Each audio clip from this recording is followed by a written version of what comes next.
To mark his 130th birth anniversary, the Department of Humanities and Social Sciences, Graphic Era University, Dehradun, welcomes you all to National Panel Discussion on Gender Concerns in Governance.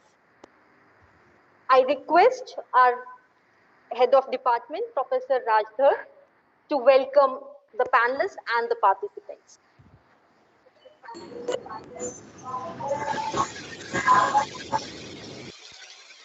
Dhar ma'am.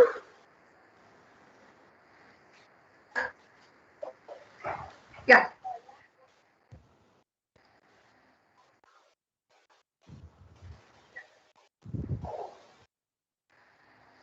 Good morning to all of you, and especially to our esteemed experts and Professor Rajkeshar.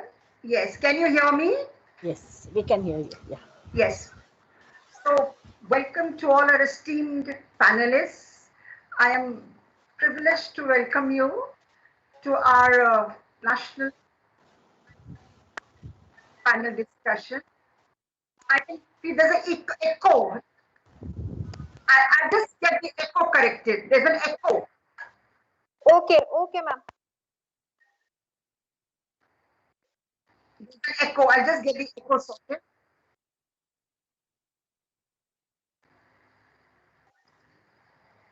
Yeah. Now, am I heard? Am I audible? Can you hear me? Yes, ma'am, you are audible. Okay, now there's no, actually, YouTube was also running simultaneously, or that is why the echo was coming. So, I suppose we have all the panelists now online with us. So let me at the outset welcome all of you to this very, should I say, a very thought-provoking debate of the gender concerns in governance.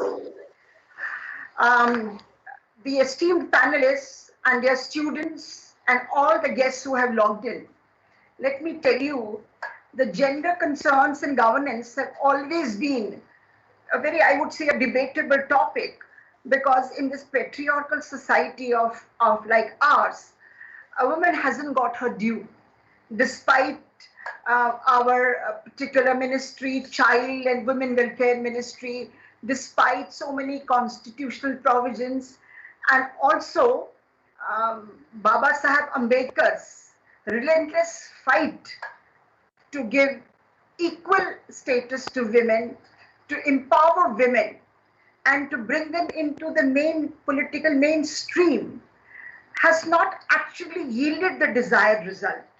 So even now we can say that women's participation in decision making at the national level, in the governance, even at home, is, I would say, negligible, because they are unrepresented, whether it is in parliament or whether it is in any sphere of their activity. We have all heard of the glass ceiling. You know, a woman, there is this perception, not perception, it's a reality, I would say. A woman can only rise to a certain extent, and after that, there's a glass ceiling. What more? So when we have people like Nirmala Sitharaman occupying the position of finance minister, or earlier we had Sushma Swaraj as the foreign minister, and we have Smriti Irani also as the Women for Child Welfare and the Textile Minister. These are few and far, I would say, very few cases where women have been given their due. And even in this male-dominated society, she has a long way to go and fight for her dues. So it is, again, this backdrop that we thought it fit to have a panel discussion and see what our esteemed panelists have to say about it, and also suggest remedies. How do we raise the status of women? How do we give her equal participation? The other day, I was listening to the debate in Parliament between Smriti Irani and Jaya Bachchan about the malnourishment of children and women in rural areas. And Mrs. Smriti Irani gave us a huge data of what the government is doing under the Ministry of Child and Women Welfare about their diet, about these Anganwadis and the other institution concerning women. I don't think I was satisfied. I don't think I was really going to buy that, because even now the women continue to suffer. Why continue to suffer? Because they do not have as much say in decision making as their male counterparts.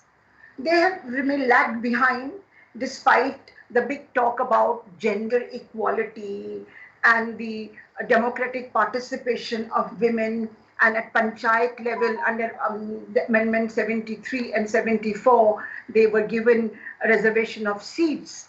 But in parliament, ask any gentleman parliamentarian, is he ready to give 30% of seats in parliament to women?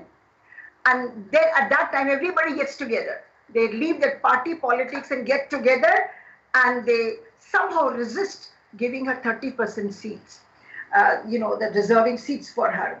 So, how do we overcome this gender bias? How do we improve the lot of women, give her equal say in decision making? That is going to be today the discussion on. And I think now I will invite Professor Lekha Chakraborty. I think Professor Lekha Chakraborty is Professor, National Institute of Public Finance and Policy in New Delhi. She's a research associate with Levy Economic Institute of Bard College, New York. Board member of Governing Council of International Institute of Public Finance, Munich, Germany. Ma'am, I welcome you to start your expert talk on governance. I think the first is the gender budgeting. Yes, ma'am. Thank you. Thank you so much, Professor Rajdhar. And the points you have mentioned, it clearly set, the platform for the discussions today. A special thanks to Dr. Rukmini Joshi for having me. And it's always a pleasure, to be on panel with Professor Vibhuti Patel. And it's like more than 2 decades I have read her works on gender budgeting. And thank you so much. To begin with, of course, our discourse today is governance, and governance deficit is, equally important problem as a fiscal deficit of a country.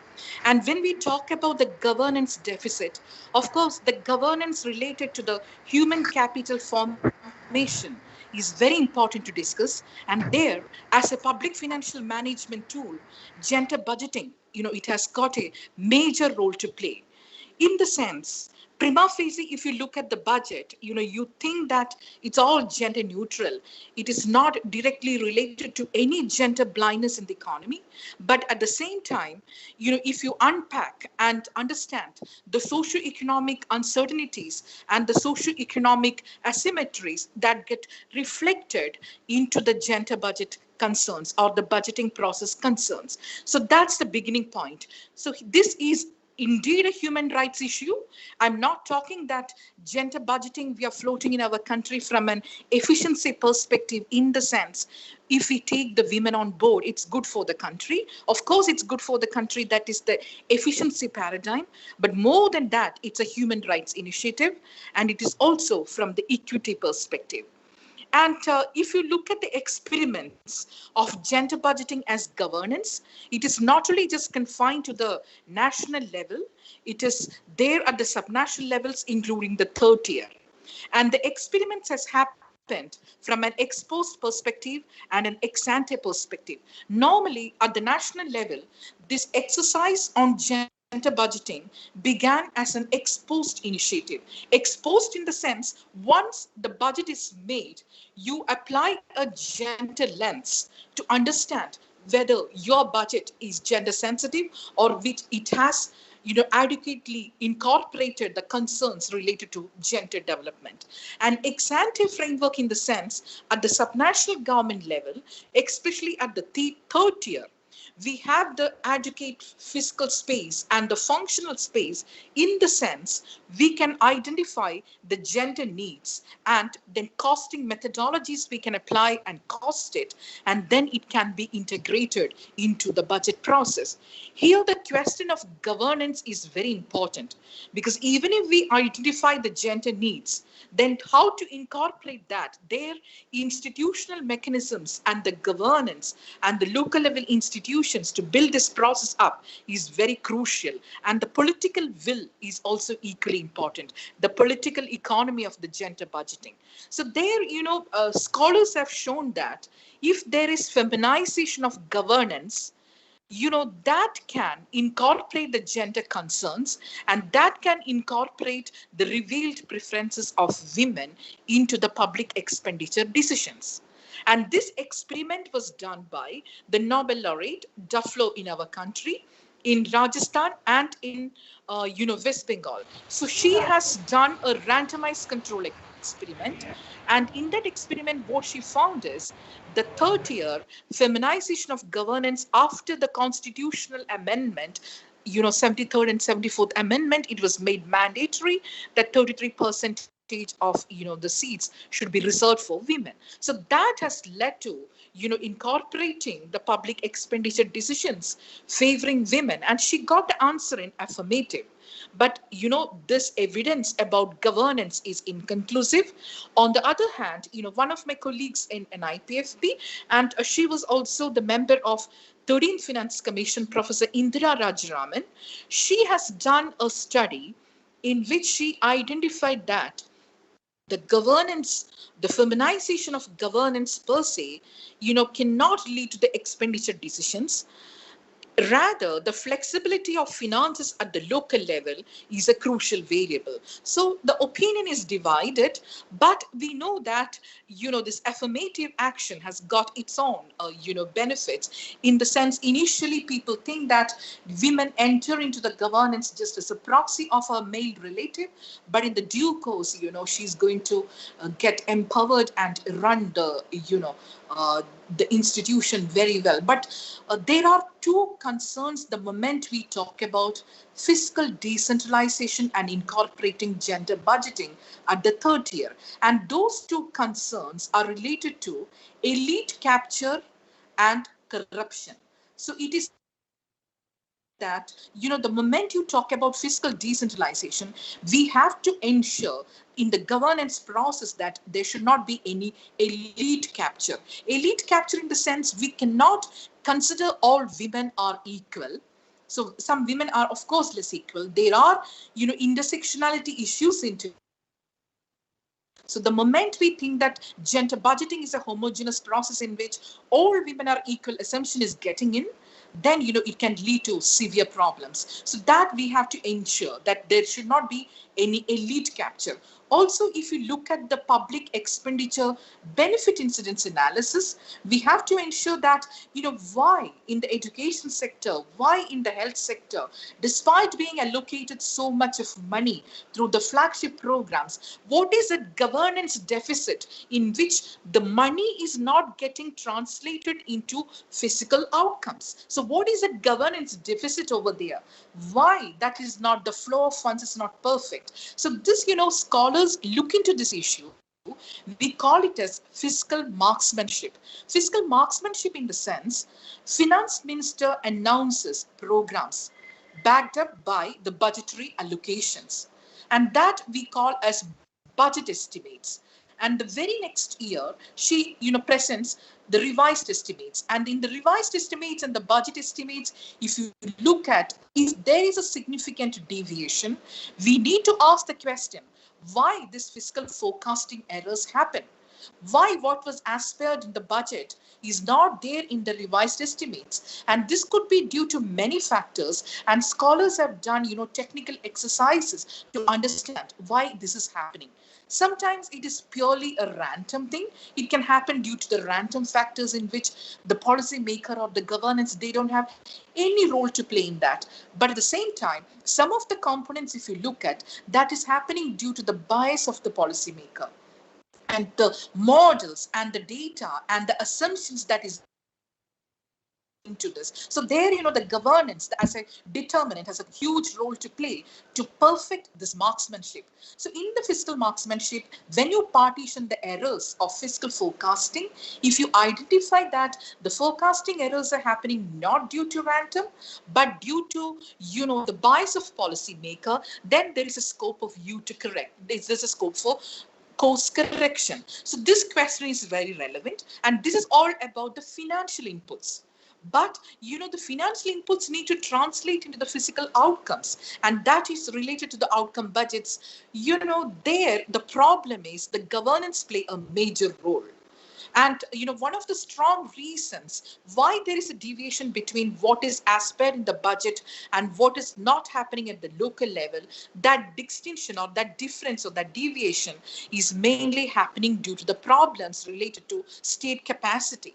And this is closely related. It's a governance question. So the state capacity is also a crucial variable, and gender budgeting in that sense, it is not just a financial or a fiscal topic. It is very much a state capacity issue, and it is very much a governance issue. So gender budgeting as a governance issue, I think we don't have much papers or the literature related to the gender budgeting as a governance. But as Dr. Rukmini pointed out, this gender budgeting as a governance needs to be focused and, much more, from the young scholars. I know that there are many young scholars listening to this program, and you need to take it up, and, you need to look into this question of gender budgeting from the governance perspective.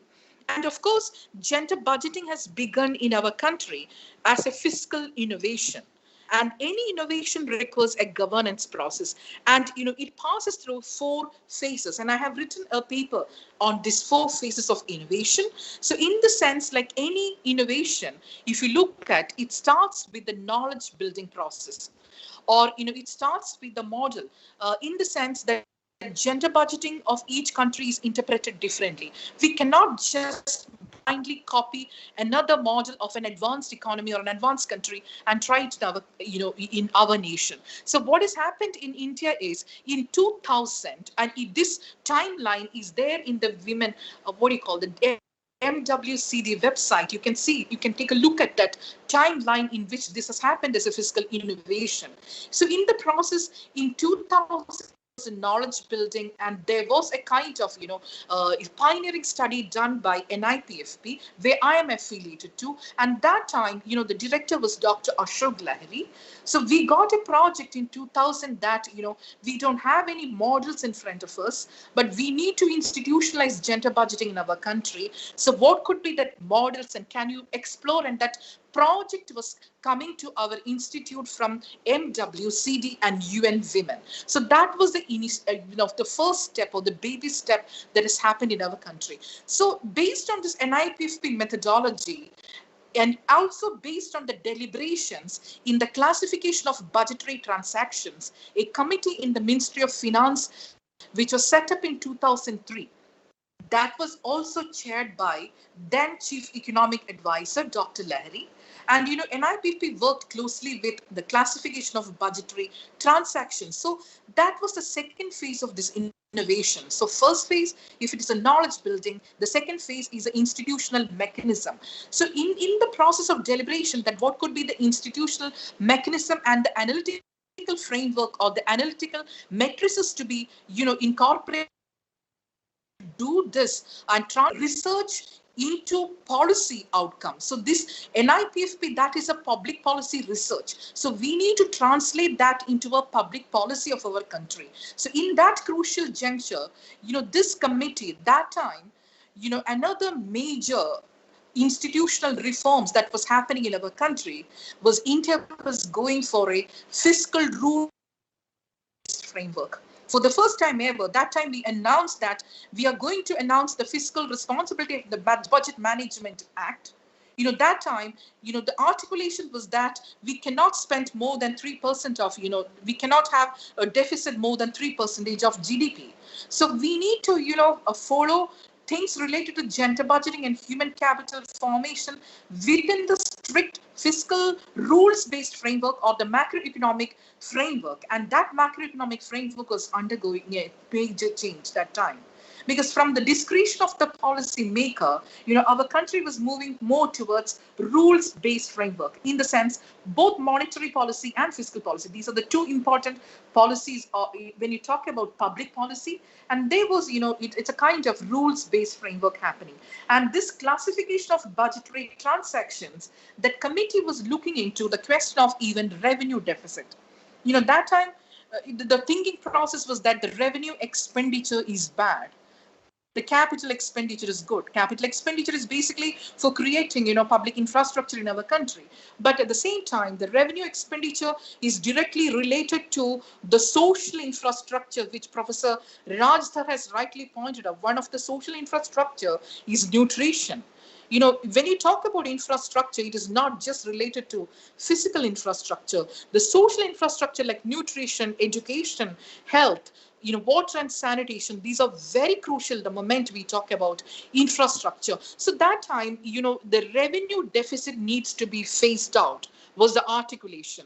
In the sense, how we can phase out the revenue deficit, whatever you are earning as your revenue receipts, you use it for your revenue spending, nothing more than that. And whatever you are borrowing, that borrowing should go directly for the capital infrastructure or the public investment purpose. So that was the golden rule of the fiscal, framework, that fiscal rules framework. And this committee was directly related to, that those decisions of a macro fiscal framework. And in that committee, one of the terms of reference was gender budgeting, how to institutionalize in the country. And this, classification of budgetary transaction is there in the website of Ministry of Finance. We can take a look at it.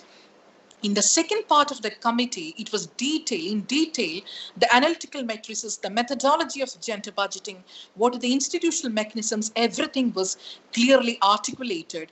And the very next year, in 2005, Finance Minister accepted the recommendations of the Budgetary Transactions Committee, and it is mentioned in the budget that based on the NIPFP methodology that the country will institutionalize gender budgeting. And also it was written that with the help of NIPFP, we will go for public benefit incidence analysis sector-wise, but that is still on paper. Public benefit incidence analysis is not taken by any sectors or any ministries so far, and it's not yet done. So that is the, drawback. But whatever has happened over the years is we have understood what is the intensity of gender in the budgetary allocations at the center government and the state governments. And over the years, as NIPFP methodology remained constant, now we have enough time series data to ask the question whether gender budgeting is translated into proper gender outcomes, whether that is helping to improve the education, the workforce participation, the governance, all these factors, whether gender budgeting as a policy tool that is so strong enough to translate into outcomes. So such studies are coming up right now because the methodology is constant. So we can look into these questions over the years. And the one of the research papers done on this question is by Janet Stotsky of IMF. She looked into the question of whether the gender budgeting has led to decreasing the gender disparity in education. So she found the answer in affirmative. Another paper is done by myself, Janet Stotsky, and a scholar from Oxford, Piyush Anthony. We looked into the question controlling for the intergovernmental fiscal transfers. Because the moment we talk about gender budgeting, we cannot just confine it to the national level. We need to look into the intergovernmental fiscal mechanisms. That is also equally important when we talk about fiscal federalism of our country. So in the intergovernmental fiscal federalism, two kinds of fund transfers can happen. One is conditional, the other is unconditional. And conditional transfer is like you design any specific targeted program or a specific grants, and that is given to the local body or the state governments. But unconditional it is based on a tax transfer formula. Basically the finance commission transfers. So there the question is, can we incorporate a criteria related to gender in that tax formula in which our country takes a decision of devolving money from the upper layer of the government to the lower layer of government? And the deliberations were mixed. Like on one hand, economists argue that The intergovernmental fiscal transfer is just to offset fiscal disabilities between the jurisdictions. What's the role of socio-economic backwardness indicators in that formula? At the same time, when we compare to the other South Asian nations like Pakistan, in which it is based on the population that the money is devolved down, we have taken that deliberations of the debate much ahead, in which there are many components or many criteria into this tax transfer formula. For instance, as per the terms of reference of the recent Finance Commission, climate change is on board as one of the criteria of the intergovernmental fiscal mechanisms. If climate change can be on board, why can't we talk about, the gender issues and the human development related issues the moment we talk about fiscal transfers? That was the question. So if you look at it carefully in the formula, I'm not telling that it is direct. It's very careful to correct the demographic pressure or the demographic transition elements. The Finance Commission has incorporated a criteria related to the total fertility rate or the adolescent fertility rate, but that also is aware of the gender concerns. So that's the way, so far it has happened in our country. But to me, if you ask, 0 to 6 juvenile sex ratio is the single most significant issue related to gender in the country. What's the governance support for that? One is legal, one is fiscal. And the legal, that ensures whether, if the medical technological operations in determining the sex determination test and all, that is okay or not. But, those kind of revolution happened only in the late 80s. But even prior to that, if you look at the data, 0 to 6 ratio was it's monotonically declining in our country. So there are reasons for that. As a fiscal policy maker, what could be the, proper step to tackle this issue we need to think about? And, one of the things is like we integrate that in the fiscal transfer formula. The second is like the state governments and the local governments and the center government, they adequately respond to this issue. And, money speaks. It's not like, it is entirely a social phenomenon, and that, we have to see the social content of the macroeconomic policy. So unless we look into the social content of the macroeconomic policies, then, the entire debate fails that what is the point of fiscal policy looking into the sex ratio issue. No, we have to look into that, and what maybe our methodology and the tool may be limited, but the money speaks. The moment you tell that we do care, and the money devolution may not happen if your sex ratio is adverse, that can give enough signal for the state governments, to take proper, proper steps. So in that way, we cannot just wash our hands that it is not a fiscal issue, it's a social issue, but we need to see the social content of macroeconomic policies and the fiscal policies. And, my last point is, in this process of fiscal innovation, the third step was capacity building, and the fourth step was accountability mechanisms. So in the capacity building, the state capacity is still a crucial issue, and the conferences like this is very important. It's very important to highlight, this has to be taken ahead, and this conference is very relevant for that.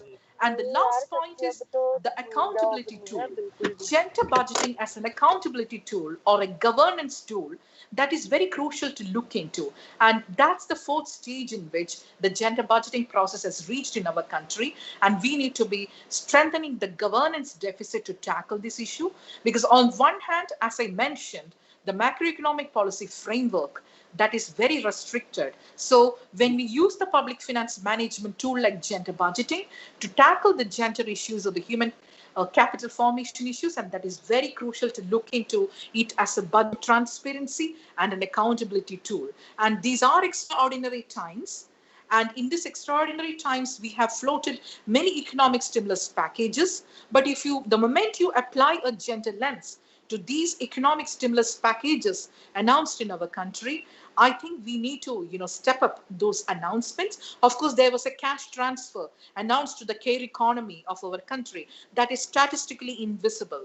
And in the time of pandemic, we have to give proper emphasis to the statistically invisible care economic sector, because it's as crucial as you have quarantine centers, because the women are bearing the burden during this lockdown period. The kind of burden on women, that is very crucial to analyze. And the public policy makers, we need to look into that quite significantly, because the pandemic economics, what is a gender lens to the pandemic economics, there gender budgeting as a public financial management tool, that is a long-term tool. It's not a short-term policy like a stimulus package. So when the stimulus package vanishes, we need to reboot the economy using the long-term policy tools like gender budgeting.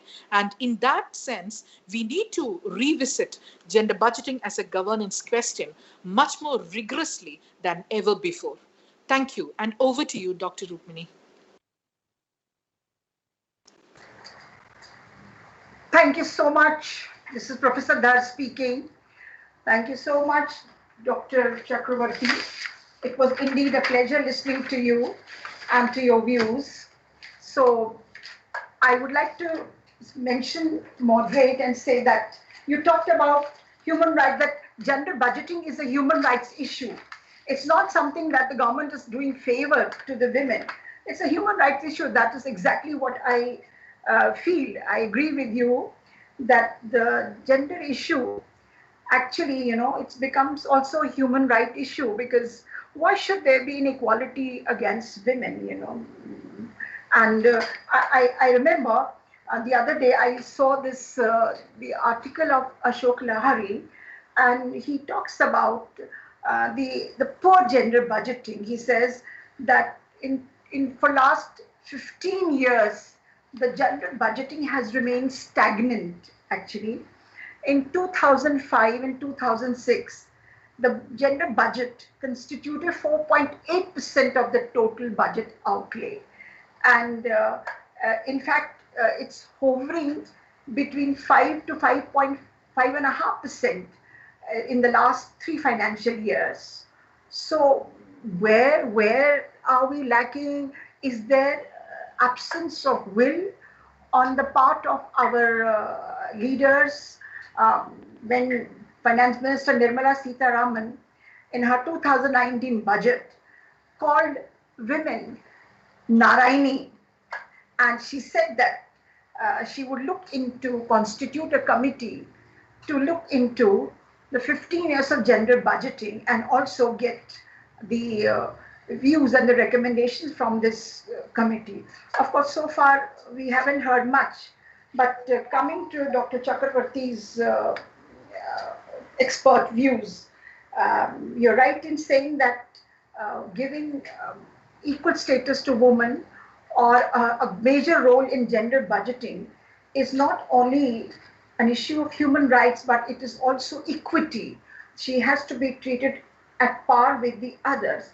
Although in the Panchayati Raj system, the women have been given 30 to 33% representation, but what about the assemblies? What about what about our parliament? When will that day come when they will have the same kind of reservation? You see, looking at the gender budgeting, we have to see the gender budgeting through the gender lens. We are not asking for a separate budget for women, but we are saying that a budget must have gender specific impact, and also it must translate gender commitment into budgetary operations. You see, we have seen that the present dispensation at the center has done quite a lot. For example, Nal Se Jal Tak, getting the fresh supply of the water at home. They don't have to walk kilometers and kilometers to fetch the water.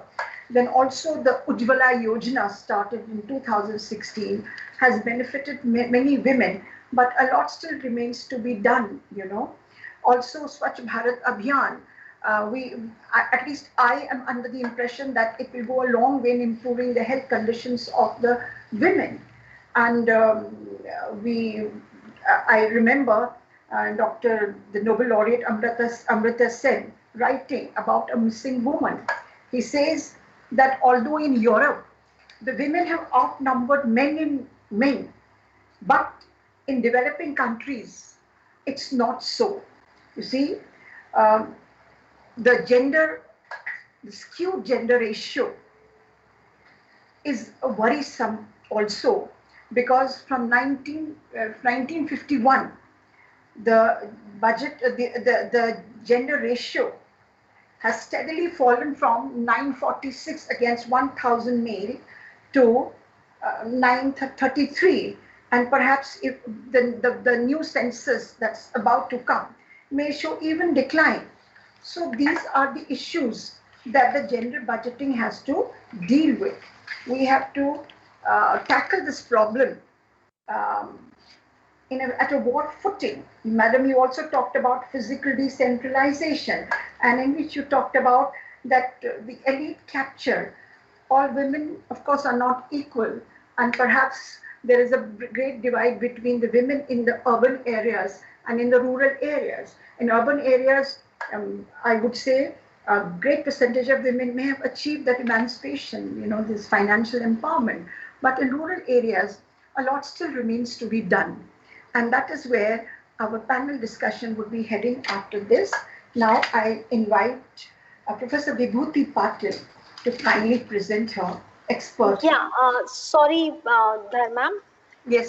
Sorry to intervene in between, but as Professor Lekha has to leave in between around 10:40, so can we have questions for her before that would be Vibhuti wonderful. ma'am starts? Yes, Rukmani ma'am, Dr. Rukmani, please ask the students to ask questions. I know ma'am has got engagement elsewhere also, so please ask them to question any question they may like to ask. Yeah. So, dear students, if you have any question, please feel free to ask ma'am. She's here to resolve our queries regarding gender budgeting. Please raise your hands. Vanshika. Yes, Vanshika, please unmute. Unmute your. Good morning, ma'am. Good morning. Tell me. Ma'am, the economic budget of 2021 has marked that there is an increase in literacy rate up to 96%. But the female literacy remains below national average, and only 6 countries in the world give women some legal work rights as men. We can take an example of Indian Army, that is the backbone of every country in which women are only considered in OTA. I'm talking about India. Until now, only 4 women have reached at commanding post.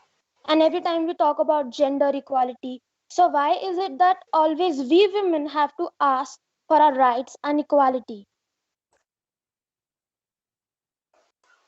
Wonderful question. So what I'll do, Vanshika, is I will listen to your friend's question, and I will take down all the questions and respond to all of you together in the end, so that we can manage the time well, and I can listen to more voices of you and your friends. Is that fine, Dr. Sure. Rukmini and Professor Dhar? Yeah, thank you, Vanshika. I'll do Yes, that. ma'am, Let me listen to your friend's question. Yeah. That's completely fine with us. We invite more questions. Dear students, kindly ask more questions. Yes, I can see Swastika. Swastika, please ask your question. Good morning, teachers. So I wanted to ask this question that gender budgeting is an issue these days, but what about the position of women? I read an article which said that women are not the owner of their bodies. People here in the patriarchal society order them what they have to do with their bodies, and like what they are limited to.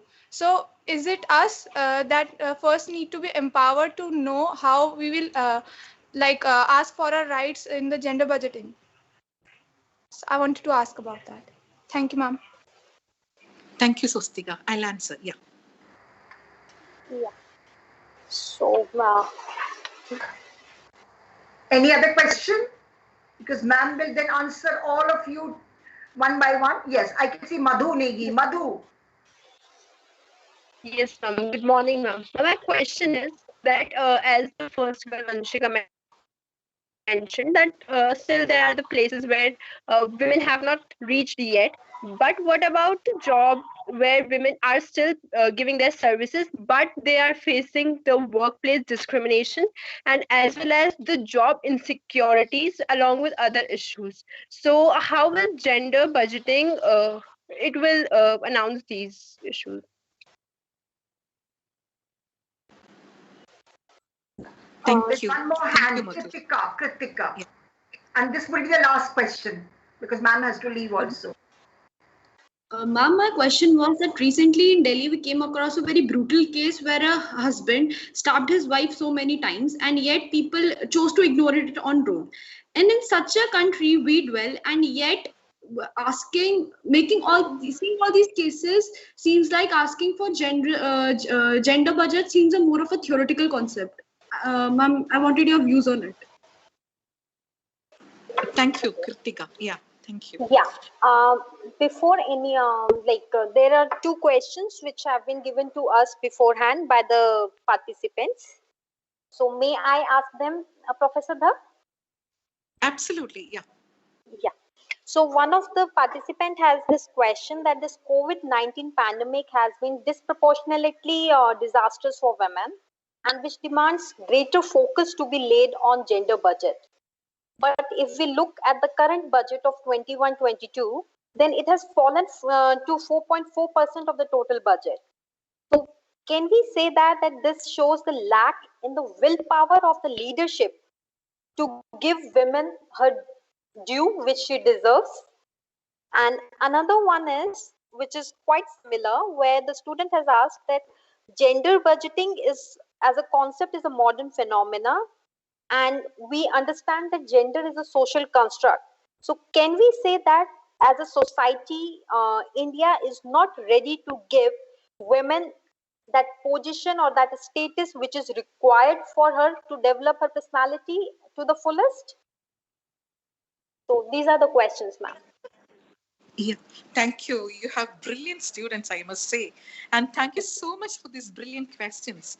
And let me start with, Vanshika's question related to the female literacy rate and her concerns about the legal work rights and also, why women are discriminated against in tough positions in defense. These are very crucial questions. But, for the soft assumptions or the soft, what do you call, the ways in which it was done so far is a safety concern. So I always used to wonder, like Vanshika, that if safety is the concern in which the women are not given positions in the defense, men are also equally vulnerable to those, safety concerns. Why you are not concerned about men's safety? So safety cannot be a, criteria to say to a woman that you are not apt, your physique is not apt to a position, because safety is a concern, equal concern for a man and a woman when you take up, such positions. So, I was always wondering that why that safety was not a concern for men. So you're right that things are changing. And regarding the legal rights, into the commitments, we have been the signatory of many international commitments, and there's a paper by Mariam Ingram's, my Fulbright scholar who worked with me. She's from Harvard Law School. I have written a paper with her on the mapping what are the legal commitments we have in our country and what are the commitments, international commitments we have done. In that mapping process, we could not come to a proper conclusion that whether signatory to many of the international legal conventions, that is much more relevant, or a country should have proper legal rights protecting women, which is more relevant. So I think these two things have to be judicially looked into, and it is not just a fiscal question. It is, of course, as you pointed out, it is a legal rights issue as well. And the question by Sustika, thank you, Vanshika, for that. And the question by Sustika, talking about, it's a crucial question. When we talk about the gender issues, it is not just the fiscal or, the concerns like that, but can we talk about the bodily integrity in when you talk about gender budgeting, and what are the policies which we can think about the moment we look into the concerns like bodily integrity of a woman? And, I must say that we must look into the Bill of Rights in the, the committee recommendations done by the, what do you call, that after that unfortunate incident happened in Delhi in December 2010, in a pressure to perform. And the question related to exactly was related to, the gender as a social justice and the bodily integrity of a woman. That time she was in a public transport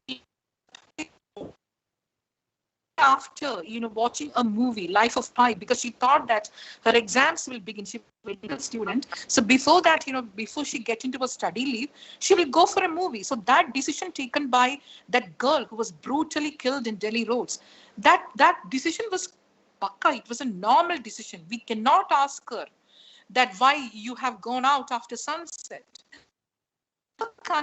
When she has gone out just for a movie Life of Pi with her friend, if she has like such a brutal thing, then what's the role of public policy, as a social justice? That's a question, it's highlighted by Swastika the moment you talk about the bodily integrity. And gender budgeting responded to that in our country by designing Nirbhaya Fund in the budget. The government was under pressure to perform, and the Nirbhaya Fund was, announced. But the question is the fiscal marksmanship again. This was announced as a huge more than 1,000 crores rupees. But whether that was translated into actual outcomes, whether innovative design or the program design happened to look into the issues of bodily integrity of women, those kind of issues, it has not translated into outcomes properly. Because if you see those Delhi roads, I don't know, even today, the street lights may not be functioning. Those buses may be plying without infrastructure, applying a gender lens to it. But the moment we talk that infrastructure, transport, these are the sectors in which we need to apply a gender lens. Still clueless that what infrastructure has to do with gender. But these are the questions, we can address through gender budgeting to look into the bodily integrity of women. And it is not that gender budgeting cannot do that. It can do when the moment we think that gender budgeting is a policy of social justice.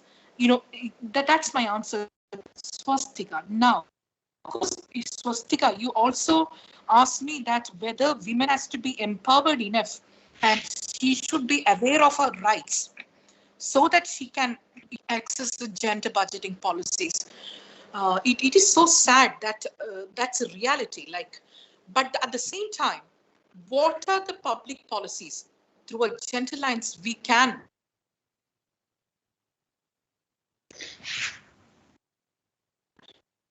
women? For instance, the study by Dufflo on immunization, that the question, Professor Dar also was focusing on the nutrition and immunization. Immunization in our country is completely free. But woman is not taking a baby to the immunization camp to get the baby immunized. So Dufflo, in her randomized control experiments, she has given lentils in some of the immunization camps, and she was testing it, the controlled trial experiment in which whether women respond to it. But women responded to the camps in which provided. But gender budgeting cannot be just confined to providing lentil as an incentive for women to come and access immunization, which is completely free in our country, which is a public good, because that could be a short-term gender budgeting policy. But the long-term, as Swastika, you rightly pointed out, it has to, give an empowering process for a woman, or she should be aware of her, rights, and that intra-household bargaining power of a woman, that needs to be triggered. Otherwise, the gender and say, Kaushik Basu, our chief economic advisor, and he worked in World Bank. You must know he's a very eminent scholar. He has written a paper. Scholars can look into that. He has written a paper on gender and say in Economic Journal. I think it's a 1992 spring edition. Maybe year I'm mixing up. But you read that paper by Kaushik Basu on gender and say, S-A-Y. In that, he has looked into this intra-household bargaining strength, the power relations, and what are the kind of decision-making process a woman, can do in the intra-household. So these are directly related to, the empowering process. And of course, if a woman participate in the financial decision related any programs run by government, whether that can lead to social empowerment and financial empowerment for a woman, that is also equally important to look into. So gender budgeting is aware of these issues. It is aware of the bodily integrity issues and the empowerment process. So it is quite plausible. So Stika, now comes the question of Madhu regarding if the fastest and smartest way of increasing the economic growth in our country, then we need to focus on the jobs. We need to focus on the female labor force participation. But as she rightly about the job security and the workforce discrimination, these non-economic factors are quite crucial to tackle it. But the question here is, what are the policies which we can provide through gender budgeting to support, women from quitting the jobs? And one of the important policies is the care economic infrastructure support. Because when there is a strict, stereotype division of labor existing in our country, and there are a lot of, patriarchal legacies, then how to remove those unfreedoms of women? We need to focus on the care economic infrastructure, and that can, maybe one of the reasons in which gender budgeting and women's workforce participation, if we are unable to get a strong link, that exactly because of the question pointed out by Madhu, the non-economic factors which we have not given adequate focus, and that we need to look into, and care economic infrastructure is quite crucial in that, in that sense. Now, the Kirtika's question on domestic violence, where, such issues that happened within the four walls of the household, whether that can be tackled through a policy like gender budgeting. Of course, gender budgeting, in that sense, it's not unaware of these issues. And there is a study by University of California. And in that paper, scholars to, subnational government level in our country, in which is the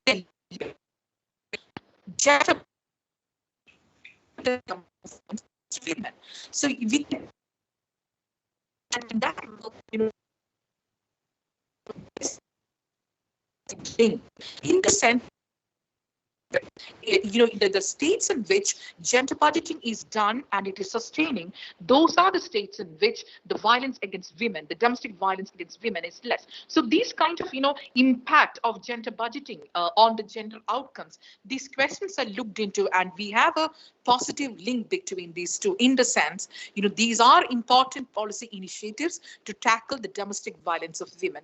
And in many countries in which the gender budgeting was legally mandated, one of the sectoral questions they addressed is how we can translate the legal commitments in terms of Domestic Violence Act, how we can do a financial backup or a budgetary backup to enable that, legal thing to be completely operational. So in South Africa, this question was asked, and, Domestic Violence Act, how to support that. That was a gender budgeting initiative. In our country, we floated as a macro and a sectoral initiative. But in South Africa, this was a clear case of a sectoral initiative in which they identified domestic violence, that legal initiative, what to be given the budgetary backup. So gender budgeting frameworks are aware of this, and it is quite plausible to extend. It is an open framework. It's a very promising framework in which we can address these concerns. Now, coming to the question of, Dr. Rupani read to me two questions raised by students. One was related to the pandemic economics, that, in the pandemic period, gender budgeting, instead of, enhancing the allocations, and she found that, or he found that, the current budget, it is still stagnant at 4.4%. You are right. And her question was, is it the lack of the political will? If you ask me about the political economy, of course, that's a crucial concern. As I mentioned in my lecture, if you look at the mini budgets which we announced as economic stimulus packages, we need to get the gender lens or the gender impact of these economic stimulus packages. It's a derived impact. So your question is, what is the political political will to announce certain programs directly related for women's empowerment or women gender development. In that sense, I could see only two policy announcements in the COVID related emergency pandemic package announcements. One was like a continuation but strengthening of gender budgeting in energy infrastructure, in the sense like the people, the women belonging to low income households were given clean fuel.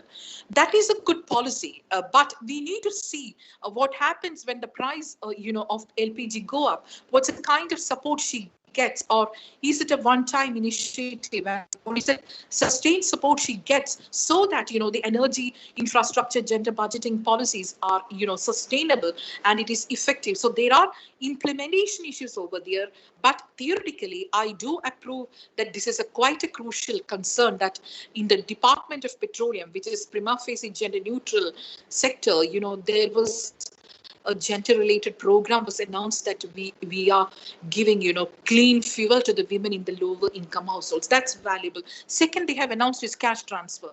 So there's a question whether government should act as an employer of last resort. That means when everything else fails, the government should act as an employer of last resort and provide or guarantee jobs for women, or whether women should be given cash transfers to overcome the livelihood crisis. So in that life versus livelihood framework of our pandemic economics, that livelihood crisis was given importance in the sense, I don't know that 500 rupees, what can it how can it make a difference? We need to scale it up, but that cash transfer was announced, and I was doing a consultancy with UN Women to look into the Asia Pacific countries and what is a gender lens they applied into the pandemic economics. So when compared to other countries, there was a gender lens in Indian stimulus packages, Indian economic stimulus packages, but the problem is we need to scale it up. Otherwise, it will just look as just a token announcement. And my last question today is that the social content of the macro policy making, which was asked by a student, whether this gender budgeting is a modern phenomena. Of course not. Gender budgeting is interpreted in each country into a specific country context. So we identify those issues and then try to, articulate that in the gender budgeting. In that sense, it is not just a modern phenomena. That framework is quite open. It's a very promising framework in which we can have budget transparency and accountability to look into these questions. Because if we throw the baby with the bathwater that this gender budgeting is not a great tool, then we will not be. Over the years, what we enjoyed is fiscal policy makers talking about the gender concerns. Otherwise, gender was just a micro subject, and people were not able to articulate it to the policy makers. So this is a kind of revolution that has happened, that gender is a policy matter at the macroeconomic level, and scholars across the world has worked into this new area of research, gender into the macroeconomic policy framework. And it's quite different from we look gender as a micro concern. Both are equally relevant, but gender as a revolution in the macroeconomic policy framework, we need to put more emphasis. And as you rightly pointed out, we need to understand the social content of that. And thank you, Rukmini. Thank you. Thank you, students, for all the brilliant questions. Thank you so much. Chakrabarti ma'am, we were not able to see your face. At least I was not able, because you kept your camera turned off. And so it would be so nice if we could, in person, like all in the virtual mode, but we'll be able to see you, and, when we meet again, at least we'll be able to recognize each other. Is it possible that you could turn your camera on? So I need your kind understanding, because I maybe next time. I'm sorry about it.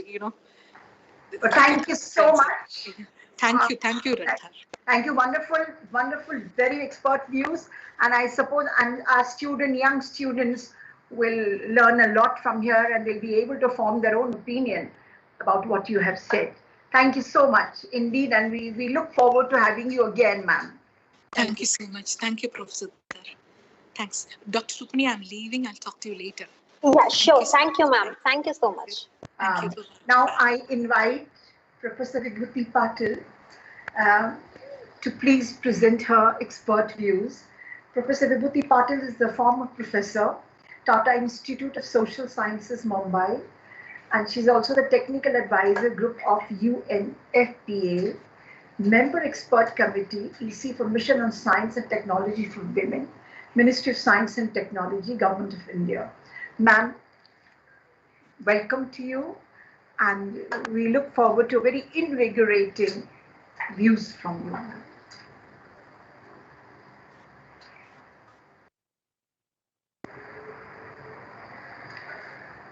I think, ma'am, you will have to unmute. I also need to share my PPT. Yes, ma'am. Yes, ma'am. Sure. How do I do that? Ma'am, you go on the share. If you click, ma'am, there is an arrow pointing upwards. Yeah, I have done that. Only you click on organizers. That, you click on that. You click on that. But it says only meeting organizers and presenters can share. Yeah, ma'am, you are a presenter now. You're a presenter, ma'am. You can do it. You click on this. There's a share tray. You click and your screen will be visible. You click on the screen and then you go to a PPT. Is it visible? Yes, ma'am. Yes. Ma'am. Yeah. Just you can make it a bigger one, slideshow. Yeah. Is it okay now? Yes, ma'am. Yeah. Yeah. Okay. So, good morning, friends, and I would like to thank Professor Dr. Rukmini Joshi and all the panelists here. Professor Rekha Chakrabarti, it was very refreshing to listen to her. I have read her for the first time. I'm listening to. I got an opportunity to listen to her voice, though I could not see her face. So Miss Meera Nair, Miss Devdani Bora, and Professor Radhar, who is moderating the session, and also 230 participants who are here for this very important concern that we have, and as we say, the gender responsive budgeting as a tool for gender mainstreaming of governance has now been established world over. Over 84 countries in the world are doing that, are doing gender responsive budgeting. Here we are celebrating Baba Saheb Ambedkar's 130th birth anniversary. So I would like to put it that Baba Saheb, right from the 1920s, he had been extremely sensitive on gender issues, though the term gender were not used at that time. They were using it in terms of a marginalized section, or they say Dalits and oppressed sections of society, or women. But the concern for the use of public economics and macroeconomic policy to be founded on the principle of social justice, social protection, and economic justice was very much there in Baba Saheb's writings, in his speeches. And here I would like to begin with a quote. The two important measures which Baba Saheb took as a labor minister was that of equal pay for equal work, when he visited the mines in Madhya Pradesh, and he insisted on going meeting the workers, and women workers were working underground in the mine, and he saw the condition. There were tears in his eyes. He came up with a whole labor jurisprudence for the social welfare and social protection of the workers, and he said that equal pay for equal work, irrespective of the sex in India, in terms of industrial workers, and mine maternities benefit bill, which he prepared for women as a labor minister in a Viceroy's Executive Council way back in 1942. Another very important gift which Professor Baba Saheb had given, even after the India became independent, was a very, very strong recommendation about the maternity benefits, and he says that it is in the interest of nation that mother ought to get certain amount of rest during the prenatal period and also subsequently, and the principle of bill is based entirely on the principle by introducing the maternity benefit in bill, which in India became a law in the post-independence period. Now, coming back to the gender responsive budgeting, I would try to avoid repetition of what Professor Lekha Chakrabarti has told us. But I think in a simple word, even for those who are not, budget is the thing which is highly mystified. And most of the non-economists, they get scared. Even we see even in the university or in the social organization,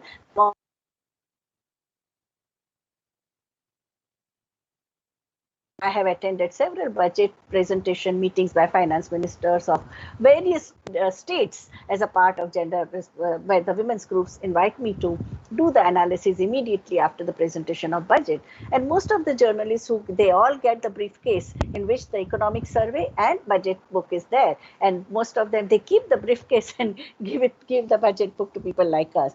But I think all of us, every conscious citizen has to know about the budget. It is not a time of 1950s and 60s where the person like some expert would make a presentation in a Brabant stadium and only the industrialist and chartered accountant would attend the meeting. Now each and every sector of economy, each and every section of society has become very conscious of budgeting, and that's why it's very important to understand that first, whenever we are responding on any financial policy or how the state is converting gender commitments into budgetary commitments, we need to first of all see the identification of gender issues in whichever sector, whether you are in agriculture or industry or service, skill building. Second one is a baseline. We need to have a collection of information. That means what are the practical gender needs which would benefit whole community, and what are the strategic gender needs like a 30% reservation of women in engineering college, which completely with one stroke of pen it changes the major reality, or 33% reservation for women in Panchayati Raj institutions in 1994. In fact, the whole pressure for gender budgeting came from this 10 lakh Indian women who crossed the boundary of domesticity and entered into the public life thanks to Panchayati Raj Act, women's representation in Panchayati Raj Act. Initially, everyone would laugh at them because they see that what these women, they were first time they were getting any opportunity to be active in the public life, and they said the budget is a one thing which no one would allow them to touch, because they said they did not know the intricacy of budget, what is the expenditure budget and what is revenue budget, and what are the fiscal things, what are the main head and subhead and schemes and programs. And it is in this context that women corporators of Mumbai city pressurize a person like me to explain to them the whole intricacies of budget in a simple language. And this is how we saw that from 1994, we saw increasing interest in budget making, as well as the how the budget expenditure takes place. So that is a collection of information so that we can target which areas need priority. Third important aspect is conducting gender analysis of activities, whether it is a Sarva Shiksha Abhiyan or midday meal scheme or Nirbhaya fund. Everywhere we need to do the analysis, as Dr. Lekha Chakravarti told us in a great detail.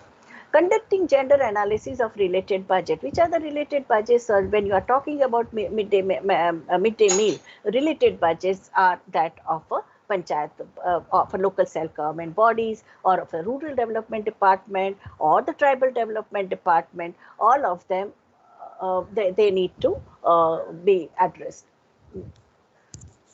Aman.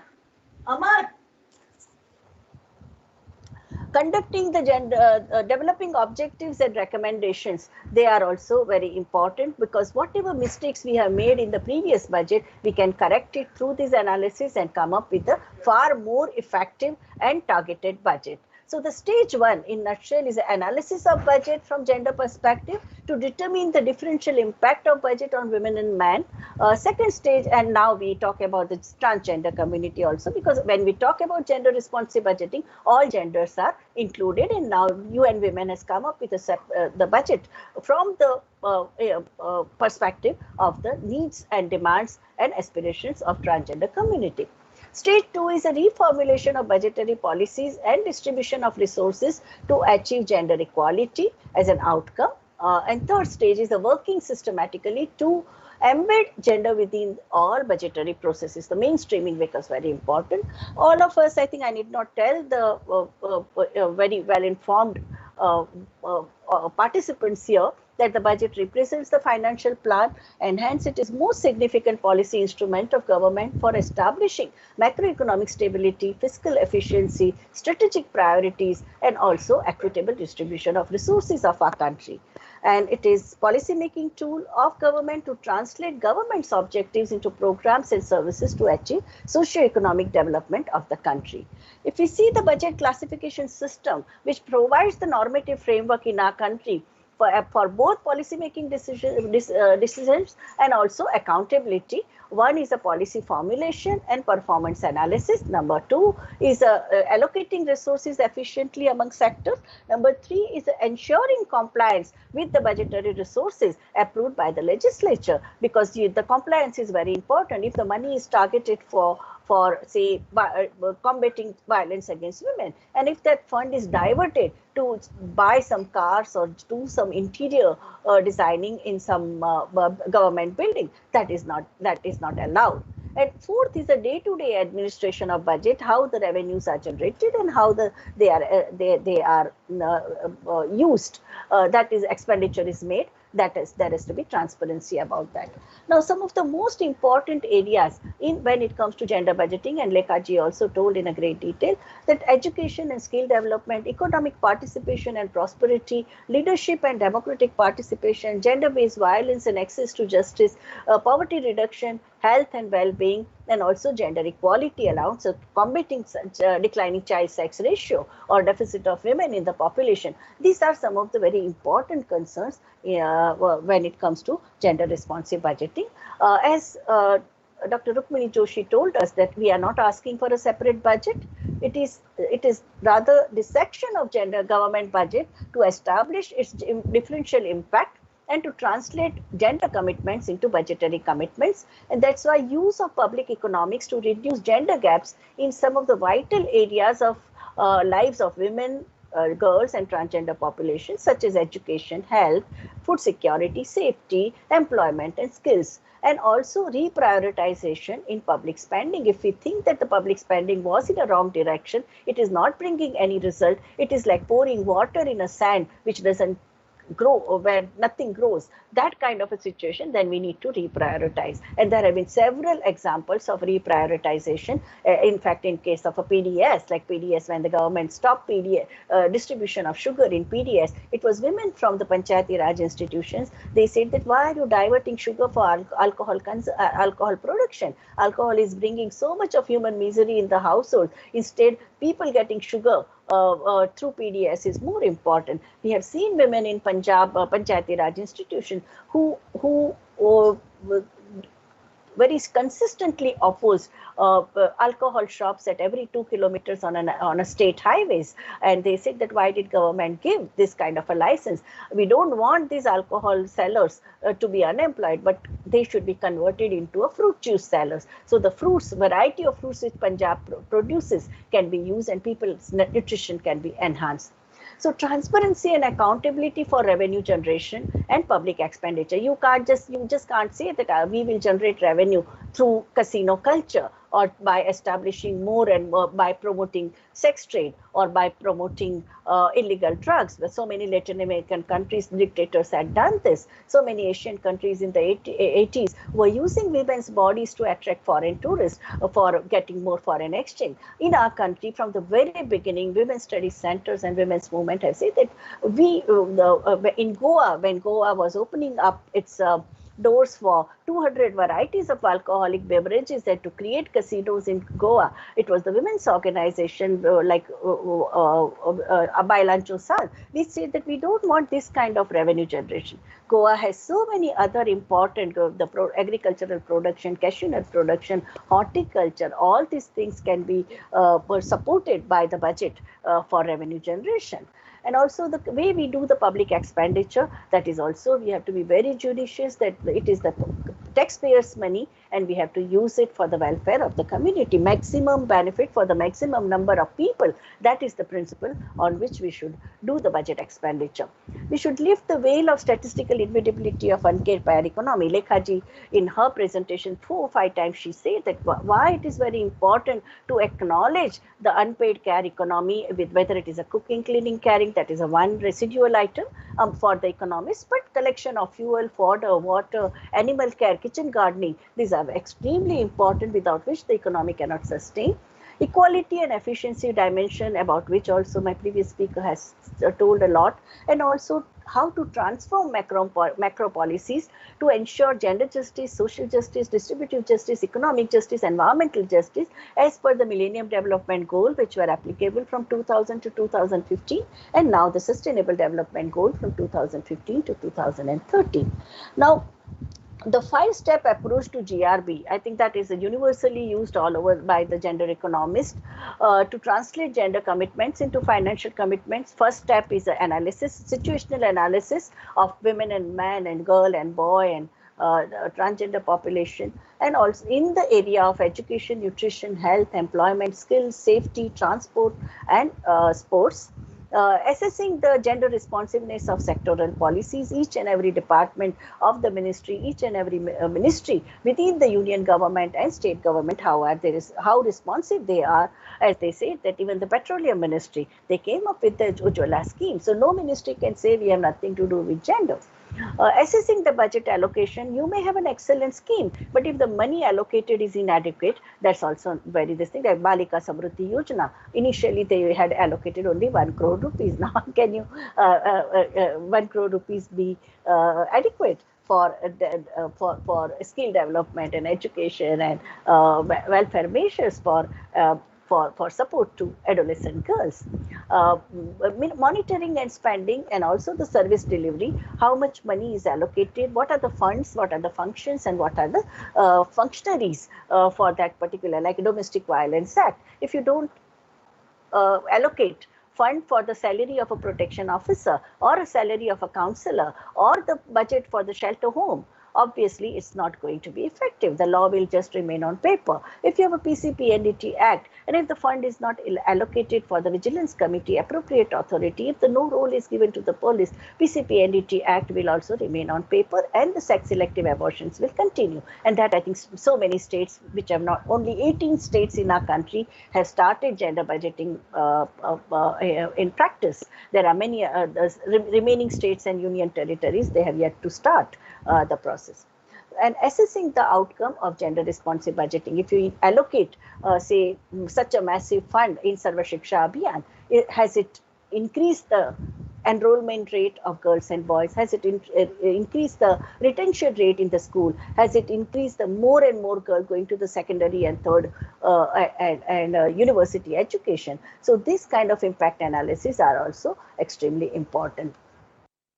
So we have seen that the gender responsive budgeting, the impact is at 4 important levels. One is a protective and welfare schemes such as pension for widow and destitute women, budget for shelter homes, rehabilitation centers for women victims of violence, or the social services, which are the budgetary provision for education, health, crash, childcare centers, working women's hostels, fuel, fodder, water, housing, sanitation, nutrition, and the regulatory services such as state commissions for women, National Commission for Women, women's cell within the police stations, and the women's cell within the government department. So the budgetary allocation for that, and also the gender awareness program. If we have a 40 to 50 anti-poverty programs, if we have so many schemes and interventions by the state on the for gender empowerment, if we have a national mission for empowerment women, if we have a state mission for empowerment women, if we have one-stop crisis center, people should know. So I think the awareness generation about this is also very important. Otherwise, there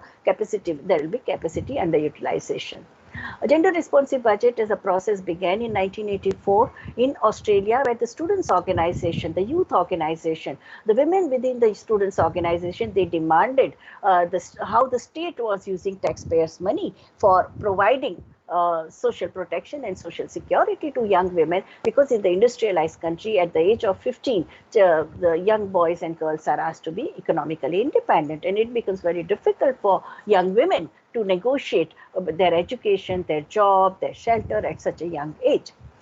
So first Australia set the ball rolling, and then it was South Africa which followed and initiated formation of gender sensitive budgeting in 1995 after Dr. Nelson Mandela became president of South Africa and the apartheid regime was toppled. And that was the time they had to depend more. The South Africa provided a platform for both NGOs and the parliamentarians of this new government to come up with the gender responsive budgeting. Commonwealth initiatives also started like integrating all the countries which were colonized by the British and the Commonwealth countries. They also began this process in 1997. Several other countries like Canada, UK, Mozambique, Namibia, Tanzania, Uganda, they also joined the gender responsive, and especially after the European Union granted 40% representation of women to women parliamentarians, they also demanded gender responsive budgeting. And so many economists of the feminist international Association of Feminist Economists, International Association of Feminist Economists also joined. They worked with the communities, they worked with the elected representatives to come up with the dream budgets, gender budget. So gender budget initiatives currently are implemented in 84 countries. The trajectories may be different. Like in Bangladesh, NGOs are playing very important role. In India, it is the administration, governance structures which is playing very important role. In Bosnia, in Somalia, in Rwanda, which was completely ravished by the ethnic cleansing, it is the women parliamentarians, they have taken the initiative. There are countries where like Afghanistan, when it was under Taliban, it was the UNHRC, United Nations Human Rights Council, that trained the UN peacekeeping force, and they started gender responsive budgeting. So the strategy of gender responsive budgeting is to lobby, to advocate for increased budgetary allocation, also for capacity building of the community, of the civil society, of the governance representatives in the governance structures, public servants, and also see to it that redistribution of budgetary allocation in such a way that it brings the gender equality and also more facilitating environment for empowerment of women, girls, and other marginalized sections. Changing the type and quality of goods and services delivered by the government, like midday meal program is a classic example. Earlier, they were distributing dry sukhada or snacks throughout the country, and there were centralized structures where things were produced and they were distributed. But the impact study showed that it did not improve the nutrition standards of women and pregnant women, lactating mothers, and children. And then the whole designing was changed, and the hot meal is served, which is made in the community, and once the meal is ready, within half an hour it has to reach the beneficiary. So that kind of structure was made, and the whole content was changed. And what are the changes in policy outcomes that take place? Like MG Narega, we have seen the policy outcomes of MG Narega, that the population which was facing starvation, hunger, complete pauperization, from that they came to subsistence level, so they could so these kind of impact analyses are important. It was in 1975 when the United Nations declared International Women's Year, and subsequently International Women's Decade 1975 to 85, that lot of global calls for gender equality that happened. 165 countries submitted the Status of Women's Committee report. Countries created the structures, like India created in Ministry of HRD, first Department of Women and Child Development was established, and so many reports were submitted, sectoral reports. ICSSR gave a mandate to the research institutions to focus on women in poverty group. UGC started Women's Studies Center with the mandate of teaching, training, documentation, research, and action.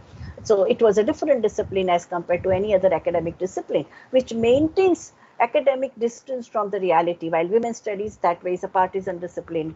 It has action as an agenda. So all these processes resulted in the local initiative in the gender responsive budgeting. This was the same time where there was a paradigm shift from development to empowerment, because development, the indicators of development were education, health, and employment.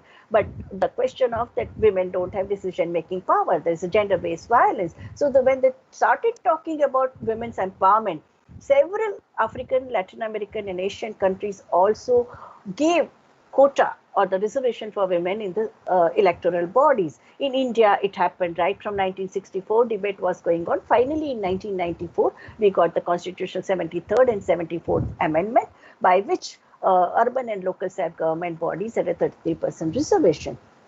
So this initiative, these women who came to the who entered the public life, they also had to prove that they had to mandate to develop their area, and that's how they started pressurizing. And the gender sensitivity training during the 90s, they helped. Late 90s it began. The violence against women emerged as a very important issue because so many drastic changes were happening in the economy. Women were asking their aspirations, they were asking for equal rights, and they faced massive backlash of violence. And also the structural adjustment program, the stabilization policies imposed by World Bank, IMF, and the kind of regimes created by the World Trade Organization, General Agreement of Trade and Treaty, all of them had created massive human miseries in the agrarian sector and also urban and urban employment. The changes the economy faced after the liberalization, privatization, and globalization also created a demand for the livelihood and support services from the state. So as a result of which, what we see is the discourse on gender empowerment, broadened potential for social capacity building, and also greater participation of people, civil society organizations, NGOs, development organizations, and the elected representatives being more aware. And also the sectoral interest, child budget, children's organization have demanded child's budget. Disability movement has demanded disability friendly budget. The elderly people have demanded senior citizens budget. Women's organizations have demanded gender friendly budget. Transgender community has demanded their own budget. So we can see more and more awareness about the budgetary allocation. So the whole genesis of the budgetary process, you may say that those who are younger generation like Lekhaji would say that the first time it began in the 21st century. That's not true. If you read the Towards Equality report in 1974, persons like Professor Veena Majumdar, Dr. Meera Desai, all of them had recommended that we need a financial allocation. The term was financial allocation. Now we are talking about gender budget. 6 5-year plan had a paradigm shift, and for the first time, women were brought out from the rubric of welfare to the rubric of development, and women and development is a separate chapter you saw in a 6th, 7th, 8th, 9th, 10th, 11th, and 12th plan. And currently the Niti Aayog also uses the same framework. When Ilaben became a Rajya Sabha member, she came up with a mammoth task of a Shram Shakti report, which gave the idea of women's contribution in the economy of India. Most of them, 92% of them, are in the informal sector. They are self-employed, but they make such a vital contribution both to the mainstream economy, where they are at the bottom of the pyramid, and also as an unpaid care work. National Perspective Plan for Women after the Nairobi Conference end of the decade, which India came up with in 1988, which provided the vision of India in terms of integration of women's interests. 8th 5-year plan demanded development from different sectors should not bypass women, and also special programs, targeted programs for women, they were recommended. 9th 5-year plan came up with the women's component plan. For the way we have a scheduled caste plan, we have a tribal sub plan. That same way, 30% of the funds and benefits earmarked for women-related sector. And the 10th, 11th, and 12th plan talked about convergence of women component plan and gender-responsive budgeting. So the rationale for gender-responsive budgeting comes that all the neglected areas in the economy, we need to have a vital information. And once we are armed with this kind of information, we can confront our policymakers and demand changes. We also demand greater transparency, and that's why we have a Right to Information Act. You must be knowing what Aruna Roy and the Mazdoor Kisan Sangram Sangatna in Rajasthan did. They went with the DGCAM and they said that whatever budget was allocated for the village development was completely embezzled by the local leaders and local vested interest, and they showed that in the Parliament of India. And after that, we got a Right to Information Act in our country. So you can ask your leaders, political leaders, your elected representatives, how are they using this budget? And also budget as an affirmative action. Lekhaji also told us that how affirmative action through gender responsive budgeting is to compensate for the historical injustices which have been perpetrated due to patriarchal control over women's sexuality, fertility and labor over the last 5,000 years. If we see this poster shows that the gender stereotype which treats man as a breadwinner and woman as a homemaker, that creates such a kind of a bizarre scenario where women are overburdened and they are deprived of all the economic opportunities. They are confined in the zone of a low literacy rate, low wages, unpaid care work, high mortality rate, gender-based violence, and this kind of this thing we need to correct through gender responsive budgeting, along with the challenging the gender norms. Now, when it comes to the trans people's issue, transgender, they have also now become very alert about the gender responsive budgeting. What they are demanding is a separate bathrooms in a public places, long waiting list which they have in a gender clinic, so health facilities, then surgery, whichever they need to undergo, either violence which they are facing, trans people are facing because of they are abandoned by their own family members, they have to do begging on the road, they have to survive by begging and sex work, face tremendous violence, difficulty in accessing any legal document because there are no documents they have, whether it's an Aadhaar or ration card or the birth certificate. They are homeless, they have to constantly depend on the others, and they have demanding, they are mental health facilities, and they are also demanding the medical facilities. So keeping into consideration their collective, the interest of the community, the Ministry of Social Justice and Empowerment has also now thinking about, and two states, Tamil Nadu and Kerala, they have completed the census of transgender population. They have done the need-based analysis, micro planning, and Tamil Nadu has even allocated the budgetary provision. Kerala also in its social sector, Kerala state budgets, 40% of Kerala's budget is for the social sector. Within that, they have included transgender communities. So gender gaps, which are in the 5 critical areas: economic participation, economic opportunity, political empowerment, education attainment, health and well-being. In well-being, we also include gender-based violence. And because of the historical neglect and the institutional hegemony that we have, which is defined by male domination and neglect of women's interest and subordination of women and transgender community. So the gap between the former equality and substantive equality, if you want to bridge and also focus on the most marginalized communities such as Dalit, tribal, disabled, Muslim, HIV positive women and transgender community, is very important. So the purpose of gender budget is to verify from the actual schemes and allotment included in the budget and how far this the intentions of the budget have translated into concrete policies and functions, as Lekhaji also told us. India adopted women empowerment policy in the year 2001, which promised to fully empower women politically, educationally, economically, and legally. And that's why if we see that if a gender equality is our ultimate goal, first our entry point has to be poverty alleviation. Good governance is very important, accountability, transparency, economic efficiency, and creation of an ecosystem or environment of gender equity become very important. Actors in gender budgeting so far in our country and different countries have been different actors who have played prominent role. But in India, like if we see the elected representatives, motivated civil servants and administrators, and the civil society organizations, women's studies centers, women's organizations, elected representatives in the Panchayati Raj institutions have been the motivating forces in 18 states where the gender responsive budgeting is done, and it acts as a link between the community. The people in the different community have a different demands. Elderly people have their own demands. They want Nana Nani Park, they want elderly friendly transport system where children have they want playground, they want schools. Women have their own demand. People in with disability have their own demand, and all these vices of the needs of people, they need to be gender responsive budget acts as an intermediate exercise and the bridge between the government and the community.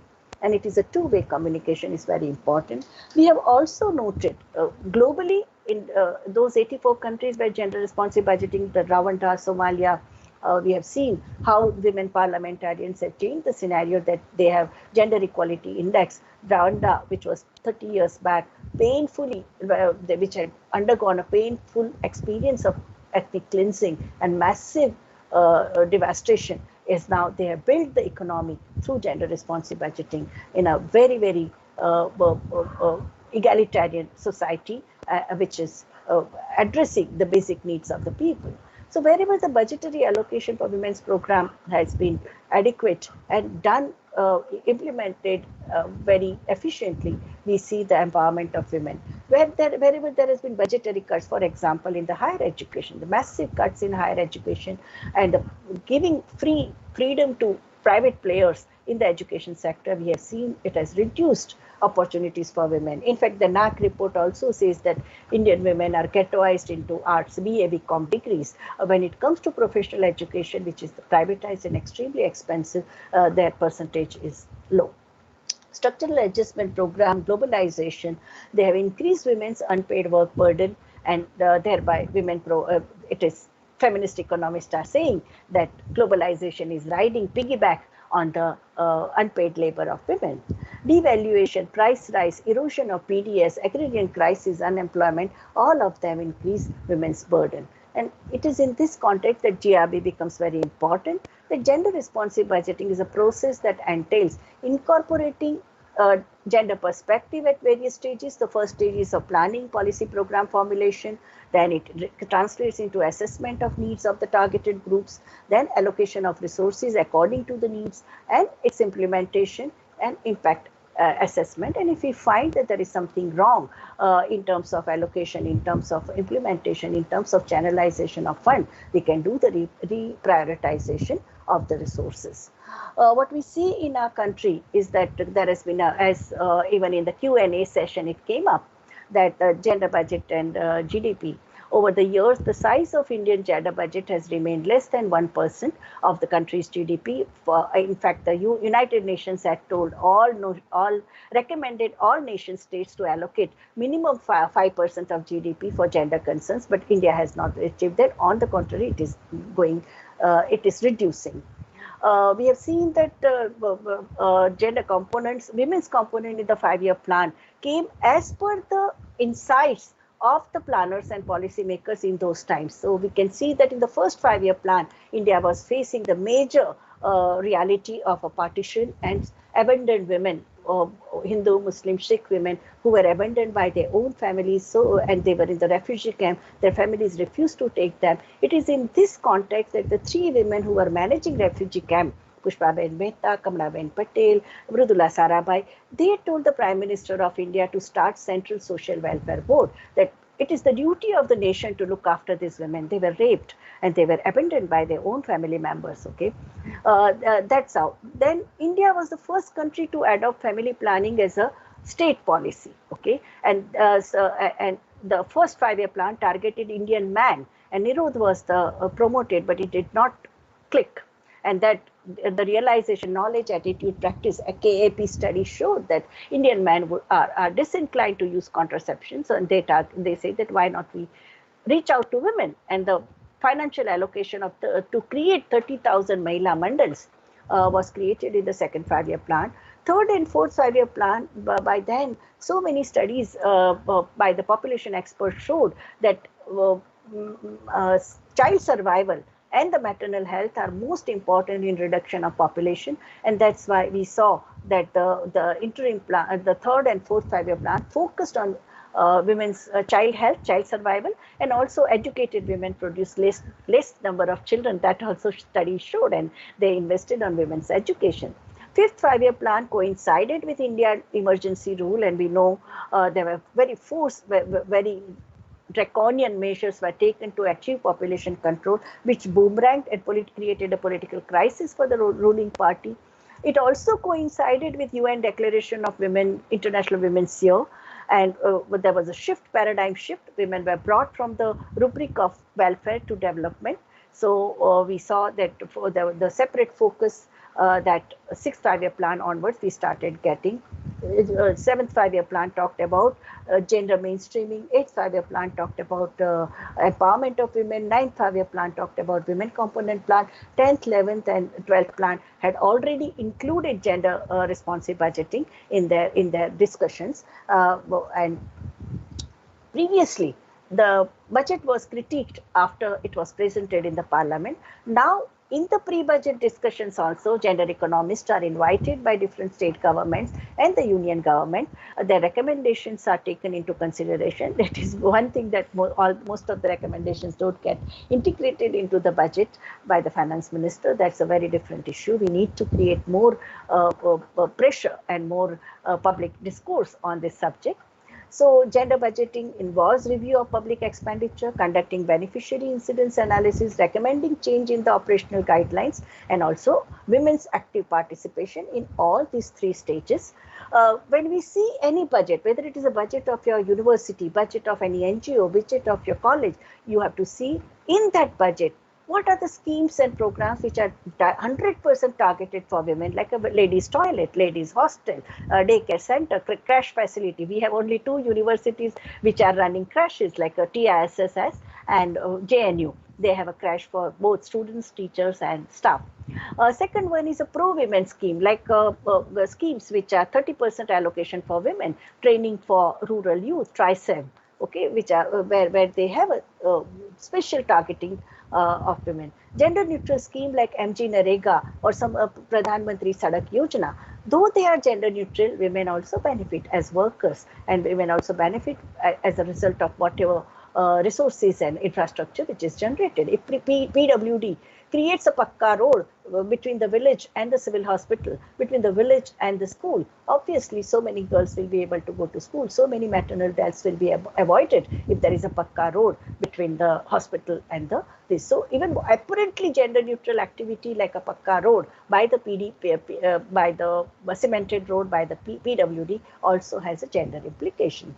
And the fourth one is a residual state specific program. If you have a tsunami this year, in say 4 states in south, they had tsunami, all the coastal region. So they would always keep some fund for the disaster management. Bombay is always recurrent. Most of the cities in India now they are facing the floods because because of the massive construction activity. The water doesn't seep into the soil, and so you keep for every monsoon you keep a fund for floods. If there are no floods in particular year, that residual fund can be used. Like at the time of Bangladesh war, Bombay BEST, the transport sector in Mumbai, they allocated 15 paise per ticket for the contribution to the state. It was a special cess. After the war got over, they are still continuing the cess of 15 paise. And that is a residual fund, specific fund, which can be used for empowerment of women. If we go with the proposal, it is possible to use this. So we have seen that some of the flagship programs like Indira Awas Yojana, Rashtriya Gram Swaraj Yojana, Scholarship for Minority, MG Narega, in that the incidence analysis, the women have a very high stake, and gender economists have started scrutinizing these budgets, which are the massive allocation is there.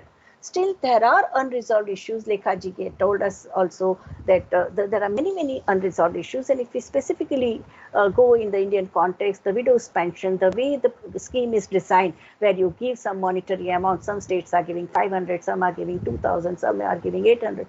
That is not the solution. I think more developmental investment in the widows so that they become economically self-sufficient are required, like a community center, or a skill development center, counseling center, the sense of community, because the isolated widows, they are so disempowered within the family structure and within the community. Women-friendly transport is extremely important. Currently, the study done by UNDP about training of 15,000 college-going girls in last 5 years. They were trained into the new skills, but still they could not benefit from this vocational training which were given to them, mainly because of the mobility. So mobility is a very important issue, and especially after 2013 Nirbhaya tragedy, the question of safe transport in peri-urban areas, in the rural areas, in the tier 2, tier 3 cities becomes very important. Currently, only Bombay, Calcutta, Chennai, and to some extent Delhi can boast of affordable public transport, and especially Delhi, after making metro travel for women free of charge, so many new businesses women have started. Women who would earlier, like they even small level micro businesses of making, providing dabba, making some snacks and distributing it, which earlier they could not afford because of the transport cost. Now they have started doing. The recent studies by the SEVA in an Indian Social Studies Trust has shown that. So affordable free transport, subsidized transport is very important for enhancing enrollment in school, enhancing retention rate in school, enhancing women's businesses and small enterprises that women are doing. Housing for women, women-headed household, especially households which are managed by widow, separated, divorced, and single women. I think that the allocation of women and Akhil Bharatiya Ekal Nari Sangatna have also demanded, Mahila Kisan Mazdoor Sangatna, which is active in 18 states of India, Makam, they have also demanded this for the rural housing, for because the moment the single women are the ones who are targeted by the vested interest and they are their land grab, it becomes a major agenda of the vested interest in the rural areas also. Financial inclusion by bank and also the charging of a differential rate of interest from the women entrepreneurs. Only Andhra Pradesh has that scheme. In the 80s, several states were providing these schemes for when the women were bidding as enterprise.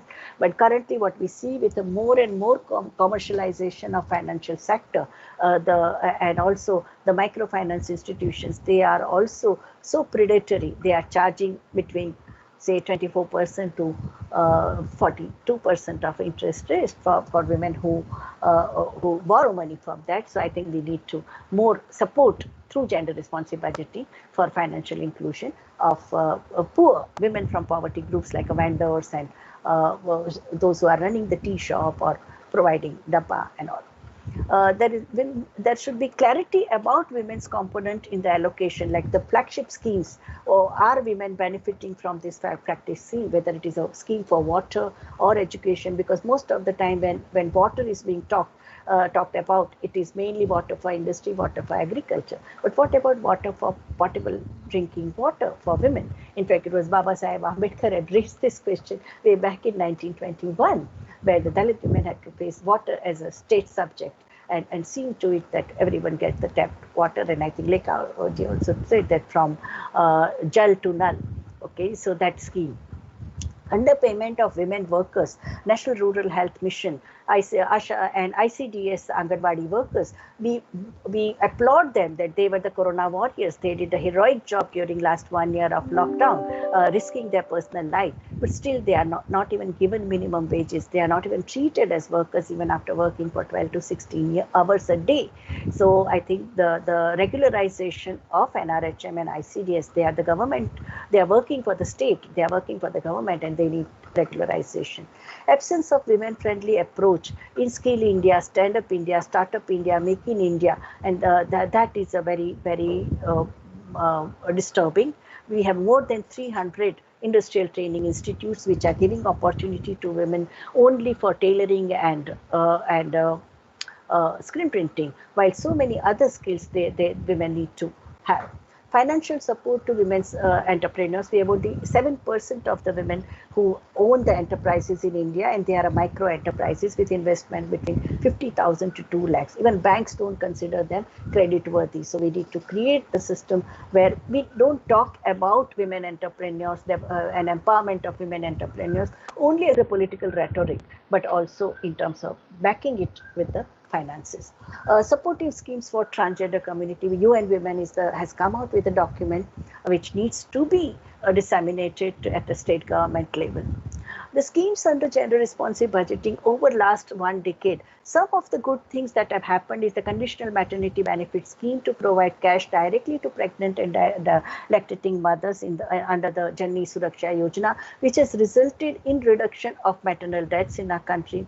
National Mission for Empowerment of Women, which was started in the Prime Minister's office when Dr. Manmohan Singh ji was Prime Minister, and several states also started the State Mission for Empowerment of Women. Scheme for leadership leadership development for minority women, Beti Bachao, Beti Padhao, crash scheme for working parents, rehabilitation of trafficked women and girls, which was there was no such scheme. It was only in the 90s that a lot of studies done by the social work institutions, they galvanized the state structures into action.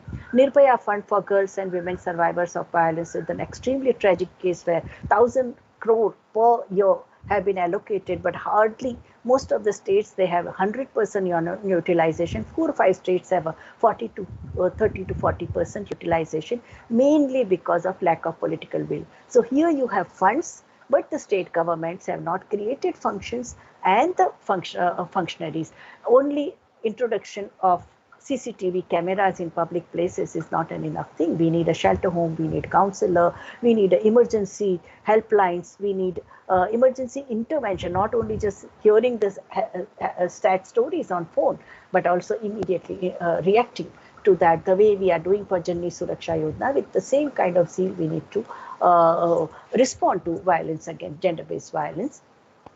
And recognition of women's centrality over all sectors, whether it's agrarian sector, industrial sector, service sector, that's very important. And the gender economists in India have demanded over last 15 years that there should be separate listing of women-specific items and budget. This month, government of Maharashtra presented the budget and they have given separate listing for women-specific items and they have given separate listing for child-specific items. No diversion of women component fund in different ministries and departments, whether it is a Sarva Shiksha Abhiyan or anti-poverty programs, there should not be any diversion. If fund is targeted for Sarva Shiksha Abhiyan, it should be used only for Sarva Shiksha Abhiyan. Transparency about allocation and utilization of funding, right to information. So many activists have been murdered by the local vested interests when they persisted and challenged the corruption and leakage. I think more protection for the human rights defenders that also should be there along with the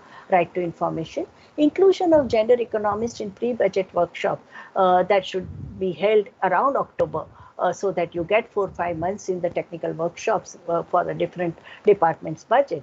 Currently, we see that only Kerala, there was a time where Kerala and Bengal, both of them had a gender economist, Nirmala Banerjee, Abhijit Banerjee's mother, a gender economist. She was there in the planning board of West Bengal government.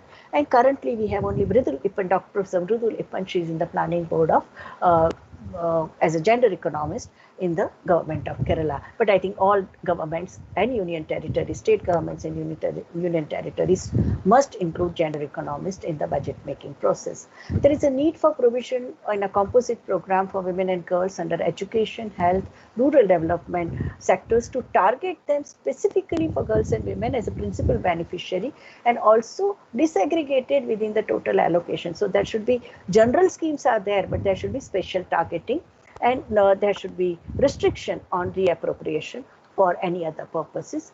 NIRD and UNDP study has shown that over last from 1994 to 2002, the study was done.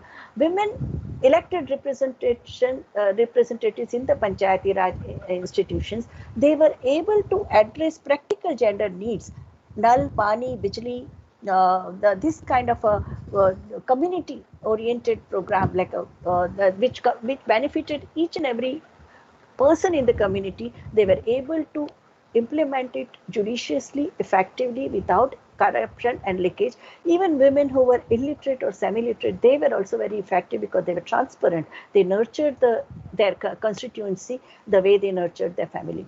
And that's why that study became very important in converting 33% reservation into 50% reservation in the 20 states of India, where irrespective of political differences in the legislative assembly or elected representative agreed to or 50% reservation for women. So currently we have a 4.5 lakh women, 1.4 million women, 14 lakh women in our country who are in the local self-government bodies, right from Gram Panchayat to Block Panchayat, Tehsil Panchayat, and also Jilla District Panchayat.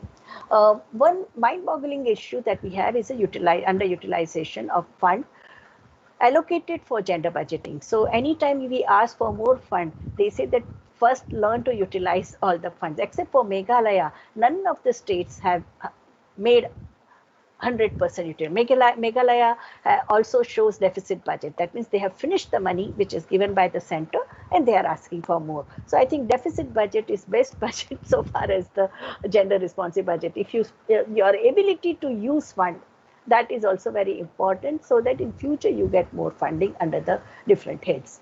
There is a need for a proactive role of National and State Commission for Women, for the universities and for all the socially conscious citizens to be actively involved in budget discussions.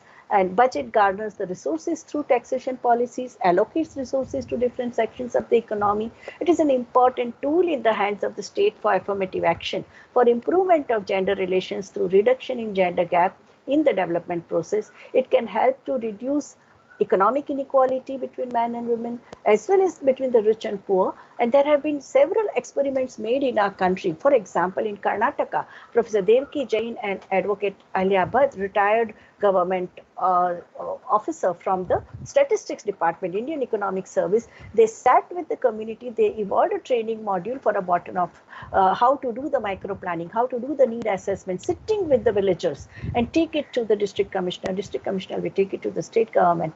And the whole process is a participatory process. Malaysia and several Asian countries have also done the gender responsive participatory budget exercise, which has given very good results. In fact, we have visited the model in Penang, where the whole slum community, the huge slum of Penang city was converted into a big housing society, and we have visited it in such a gender-friendly way, where it was an inclusive approach because the member of parliament grew up in that slum, and once she had a power, she used the budgetary allocation for changing the scenario in her constituency. We have experience of green budgeting. Rajasthan has used the waterman of India, Mr. Singh. He also used the budget for greenification to stop the desert storm and make the green belt in his region.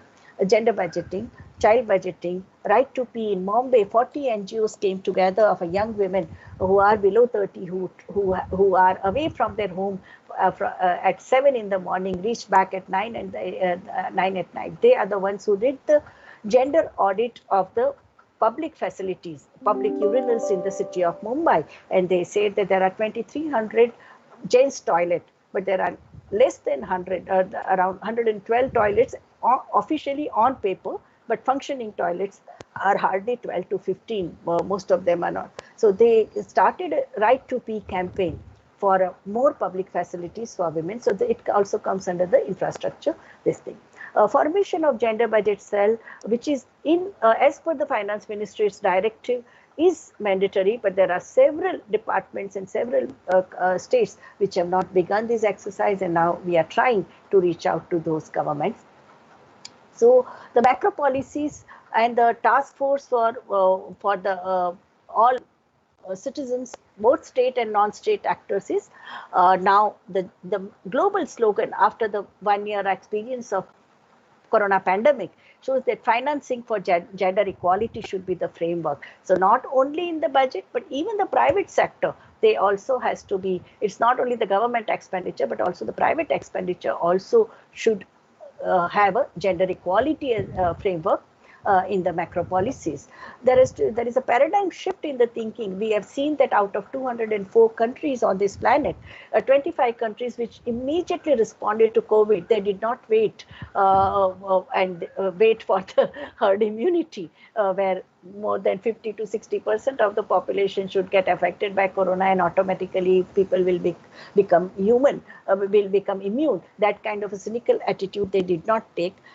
Out of these 25 countries, 18 countries were headed by women prime ministers and presidents. So now there is a new thing that women's response to human misery is much more what you call humane, and it is also much more socially responsible. And there is a global slogan which is echoing, is that women in development, we have to move from women in development to women-led development. So we all have to be very, very proactive and and learn the responses which these women leaders have given in the midst of this health emergency and the major crisis which the humanity is facing. Local and global implications of pro-women, pro-poor budgeting, alternative macro scenarios which emerges out of these alternate budgets, and also interlinkages between gender-sensitive budgeting and women empowerment. There are many case studies done. I have also included various links in which these case studies have been videographed. Serious examination of budget calls for greater transparency at the level of international economics. So both IMF, World Bank, World Trade Organization, all of them have to be constantly hammered that they can't pressurize the developing countries to slash the social sector budget. Everything cannot be commercialized. So privatization is not the solution. We have seen under this emergency also. So the local processes of empowerment should not be hampered by these international conditionalities of international agencies.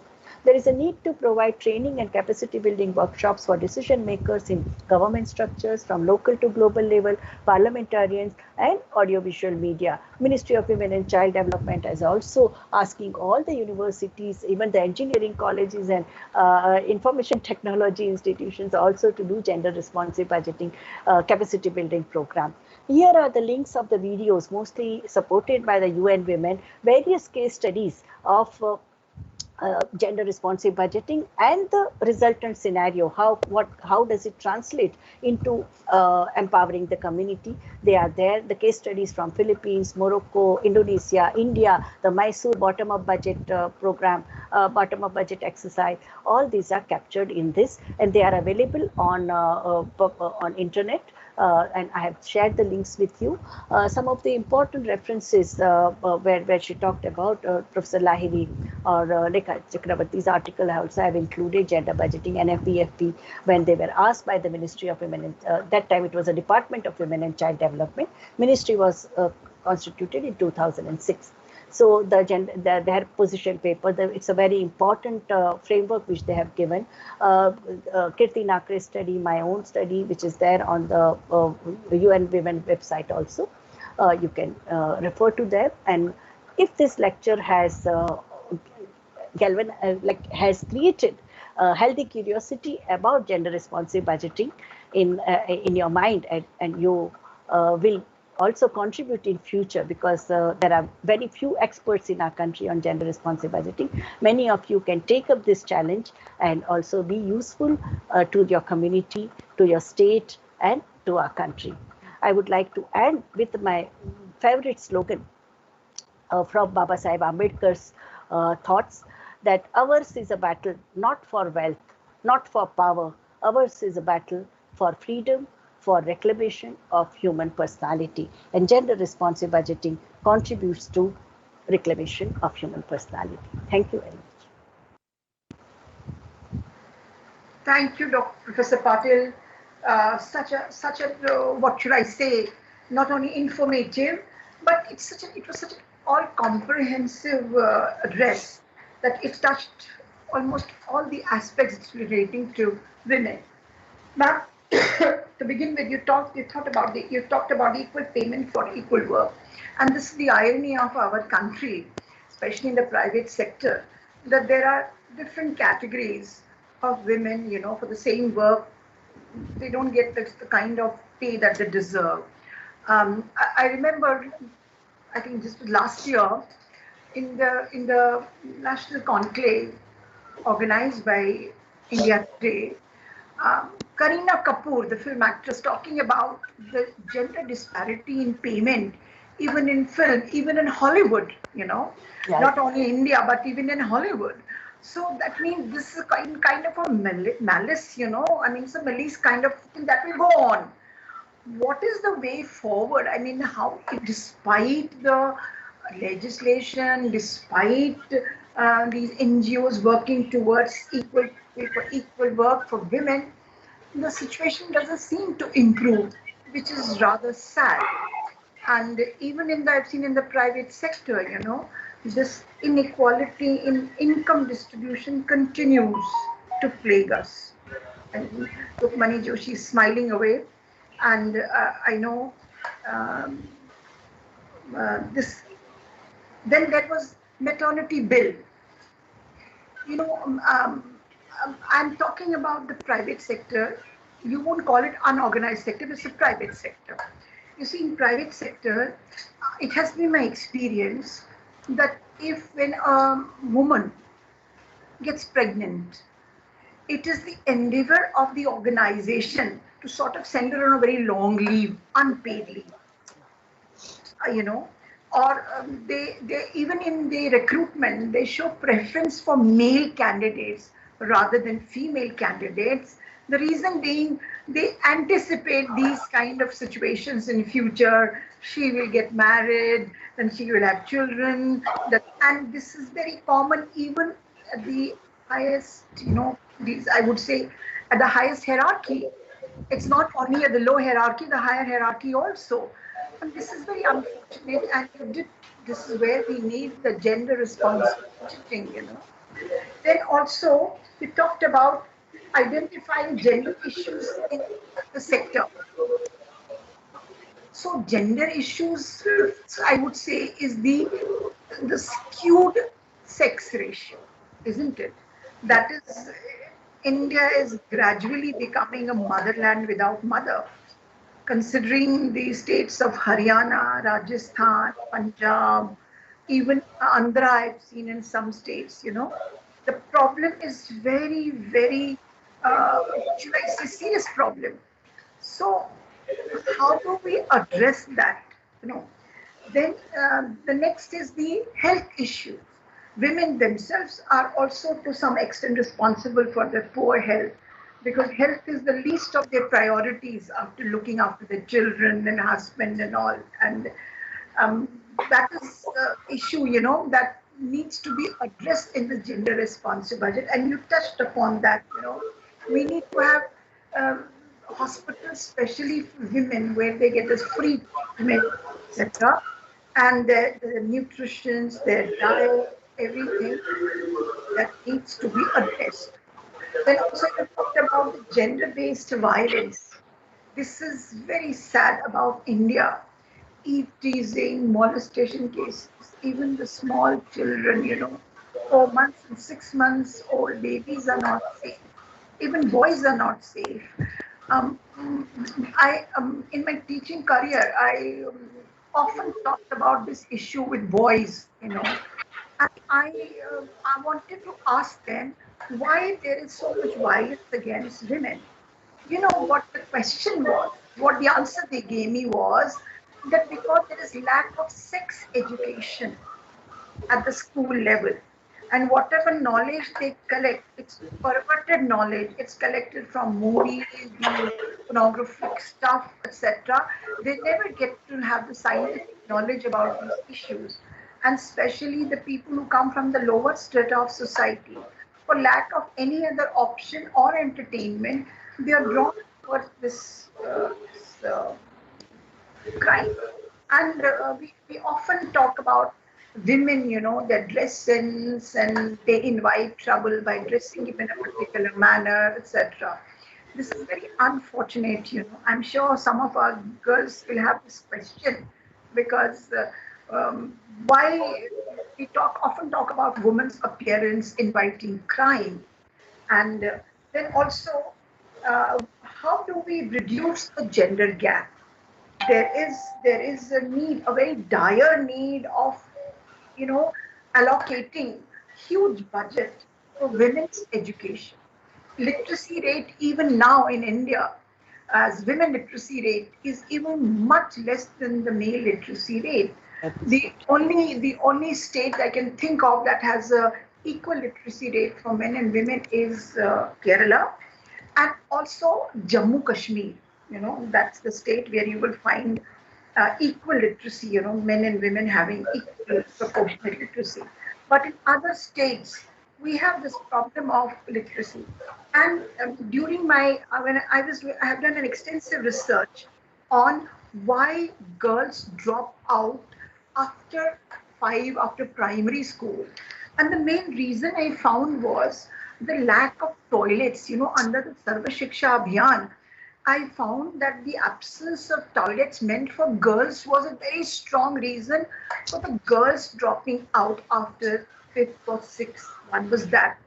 And second was the birth of another brother or sister in the family. The mother was working, she was doing manual work, and this girl who was 6 or 10 or 8 or 10 years old had to look after the new sibling. So that also was one of the reasons, and that has to be addressed. Then also the gender empowerment. We talk so much about, and this is so relevant to what Baba Sahab said about gender empowerment. He says, if you want the country to develop, then you need to first develop women, because they are the ones who will take care of the family. So, and other countries have also recognized it. But women empowerment, still seems to be the full. I would not say that the empowerment is not taking place. Women are getting empowered, but the percentage of women in jobs and other professions is very less.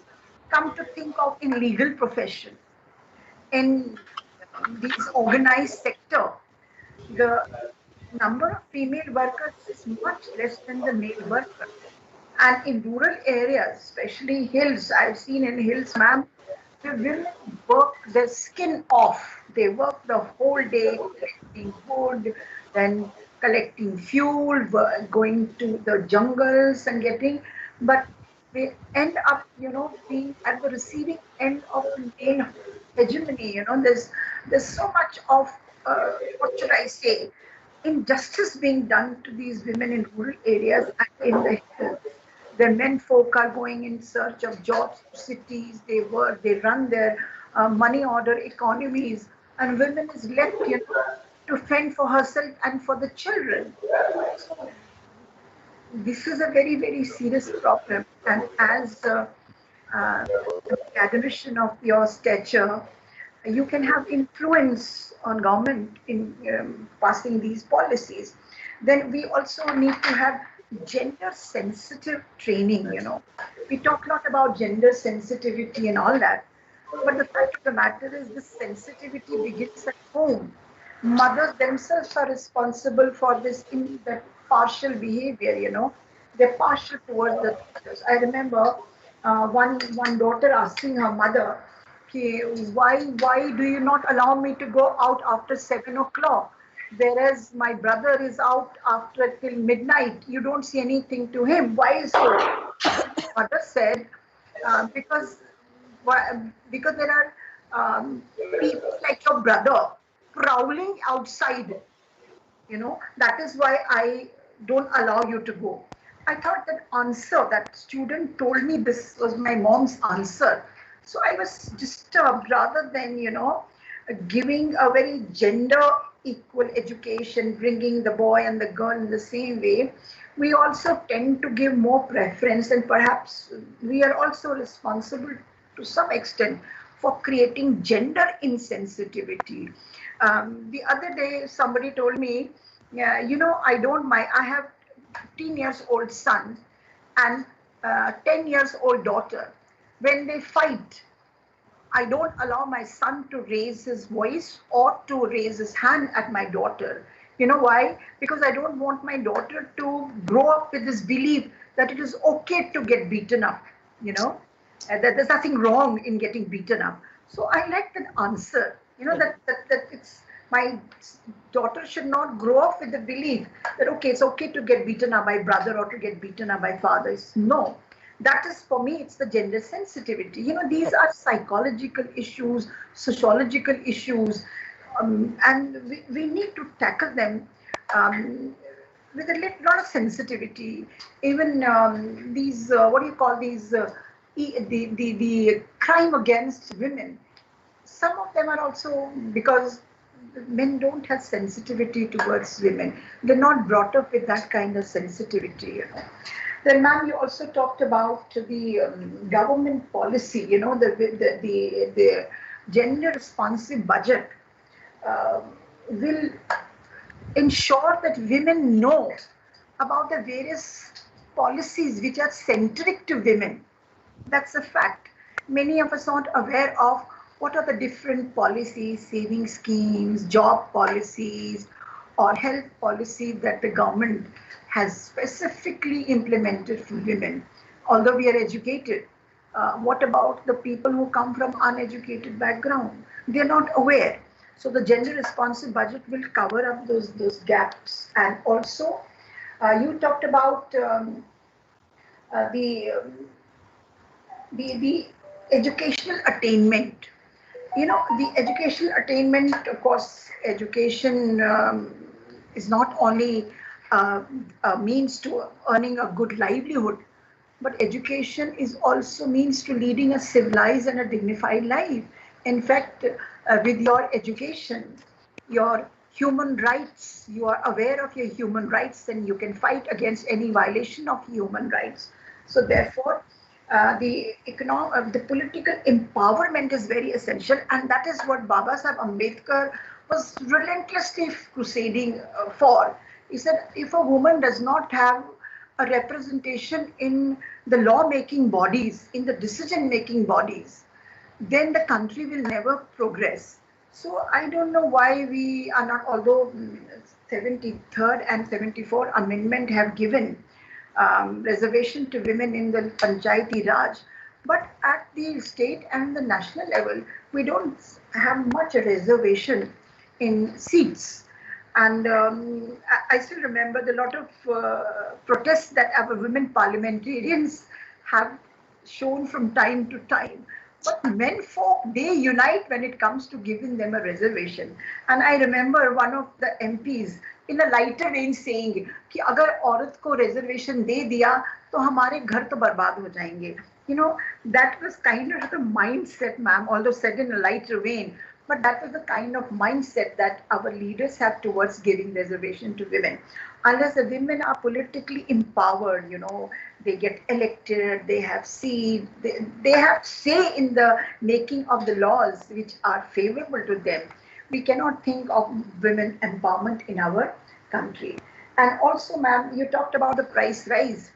And I quite agree with you when you said price rise affects the woman the most. I don't know whether you will agree with me. She's the one who's making the household budget. She's the one who is making both ends meet, especially if she's not a working woman. The price rise affects her the most. And that's where the government has to think of, making a budget that is woman friendly as well as that. So there is a certain community of women workers who are very crucial for the work they do for the society, but they are so poorly paid. First of all, the midwives, the nurses you have seen in this epidemic. I saw a heart-wrenching scene of a nurse standing at the gate of the hospital and a 2-year-old daughter with her father crying to go to mom, but the mother was working with these COVID patients and she could not. That was the first wave of the COVID. These were such heart-wrenching scenes during the COVID and otherwise also. But the services, they're paid very, very poorly. This is, what should I say, a great injustice being done to these workers who are so crucial for the health of the society. Midwives, even the teachers in the private sector, there's a lot of that needs to be done in that way. Then the gross enrollment ratio in government schools is GER is very, very low. Why is it so? Is it because, like I said, even in I had the opportunity to visit many schools during and to review the midday scheme, and the midday meal that was given had anything but the nutrition value. It was a boiled dal, boiled rice. That's it.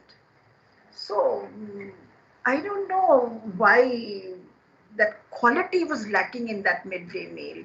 And because midday meal was supposed to provide the nutrition as well as bring the children to the school, especially the girls, but it doesn't seem to have served its purpose. Then there is the widow pension. You talked about widow pension, yes, especially who have no way. I think some state governments are giving mere pittance. I think it's 900 rupees or 1,000 rupees per month or so. That's the widow pension they have.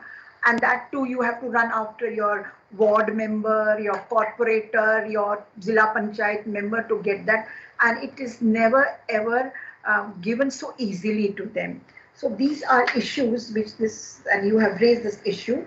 And women-friendly transport also. Yes, after that heinous crime, that Nirbhaya case, it has now become must to have a separate transport, especially in universities like Delhi and Mumbai, where you have hordes of girl students commuting by public transport. And I remember as a young girl, by commuting by public transport, we have also faced a lot of, I would not like to mention here, but we have also faced, what should I say, molestation, inappropriately being touched, and raising our voice and nobody siding for us. So these things need to be done. And ma'am, and you also talked about transgender. And yesterday I was watching some old show about this Lakshmi. She's a Mandaleshwar of the Skinner community. And she was talking about the hardships they used to face before the transgender were given their rights, legal rights, and it was made as a third gender. She was talking about terrible things, the atrocities that was done to them. Not that it has stopped anymore, but she said that has made us rebellious. That is why we go for marriages and we sort of fleece them. Itna chahiye, itne hazar chahiye, utne hazar chahiye. It's our revolt against that anguish, that anger that's coming against society. And now we need to do something for the complete rehabilitation, although the law is passed.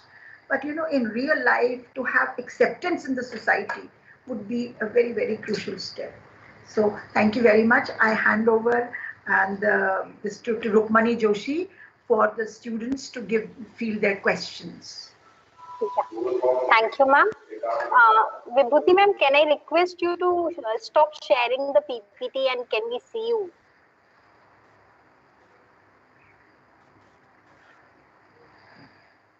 And in the meantime, I open this floor for the question answer round.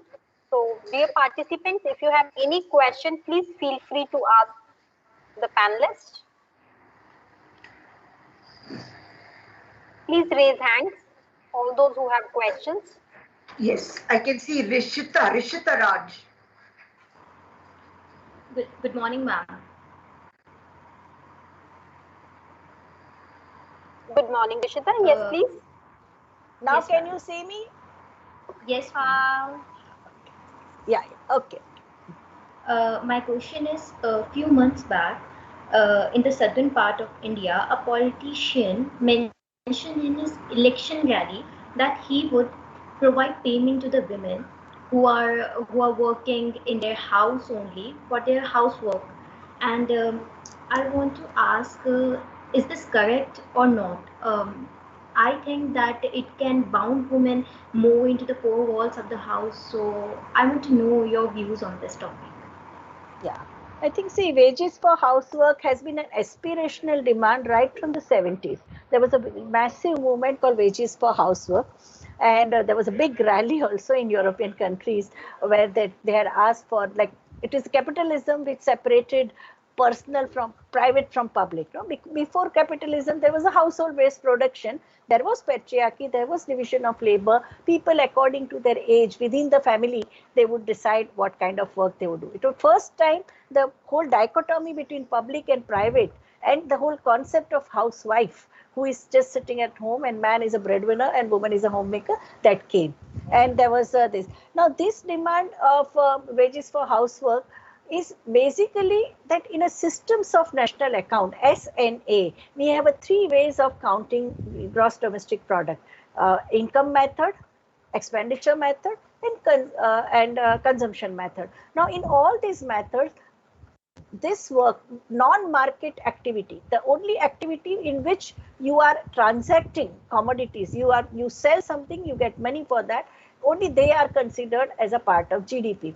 Non-market activities such as collection of fuel, fodder, water, animal care, kitchen gardening, which augment family resources. Here we are not talking of cooking, cleaning, caring, but things which are economic activities, which are, though called non-economic, they are considered as they are augmenting family resources. In economics, first thing we are told by our teacher is, if a man marries his cook, national income will reduce. Why? Because as a cook, she was getting wages, so it would be counted in national income. Now as a wife, she is doing the same job, but it is not done. So when we talk about, when they talk about wages for housework, it is basically aspirational demand. It is used in various judgments in several countries. If you see in India, right from 2010 till the Justice Ramana, who is our Chief Justice today in our country, he, in his judgment in the month of January in 2021, in several accident compensation cases where men and women both die,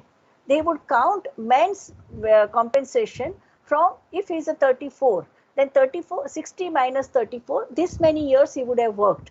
And what is his salary currently? You multiply it by 12, so you get annual income. Annual income plus the number of years he would have worked had he been alive, on the basis of which compensation for man is decided.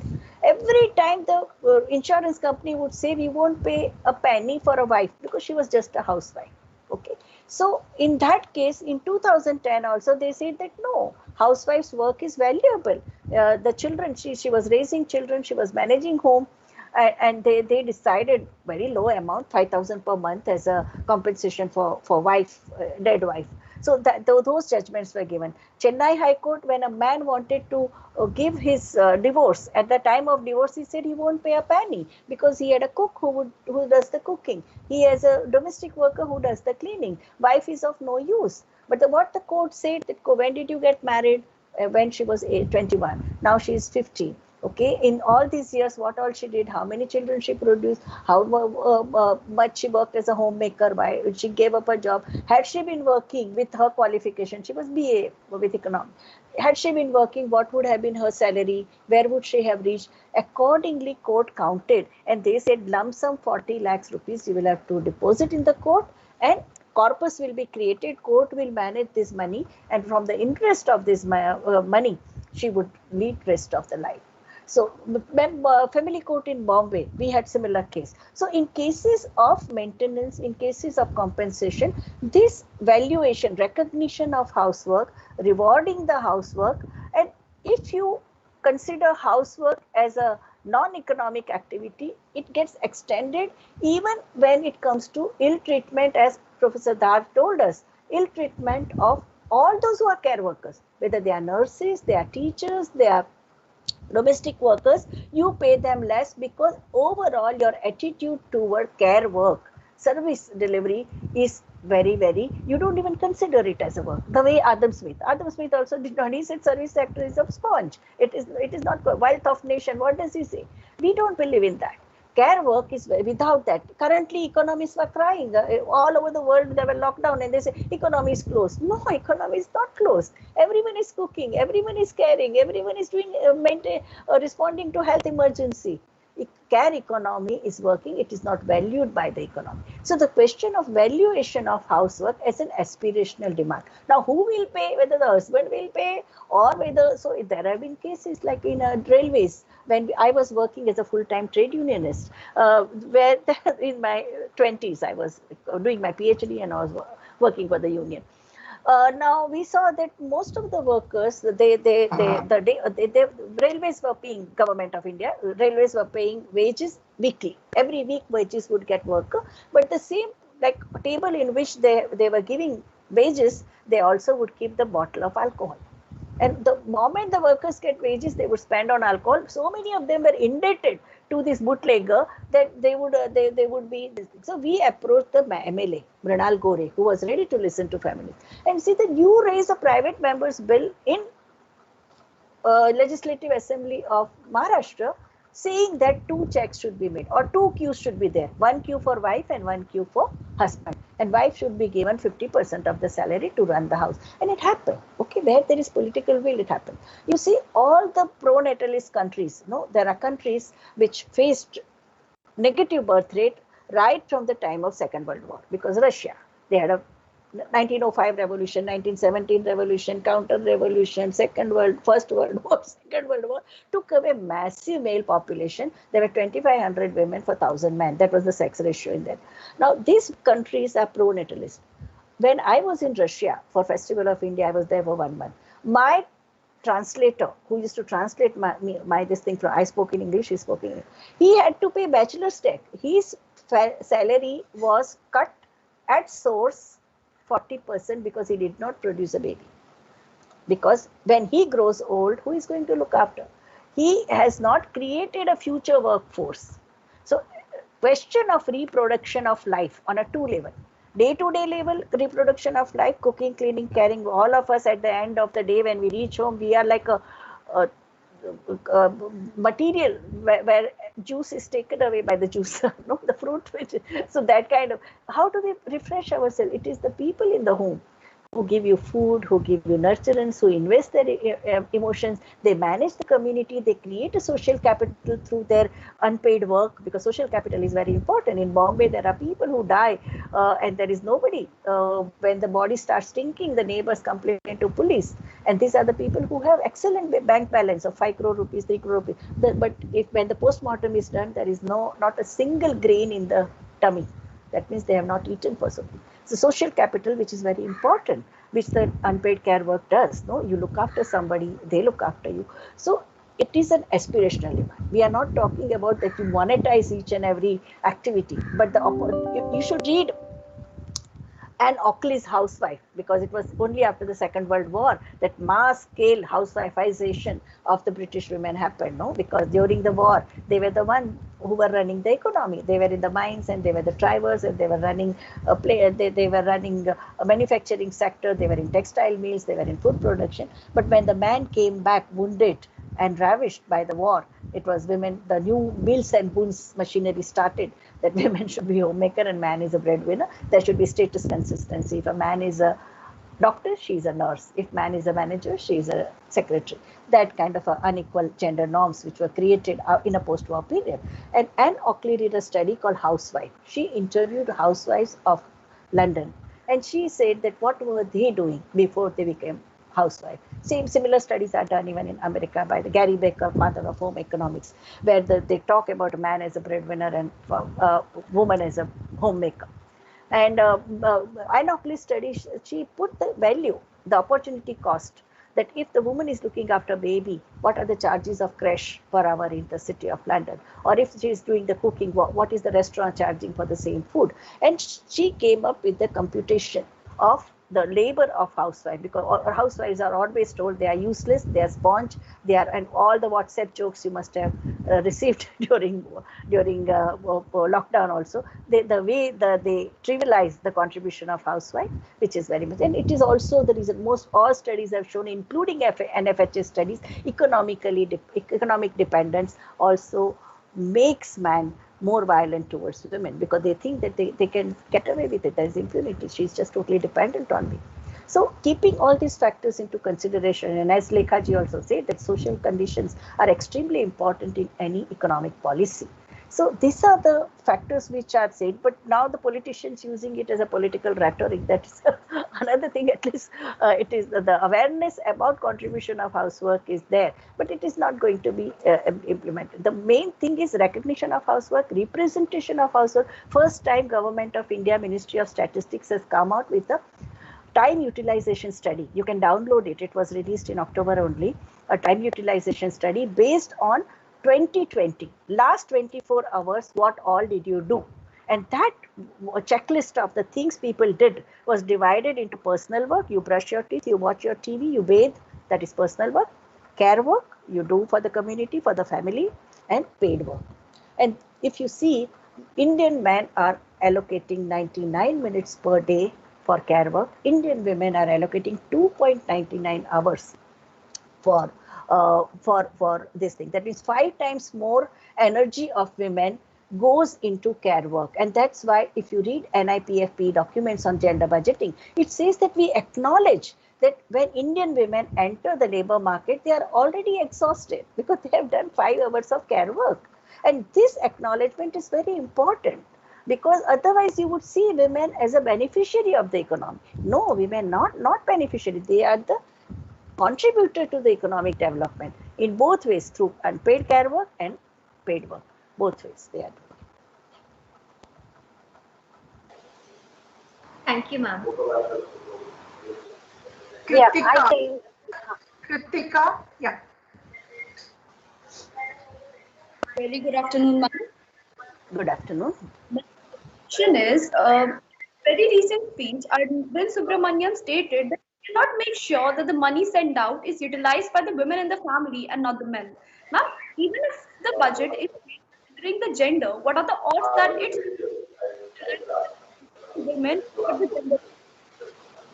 See, the utilization of money, first of all studies on women and work, whether they are sponsored by Indian Council of Social Science Research, UGC, Women's Studies Center, ILO, UN Women, UNDP, of women in poverty groups, their 100% of their income goes for direct benefit of the family members, children's education, even SHG movement. You see the study of the micro women in the self-help group movement. They are taking loan mainly for paying fees for the children, for education, for the health emergency, for paying the rent, for paying the this. So while men spend nearly 1/3 of their income, those who are not alcoholic, they spend on personal thing, whether for smoking, for recreation, for watching movie. So self expenditure for of women is always very low across the working class, means among the poverty groups, and even among the middle class. It is directly goes to the benefit of middle class women. They say 65% of women's income directly goes for the benefit of the family. And even in the widow's pension, when they are talking about what we are saying, that giving money in the hand of widow or even a child labor, no, like so many Latin American countries, they had a conditional cash transfer to address the problem of child labor. What Latin American countries, Mexico, Argentina and all did, that if you send your child to the school, that day's salary would be directly credited in the account of child. Now, child, we know that child is a helpless. Okay, child will not have any right to spend money. It will be the adults in the family who would make the choices. Okay, so that we are. In case of widow in India, you give cash in the hand of widow. Widow is herself a very, very powerless person within the community, within the family. She has to depend on so many people. This cash doesn't help her. It doesn't go for her welfare. All those who are bullies, whether they are in the community or whether they are kinship relationship or family, they take away her money. So she doesn't have a decision-making power because she's already not empowered. How to empower her? Along with this support, we do through gender responsive budgeting, they need to have a community. They need to have a self-help group. They need to have a community center. They should have a counselor. They should have a more capacity building, like a training, so that they can become economically self-sufficient and socially empowered. They can take their life's decision, determine their own destiny. So along with gender budgeting, you also need social empowerment. And that's why the collective endeavor becomes very important. And that's what is the success of the self-help groups, SHGs, no, where the starving, they were starving before and now they are subsisting, though they are among the extremely poor family. The social capital that you create through collective endeavor is very important. It is not only the economic agenda, but you also fight against domestic violence, you fight against evil practice of sex selective abortion, you fight against custom of dowry. In fact, the widows of Maharashtra, farmers who have committed suicide due to agrarian volatility in agriculture, their wives, when they made their SHGs, they created a manifesto that we will use our microfinance only for subsistence farming. We will not go for commercial farming at the cost of food security. For us, my child should get food. Number two, we will not indulge into ostentatious marriages. We will have a simple marriage. I will not indulge into child marriage. I will educate my daughter. So along with economic program, they also have social program, social change and the transformatory program that these SHGs have. So that's why the collective endeavor helps them in fighting against gender norms as well as extremely what you call negative patriarchal influence. Yeah. Thank you, ma'am. Yeah. Dharman, can I make a comment? Yeah. Please go ahead. You don't have to ask me, ma'am. Anybody's free. We are talking about women's empowerment. Correct. So, thank you, Vibhuti ma'am, for such a thought-provoking presentation. I believe allocation is a significant step, but it is not a sufficient step. So, monitoring of its utility and the methodology of its utilization needs to be clearly charted out. For example, the Department of Rural Development has allocated 1/3 of the total allocation of Manrega budget under Part B of the gender budgeting for 2020-21. However, if you look at the composition, then women make up for nearly 55% of workers under the scheme. So we need to look at that, what is the allocation amount and how it can be utilized and for how many people it can be utilized. So monitoring of utilization also needs to be focused upon, especially in the welfare schemes. Correct. And what we have seen currently, that again the district authorities and all, they are now using the gender stereotype. There was a time where most of the southern states, most of the Western India had reported 65% beneficiary of MG Narega as women, because MG Narega wages are less than the market wages. But under the lockdown and massive male unemployment, even when the engineers and MSc and the postgraduate students, they are also standing in a MG Narega line.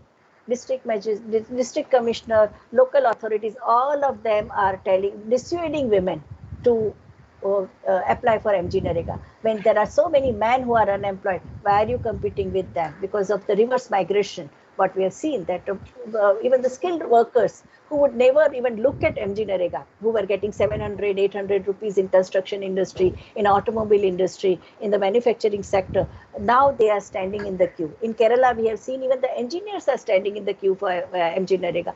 And we see that women are dissuaded. So, and this is not only in India. All the studies of 191 countries, they are saying that we have turned the wheels of this pandemic has turned the wheels of history in a backward direction. Whatever our hard-won battles of last 150 years in terms of social reform, integration of women in the economy, all has gone back, because 40% unemployment is there among women who were earlier working in a pre-Condona period. And it's also in industrialized world. Everywhere the gender norms have become more strengthened, more right-wing backlash is creating disability and the what you call not enabling, but it is disabling situation for women to get bargaining power in the labor market. So that is there. So for fighting social norms becomes equally important in the agenda. And only where you have seen more women are there in the decision-making bodies, in those 18 countries where you have a right from prime ministers to cabinet rank ministers and all are women, they have seen to it that this kind of regressive measures are not taken. In fact, the New Zealand has now even granted abortion leave for women. They have granted special leave for women who are because of the pandemic, domestic violence has increased. So special leave without salary deduction in this thing. When it comes to corporate Fortune 500 companies, under the lockdown, only 2 companies gave they acknowledge unpaid care work, and they said Swiggy and Tata Steel. They said that if women take leave to look after their family members, there won't be any salary reduction and they will not be retrenched. Otherwise, no, all other companies have retrenched. There's a massive retrenchment of women, not only the working class and informal sector women, but even women in a professional life. Massive retrenchment has taken place under Corona, and in the unlock period also, men are taken in, but women are not. And now they are using massive automation and machine learning and artificial intelligence and robotics, for which men are ready, but women are not even given those capacity. There are no such training programs for women, so they are losers in current condition. Yeah. Thank you, ma'am. Thank you so much. Yes, any other question? I can see one student is trying to turn on his camera. Does he want any question? I know ma'am must be already tired. She's spoken more than an hour and you must be tired. Shreya, one more question. Can you take one more question, ma'am? I can Yeah. see this girl, Shreya Singla. Yes, Yeah. Shreya. Good afternoon, ma'am. Good afternoon.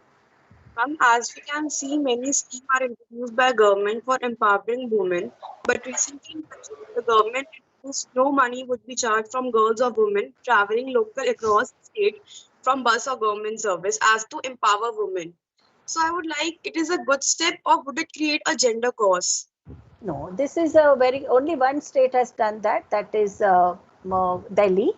Delhi State Aam Aadmi Party, and all the studies done by SEWA, Self-Employed Women's Organization, Indian Social Studies Trust, all of them have shown that it has been really very helpful, because in terms of attending to the ill people, like taking the child or a family member to the hospital, otherwise they would not go, they would just give up, no, or any person in the family who is unwell. Transport in the city, transport is the most expensive thing, no, currently, whether private transport or public transport also. Another thing, that the small businesses which housewives do, making snacks, providing food, doing some tailoring job at home if they have a machine, and taking it to the customer. All these things, no, the small activities which earlier women were confined at home, and they would not get this kind of economic opportunities. And so many of them now, even the working class women, have a smartphone, and they contact their clients and customers, no, on smartphone. But physically going there with the services, either services or goods which they have produced, that has been facilitated. Another thing, the attendance of girls and poor children in the schools have also been very regular. The absenteeism because of the transport cost has been reduced. And I think African countries where they have heavily subsidized transport, have also experienced that to the poverty groups, when it comes to their employment need, health need, skill building need, and need of the food security, it has really been very, very helpful to have a subsidized transport. In fact, most of the East European countries, and even in Russia and China, public transport has facilitated economic activity. So it is a win-win formula, not only for that individual person, but win-win formula for the community, for the local economy, and for the national economy. It's a public good. Treating affordable transport as a public good always helps. Thank you, ma'am. And in Thank you terms of so much, Dr. Patil. And even social implication, because in Delhi they say that women were never allowed to go out. But now, because there is a free transport, and we see that we have done some work, and we will char paise kama ke bhi layenge, we are bringing some money, then even families, no, who were the conservative mother-in-law or conservative husband, they say, ha, theek hai, keep in touch with us, you have your mobile, and they have become. So in terms of mobility also, it has enhanced mobility of women and girls with the street. You know, ma'am, Dehradun in Uttarakhand, where we live, they started a similar transport from Dehradun to Rishikesh, only meant for only women. I don't know what happened, 3-4 days, it went off very well. After 5 days, it had to be discontinued because no woman was traveling in that bus. Oh, yeah. Okay. So there was not enough advocacy, huh? I don't know whether it was not popularized or they didn't know. 4-5 days, this was 2 years back, and lovely bus, very luxurious bus from Rishikesh to Dehradun. All it used to leave Rishikesh at 7 o'clock and bring the commuters to, those especially students and those workers to Dehradun. And it was started with a great fanfare, and we were very excited, now. But after 5 days, why? The reason given was we didn't have enough commuters taking the bus. No, so in Maharashtra they use the cluster approach. Like when the in a remote part of Maharashtra, one MP created. He used his MP fund for a women's college around 42 to 50 villages around. Their girls used to drop out after 12th standard, and there was no connection. No buses were not going. In fact, the heads of all these villages decided to boycott election because PWD did not construct Pakka roads. No, and the moment state bus started coming to all those villages, the college was full with 2,000, 3,000 girls in that thing. No, so the cluster approach, they would not send her alone. Even the Mandesh Mahila Sakari Mandli, which is a where there was a completely low literacy area and a massive pauperization of people, when they started formed their cooperative, they gave a cycle scheme, but cycle to all village girls, and they said that all of them should collect at one particular point in the village and go to school together, not single, because the question of safety and security is very important. So they were given assertiveness training, and they said that they should come and go together in a group. So that's how the cycle scheme became so powerful. And same in Bihar. Bihar also cycle scheme became very. In fact, the Nitish Kumarji could win election because of the cycle. All women voted for. Four times. He must have done something good. All women voted for him, and the literacy rate in and retention rate in schools and colleges in Bihar also increased drastically because of this transport. One thing I've noticed. My last question. One thing I've noticed. Up to middle school, the access to school is easy. After every 2 to 3 kilometers, there'll be a school. But after Madhyamik, after class 8, 10, 11, the access starts getting, wider and wider. In the sense, after every 10 kilometers, there'll be a school. Yeah. Why this kind of policy? Correct. The budget is reduced. No, it's less than 2% of school education budget. We have left everything to the private sector. No, the state used to invest around 4 to 5 immediately after independence. That's what the Nehruji said. No, schools and colleges, universities and schools are our new temples, and that's why the priority was given. Even Baba Saheb also, even as a minister, law minister and labor minister, he says that what we need is a workers' education needs to be institutionalized. So education was given a great importance in that. But after 1991, with the zero-based budget policy, we have seen that most of the states have 50% vacancy in the schools and colleges. No. That they are not recruited. So that is basically the state withdrawing from its welfare activities. Yes, it's all been privatized.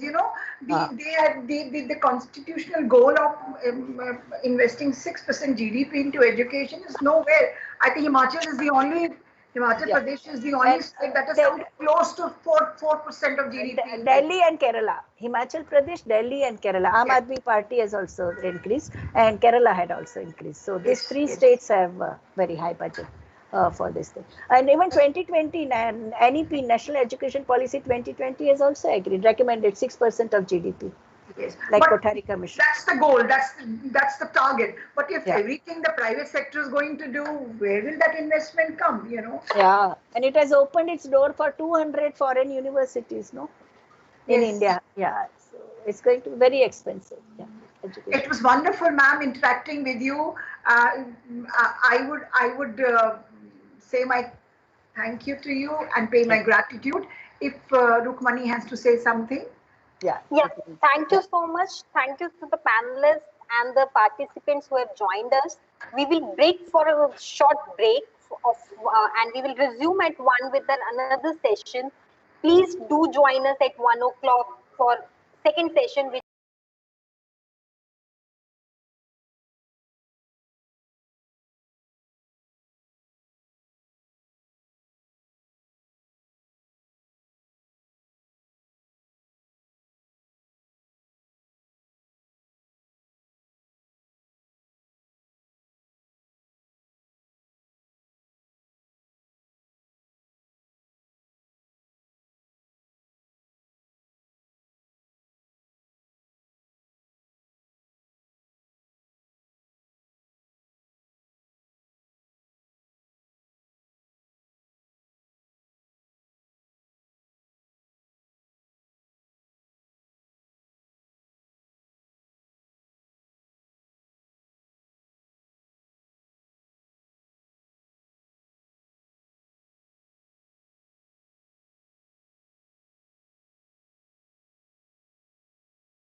Okay. Yeah.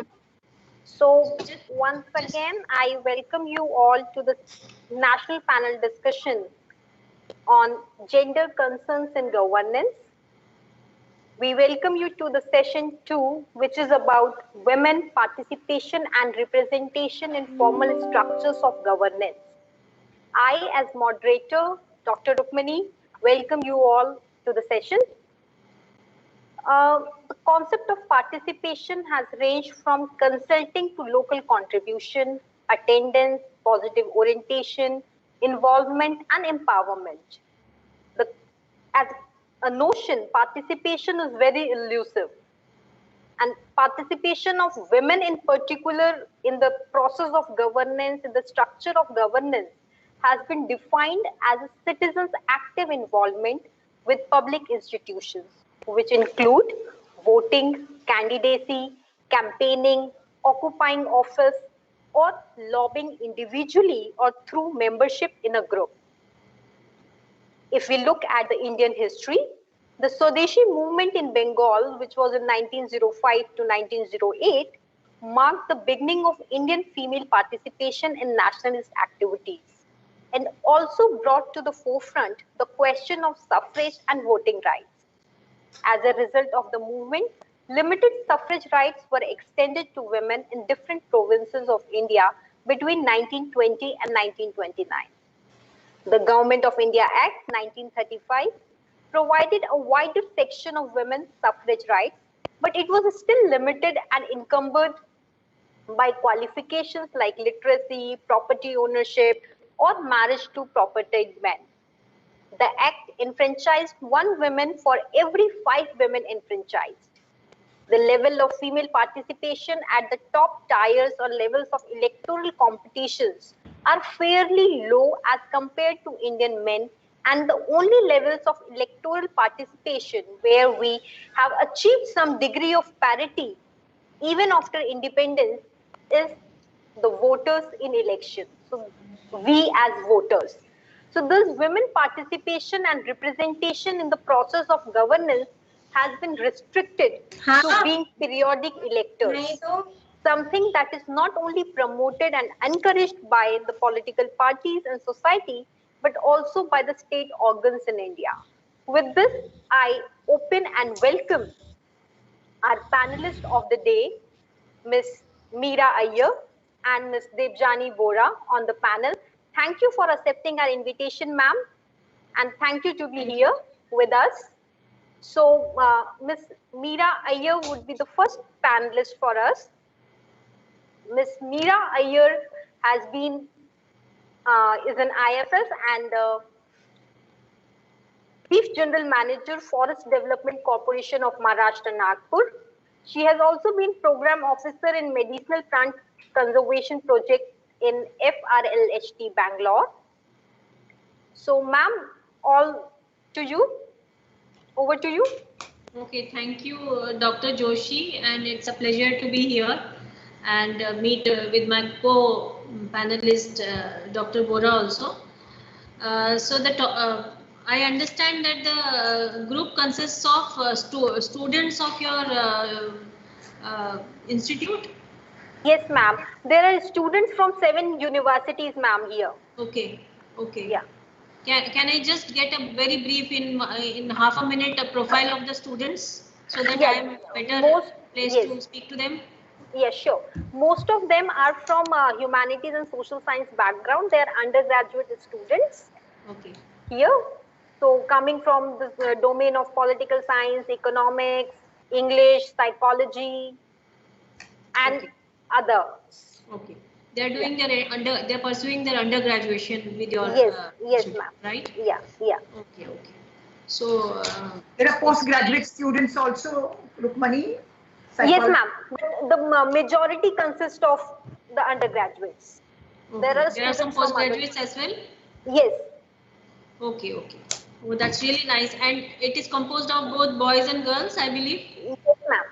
Yeah, okay. It's a mixed group. Yeah. So, first of all, I thank you for inviting me, and I would also like to maybe give you a little bit elaborate introduction of mine so that people are more comfortable. They can place me. When I speak about a particular thing, they are able to, relate or put it in context. Ki what am I saying, or why I am saying a particular thing. So I am Meera Iyer. I belong to the Indian Forest Service, 2000 batch. So I have put in like 20 years of service as a bureaucrat in the in the government. I have held many posts, including as an assistant conservator of forest in the Vidarbha region, Melghat region of Maharashtra. I am from the Maharashtra cadre, and I also worked for a long time in Marathwada in Aurangabad district as a deputy director of social forestry and deputy conservator of forests in wildlife division. Later on, I came on. I went on Government of India deputation to a training academy which trains forest officers. So I was located in Dehradun for a long time. I first was a faculty in the training academy, and later on I held the director or the head of the training academy also for a considerable period of time. And we were training the state forest officers from the different states of India. So during my tenure, I have the honor and privilege of training around 500 forest officers from the various part of the country. And then again, I came back to my home state, which is Maharashtra, and currently I am posted as the Chief General Manager in Forest Development Corporation of Maharashtra.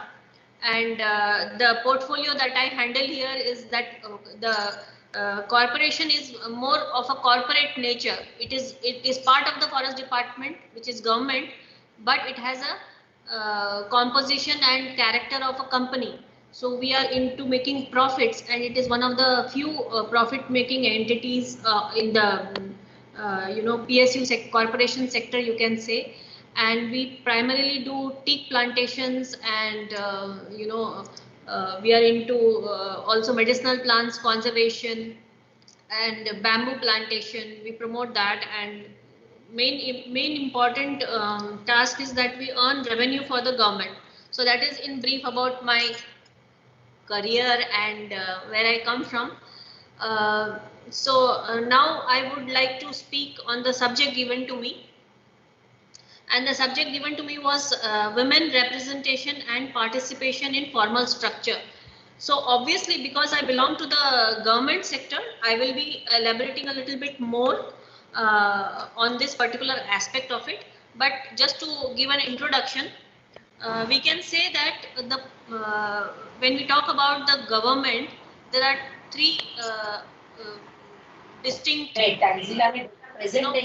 parts of the government. All of us are aware of that: the judiciary, the executive, and the legislature. If you talk about the legislature, we have seen the percentage of women representatives in Lok Sabha increase from 5% to the current Lok Sabha, which is the 17th Lok Sabha. In that we have 14.3% women. That is 78 out of 542 are women, member of parliaments. So Lok Sabha is one aspect or one broad aspect of government. Then we come to the executive or the bureaucracy, as you call it. So for that, I have just taken my own service, which is the Indian Forest Service. And it is interesting for me to share with you that till the 80s, women were not considered for entering the Indian Forest Service. So it was a totally male affair till the 1980s. In the 80s only, first time the women officers, where it was open for the women to compete and come in. And since then we have been having women representation in the forest services. Currently around there are 250 officers out of 3,000 odd in the entire country. So I belong to that tiny number of 250, which is a privilege for me. And this is about the representation or the percentage representation in one part of the bureaucracy, which is the Indian Forest Service. Then if we come to judiciary, I will just share with you a few, one or two statistics. In Supreme Court, out of the 34 odd judges, 2 are women, and in the High Court, 1070 के आसपास जो approximate number of High Court judges होते हैं, उसमें से 82 women हैं. So first part of the topic is representation of women in governance. So I have taken a few statistics. One is of the Lok Sabha, one of my own service, Indian Forest Service, and I have taken statistics from the judiciary, which is the both Supreme Court and the High Court, and we see that the representation is quite low, and it can be understood. I just shared with you the fact that 1980s तक तो Indian Forest Service में women के लिए वो open ही नहीं था. 80s से start हुआ recruitment, and women started getting they started to know about the service called Indian Forest Service. Then they started competing and coming into the service. So right now we have 250 officers. But one very interesting thing that has happened is that women have adapted themselves very well. The Indian Forest Service is considered to be largely a male kind of service, because our postings involve going into the forest areas. It involves a lot of physically demanding activity, like trekking in the forest for a long time, and doing night patrolling, going for rescue in case of man-animal conflict, like अगर tiger के साथ में कोई conflict हो रहा है forest area में, या there is a attack of a wild elephant herd, then the Indian Forest Service officers and the whole team which we lead, we are all expected to be in the field. So in that sense, we have all done quite well. There has been absolutely no lack from our part as women officers. Neither the system has discriminated greatly against us, I must say. I'm speaking from my own experience. So to start with, the training itself is very rigorous, and it is also at par. There is no discrimination as far as training is concerned between male officers and female officers. We are given the same kind of training. It is around 2 years now. The duration is 2 years. We are made to trek. We are given training on driving, horse riding. Then there is a very rigorous PT, yoga, everything, and we all do it. So by the time we come to the field, we are physically fit and mentally tough to take on the challenges of the field. So and the postings are also similar. So आज की तारीख में देखिए तो 3 states हैं जहाँ पे the highest post, which is the head of forest force or the principal chief conservator of forest, we call it, head of forest force is held by women. So Himachal Pradesh, Telangana and Rajasthan में जो सबसे top forest officer है, who is commanding the entire forest force, are ladies. So you can say that representation is low, but the participation is quite high, or it is getting better as time passes, and the discrimination or the gap between women and men and women, both in education, in higher education and opportunities, as it becomes even. So we have a fair playing field, I can say, and we are doing pretty good.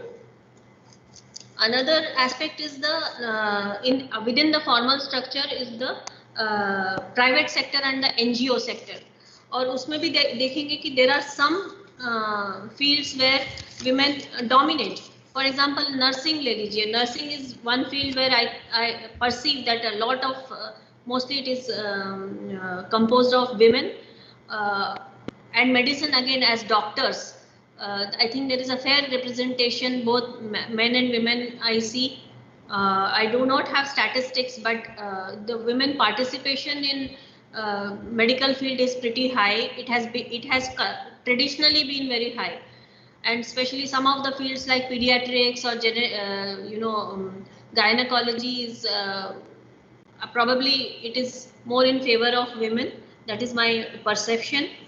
Another is education. Teachers hai, आप देखिए even higher education में the representation of women is very high and participation is also I think uh, proportionally high in my opinion.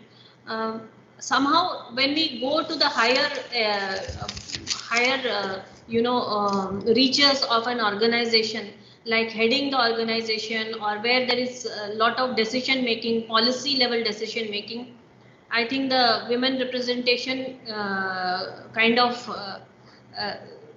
becomes lesser and lesser, especially vice chancellors and all. I see when I look at higher education, mostly the vice chancellors I find are male, and very few women vice chancellors I have come across in my interaction in my last 20 years of service. So I think we are also coming into our own. We are becoming articulate, and the uh, the government is also paying a lot of attention to bringing in the gender balance in both government sector as well as the non-government sector. I will just name a few legislation which the government has got. One is the legislation which improves which tries to address the issue of sexual harassment at workplace and improve uh, the quality of workplace. So that is the Vishakha provisions, which are very strictly and very sincerely followed in government sector, and we are also trying to improve its implementation in a better way by bringing in awareness programs and orientation workshops, trainings, regular trainings, also monitoring whether these things are happening or not, and also improving the infrastructure at workplace by making sure that there are spaces for women to work safely, facilities like basic amenities like washrooms, restrooms, which is one of the main issues I find, that when you go into rural areas and all where women are working, our women forest guards and foresters, range officers, they work in very remote areas in forest. So to provide the basic amenities where they camp, those are the issues we are looking into. Another thing that I wanted to mention is that these are the Vishaka guidelines, that कोई sexual harassment नहीं हो, उनको किसी तरह की discrimination नहीं हो. दूसरा है the maternity leave. Now the government gives 6 months of maternity leave, so that a woman can get, because her role as a mother and caregiver of the family is paramount, and that is one aspect which all of us have to acknowledge, both the male colleagues, male officers, bosses, women colleagues, women officers, bosses, everybody has to recognize that apart from being a professional, women do have to fulfill their role as a woman, sorry, as a mother, and also oftentimes they take care of their children, their older people in the family, तो caregiver भी होते हैं. तो ये जो उनका traditional role है उसको उनको बैलेंस करना ही पड़ता है, और एक बायोलॉजिकल रोल है ना, मदर का तो बायोलॉजिकल रोल है ही, आपको तो वो तो आप मतलब करना ही है.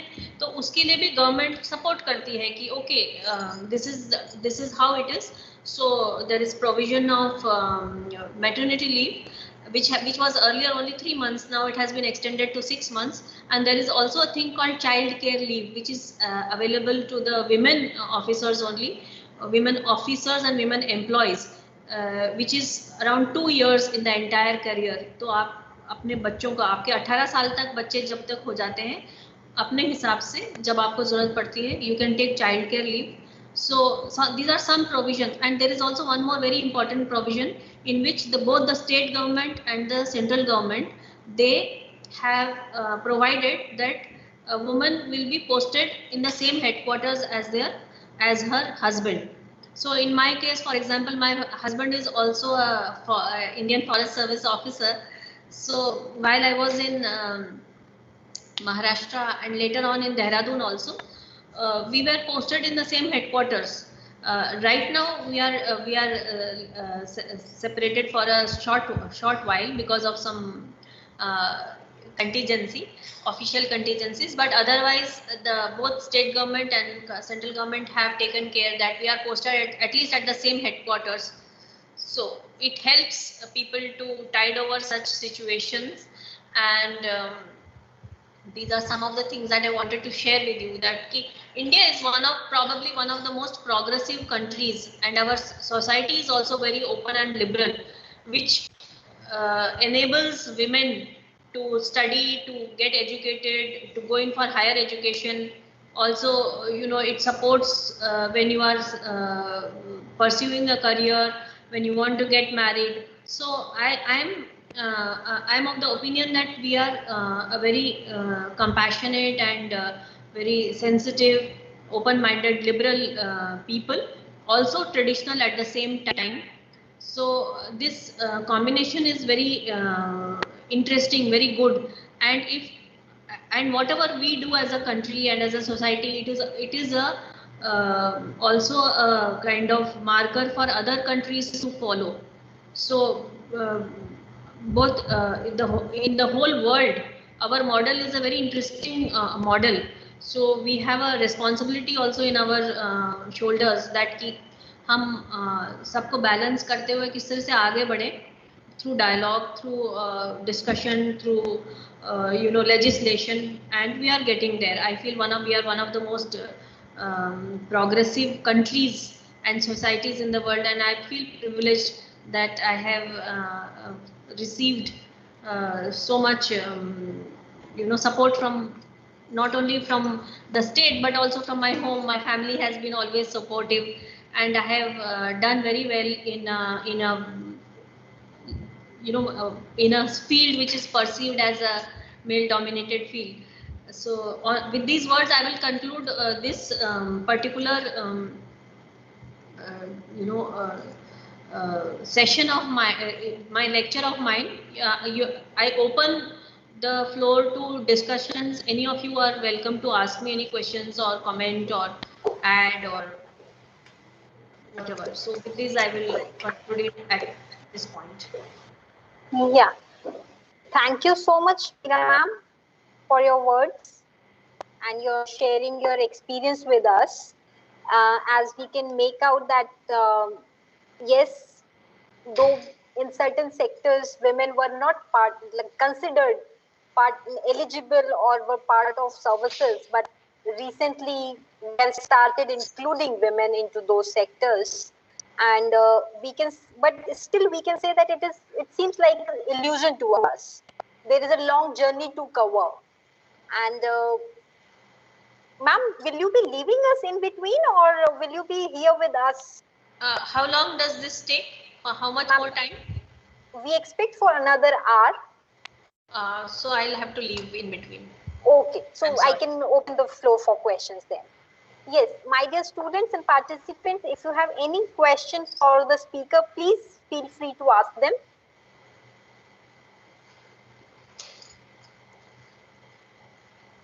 Please raise your hands if you have questions. This is Professor Dhar speaking. Madam, I have a question. Recently, we heard about that lady Singham in the forest, the one who was known for, taking cudgels against this forest mafia and all, being killed. She committed suicide. Isn't it sad, that driven to commit suicide? Could you please tell us, is it rampant, this kind of work-related harassment in the forest department also, or is this malicious everywhere? Sorry, I couldn't hear the last part of your question. What I was trying to say is, we heard about, she was popularly, media had called her Lady Singham, and she committed suicide because her superiors were perhaps, harassing her, and they called it a work-related harassment. But could you please throw some light? Are these things commonly happening? I mean, I'm not saying it could only happen in the forestry, but it must be also happening in all departments. So what is the remedy? Yeah, this is a very unfortunate incident which happened recently, and in fact I have given an interview in Times of India regarding this particular matter. I mean, in the background of this matter, and the gist I can share with you. The thing is that these kind of incidents are not the norm; they are exceptions. I must tell you this. Like I shared with you, I have also put in 20 years of service. There are other women officers. I know of my, range forest officers and the field who are there out in the field. I know many of them, and I have trained also women officers. So it's not a norm. These kind of incidents happen as an exception, and definitely we need to take precautions that these kind of exceptions don't happen. वो वही हमारा सतत प्रयास भी रहता है as a part of the management. That is what we have to look out for कि ऐसी चीजें ना हो, है ना. कोई भी सेक्टर हो, whether it is forestry sector और पुलिस और एजुकेशन, तो ये हमारा जो डे टू डे और कंटिन्यूअस स्ट्रगल भी है और कंटिन्यूअस एफर्ट भी होता है, एक प्लानिंग भी होती है, इम्प्लीमेंटेशन भी होता है. तो आपको ये फेस करते रहना पड़ेगा कि there are always. My belief is कि इन एनी ऑर्गेनाइजेशन और setup the majority of the people are actually decent, good, they want to work fairly and squarely, and they want a good environment to work also. There is a small group which is mischievous. So it is up to the officer or the head of the institution to keep that small mischievous group in control. Sometimes when we lose control of that group, they become havi ho jate hain, and then they victimize, and these kind of incidents happen. But we need to do more, definitely. That is why this it has come to a flash point. ये होना नहीं चाहिए था, ये यहाँ तक पहुँचा है, तो इसमें जो कमियां रह गई है, the department is addressing it. There is at all levels we are doing manthan also and taking corrective measures. So yeah, I do agree. This is the mindset in our society, कि ये औरत है, if she is trying to be smart, I'll have to put her in a place. ये हर sector में है ma'am, ये सिर्फ इसी में नहीं, हर सेक्टर में है कि औरत मुझसे ज्यादा जानती है, मुझसे ज्यादा कॉम्पिटेंट है, तो उसका नीचे मैं कैसे दिखाऊं. ये सुपीरियर ऑफिसर्स के साथ एक मेंटालिटी बन गई है, and this is very unfortunate. Army में भी बहुत सारे कॉमन इंसिडेंट्स हो रहे हैं, where the army has been opened up to regiment, to different lady officers also. So these are becoming common. General brigadiers वगैरह इन चीज़ों में फंस रहे हैं सेक्सुअल हैरेसमेंट पे. तो विशाखा गाइडलाइन जो है उसमें आपको कहाँ तक हम सक्सेसफुल हो चुके हैं कि to prevent these work related harassment against women? बहुत स्ट्रांग है उसका, जो प्रोविजंस बहुत स्ट्रांग है, उसको इम्प्लीमेंट करने की जरूरत है. मैं कहूँगी कि अवेयरनेस भी कम रहती है लोगों में, जो मैनेजमेंट में रहते हैं, ऑर्गेनाइजेशंस में रहते हैं, उनको विशाखा गाइडलाइंस की उनकी जानकारी कम रहती है, और उससे संबंधित जानकारी के साथ साथ में आपको कुछ ट्रेनिंग्स भी करनी होती है, जेंडर ट्रेनिंग्स करनी पड़ती है, कुछ सेंसिटाइजेशन करना पड़ता है, वो सब में लैकिंग होते हैं, मेरा जो अनुभव है. क्योंकि मैंने कई because of being rare kind of phenomenon, women officer at higher levels, so I have been part of many of these committees for different organizations also, and I feel that कि जो sexual harassment कुछ होते हैं, जो भी incident होता है, वो इसलिए होता है कि उस पर्टिकुलर इंस्टीट्यूशन या ऑर्गेनाइजेशन में अवेयरनेस नहीं था हेड ऑफ द इंस्टीट्यूशन को, और उसके जो मैनेजमेंट को उन्होंने कोई कमिटी बना नहीं रखी थी, उसको नोटिफाई नहीं किया हुआ था, या उसकी रेगुलर मीटिंग नहीं करते थे, एक प्रोमिनेंट प्लेस था उसको. आज एक कॉन्सेप्ट आया posh, the concept of posh,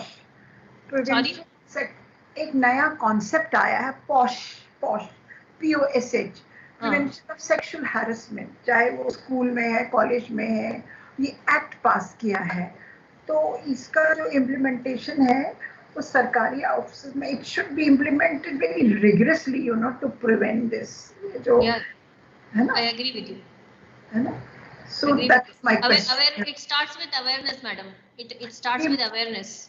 ये पुलिस फोर्स में बहुत आम है, और ये आपके जितनी भी ये इवन फॉरेस्ट्री मैंने आर्मी में देखे, बहुत आम हो गए ये cases. Somehow the male is not able to tolerate a woman being at par with him. No, but I would just like to a little disagree with you. ये शुरू में कहीं कहीं पे होता है. मैंने कहा ना आपका, और मैंने जो फेस किया मैं वही आपसे शेयर कर सकती हूँ.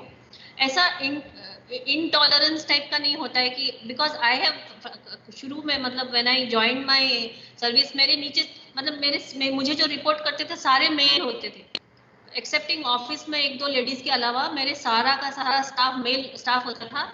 और शुरू में जब मैंने ज्वाइन किया ना तो वो मुझे मैडम ही नहीं बोलते थे, क्योंकि उनको आता ही नहीं था मैडम बोलना, तो सर ही बोलते थे मुझे. कई बार मेरे आसपास के लोगों ने उनको टोकने की भी कोशिश किया कि मैडम बोलो, तो मैडम नहीं बोलते थे, वो सर ही बोलते थे, यस सर बोलते थे. बट आपकी जो कॉम्पिटेंस है ना, लेडीज की जो कॉम्पिटेंस है, आपका जो नॉलेज है, आपका जो एक ह्यूमन अप्रोच है, मैं थोड़े दिनों के बाद उनको समझ में आ जाता है कि मुझे नॉलेज है, मैं किसी भी क्वालिटी में कॉम्प्रोमाइज नहीं करती हूँ, मैं फेयर हूँ और मैं ऑब्जेक्टिव हूँ, मैं उनको ह्यूमन बीइंग्स की तरह ट्रीट करती हूँ और I interact with them on that level. So they started respecting me and giving me all my due. So women को अपने आप को ज्यादा प्रूव करना पड़ता है ना. वो तो डबल रोल तो है ना मैडम. घर में भी आपको देखना है, बाहर भी देखना है, तो मेहनत तो डबल करनी पड़ती है उसमें. लेकिन मैं ये कहती हूँ कि विमेन सक्षम भी होती है, डबल मेहनत करने के लिए तैयार भी होती हैं, सक्षम भी रहती हैं. और सपोर्ट भी बहुत मिला. मेरे मेल कोलीग्स ने भी मुझे सपोर्ट किया. मैं जो मेरा अनुभव है मैं वो तो शेयर करना ही चाहूँगी. To be fair to them, they are good sports. And when you are good, they acknowledge you also. Yes. So, yeah. Meera and my husband has also been very supportive to me. Meera ma'am, can I request you to adjust your camera? We can just see your eyes. Yes. And ma'am, what a pretty face you have. We were only looking at your forehead now. You should have told me ना. There is something wrong with my this camera. मुझे समझ में नहीं आ रहा है इसको कैसे adjust करना है. अच्छा बोल रही थी, आपके फ्लो को डिस्टर्ब नहीं करना चाह रहे थे. Will students like to ask questions? Ma'am is, you know, she is somebody in with you, you know, like students can ask questions. Are they ready to ask questions, ma'am? Rukmani ma'am. Ma'am, there is a question already given to me by a student, which I would like to read out. Yeah. The question is that why there is a less number of women representation in civil services, especially in India, where we see that in comparison to men, it is just 25%. If you look at the result of the last 3 years, like 2014 onwards, it is less than 25% women qualifying civil services examination. So what could be the possible reason for that? We started late, no? Women in terms of education, in terms of qualification, the percentage अगर आप देखोगे of if you take the literacy percentage or the access to higher education, access to coaching, सब में आप अगर आप देखोगे तो we have started late, so we are getting there. 25% में आ गए हैं, अभी 50% पहुंच जाएंगे अभी. मुझे ये लगता है. But there is no, see, at interview level and all, there is no discrimination. There is no discrimination कि women को नहीं लेना है. ये मैं बता सकती हूँ. UPSC के इंटरव्यू हमने भी फेस किए हैं. आपको वहां तक पहुंचना है ना, उतना. Men are working harder. more men are competing. तो उस हिसाब से है. This is the reason. I told you ना, in Indian Forest Service also 80s से ही तो women के लिए open हुआ है ये. 1980s में ओपन हुआ है. इंजीनियरिंग में विमेन बहुत कम जाती थी, ट्रेडिशनल सब्जेक्ट्स लेते थे, है ना. तो पहुंच जाएंगे हम. We are giving a tough competition to the men. Parents का इनकरेजमेंट भी नहीं रहता, अक्सर जल्दी शादी कर देते हैं. ग्रेजुएशन हो गया, शादी कर दो, जिम्मेदारी है. अभी तो अब तो वो बहुत चेंज हो गया madam. I think rural area में भी नहीं करते. मैम आपने अर्बन एरिया देखा, रूरल एरियाज में मैंने देखा अभी भी वो है माइंड सेट है. 21-22 की हो गई भैया, UP service civil services clear करते करते तुम 26 साल की हो जाओगी, इतना रुक नहीं पाएंगे. फिर भी क्या गारंटी है कि हुआ कि नहीं. ये माइंड सेट है मैम रूरल एरियाज में. सेमी अर्बन एरियाज में भी ये माइंड सेट है अभी. मैं सिर्फ 10% की आप बात कर रहे हो जिसमें ये अवेयरनेस है. बाकी का पेरेंटल जो प्रेशर है बहुत ज्यादा है. आप हमारे स्टूडेंट से पूछ लो, क्या तुम लोग 4-5 अटेम्प्ट करने के लिए तैयार हो? तुम्हारे पेरेंट्स इतना पेशेंस है? तुम्हारे पेरेंट्स में कि सिविल सर्विसेज में तुम 5-5 6-6 अटेम्प्ट में निकलोगे, 4 अटेम्प्ट तो मिलती है ना इनको, 4 अटेम्प्ट्स। तो ये ma'am there are sociological Professor Dhar, I would just like to share with you one incident of I know a girl who is preparing for her civil services, and वो जो she comes from a very good family, and her family is also supporting her to go in for as many attempts. But you know, there is an age factor also. Yes. There is a biological factor which women also find pressurized about. They call the biological clock. When they go clock to the late 20s or early 30s, और उनको भी मतलब there is a thing called you know, they want to settle down, get married, they want to have children, and indefinitely अगर ये इसी cycle में फंस जाए तो एक बहुत डिलेमा, उनका पर्सनल डिलेमा हो जाता है. Exactly. They themselves also face it. So ऐसा नहीं कि फैमिली प्रेशराइज करती है, उनको खुद भी लगता है कि हमें ये करना है या इस तरह से कोई और ऑप्शन लेके आगे बढ़ना है. I have seen many women go through that dilemma. So it is their own personal, you know, personal decision. हाँ, ये ma'am these are actually it differs from person to person, लेकिन एक sociological issue है ये, है ना? हाँ, sociological issue है, ये एक बहुत बड़ा प्रश्न है. ये this itself is a big topic for bigger debate actually. Yeah, we can. Some other time we will. Ma'am कोई और स्टूडेंट है रुक्मणी? Anyone wanting to? आयो ma'am. Anyone also wanting to give? Is there anyone who would like to ask any question or pose any question to Meera ma'am? No, thank you, ma'am. I guess there is no question. It was all clear. Thank you, Mrs. Meera Iyer. Thank you so much. It was a pleasure to talk to all of you. Okay. Sorry, ma'am. There is a question by Rishita Raj. Ma'am is speaking from Nagpur. Good afternoon, ma'am. Yeah, Rishita, please go ahead. There is one question coming your way, ma'am. My question is, these are the barriers women facing in developing their careers. I couldn't get the question, dear. What barriers women face in developing their careers? What barriers women face in developing their careers? Developing their careers. Okay. Yes, barriers बहुत सारे हमारे खुद के mind में होते हैं. रुचिका ना? What's your name? Rishita. Rishita. हमारा जो कंडीशनिंग में बहुत सारे भी बैरियर्स आ जाते हैं. हमारा जैसे lot of women, you know, they are not comfortable with physical kind of work, physically demanding kind of work, and more comfortable with mental kind of work, or you know, something which is traditionally they can handle along with their family. तो वो एक barrier आता है, वो जो हमारे में ही होता है, हमारे ही माइंड में होता है, ऐसा मैं मानती हूँ. बाकी जो फिजिकल बैरियर्स में यही है, कुछ तो आपके करियर्स ही होते हैं which are out of bounds for you. Madam was mentioning army का बता रही थी कि अभी अभी ओपन हुआ है, तो वो भी एक you can say the structure is such that कि आपका वहाँ पे इनटेक नहीं है. बाकी मेरे हिसाब से इंडियन सोसाइटी में ऐसा कुछ मेजर बैरियर नहीं है जो आप क्रॉस नहीं कर सकते हो. मतलब कोई अगर आपका सोशल स्ट्रक्चर की वजह से कोई बैरियर है भी, तो things are changing very fast because of internet and because of the technology. Now the whole world is becoming accessible. So even people in remote areas I see. अभी मैं थोड़े दिन पहले मैं फील्ड में गई थी, तो फॉरेस्ट के रिमोटेस्ट एरिया में भी विमेन और मेन साथ में काम कर रहे हैं जंगल में, और सबके पास में मोबाइल है. They are using their mobile WhatsApp में to keep in touch with their family, to look after कि उनके बच्चे कैसे कर रहे हैं. तो मोर और लेस मुझे लगता है कि वो जो बैरियर्स हम पहले बात करते थे अभी उतना है नहीं. You can small barriers can be overcome. बाकी ट्रेनिंग नॉलेज वॉलेज का बैरियर हो सकता है कि आपने उतनी ट्रेनिंग नहीं मिली आपको, या उतना अच्छा कोचिंग नहीं मिला, उसकी वजह से आप अपने आप को हैंडीकैप महसूस कर सकते हैं. But otherwise it's a level playing field. You can do as good as a boy. Ma'am, thank you. Komal has a question. Yes, okay. Komal, please go ahead.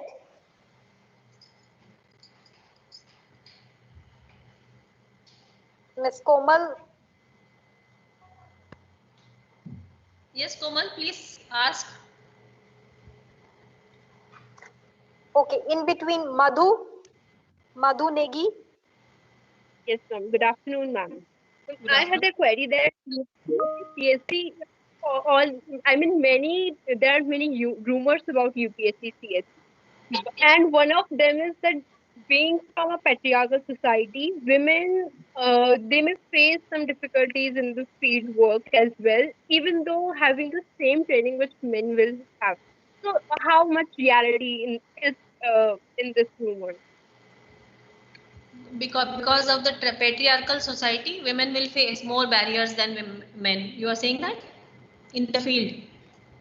नहीं मैम, मेरा प्रश्न ये है कि यूपीएससी सीएससी एग्जाम के बारे में बहुत सारे रूमर्स तो वैसे ही हैं, परंतु जो एक मेन प्रश्न आता है वो ये है कि ऐसा भी कहा जाता है कि जो महिलाएं होंगी वो फील्ड में पुरुषों के कंपैरिजन में ज्यादा उन्हें डिफिकल्टी होगी, तो इसमें कितनी रियलिटी है?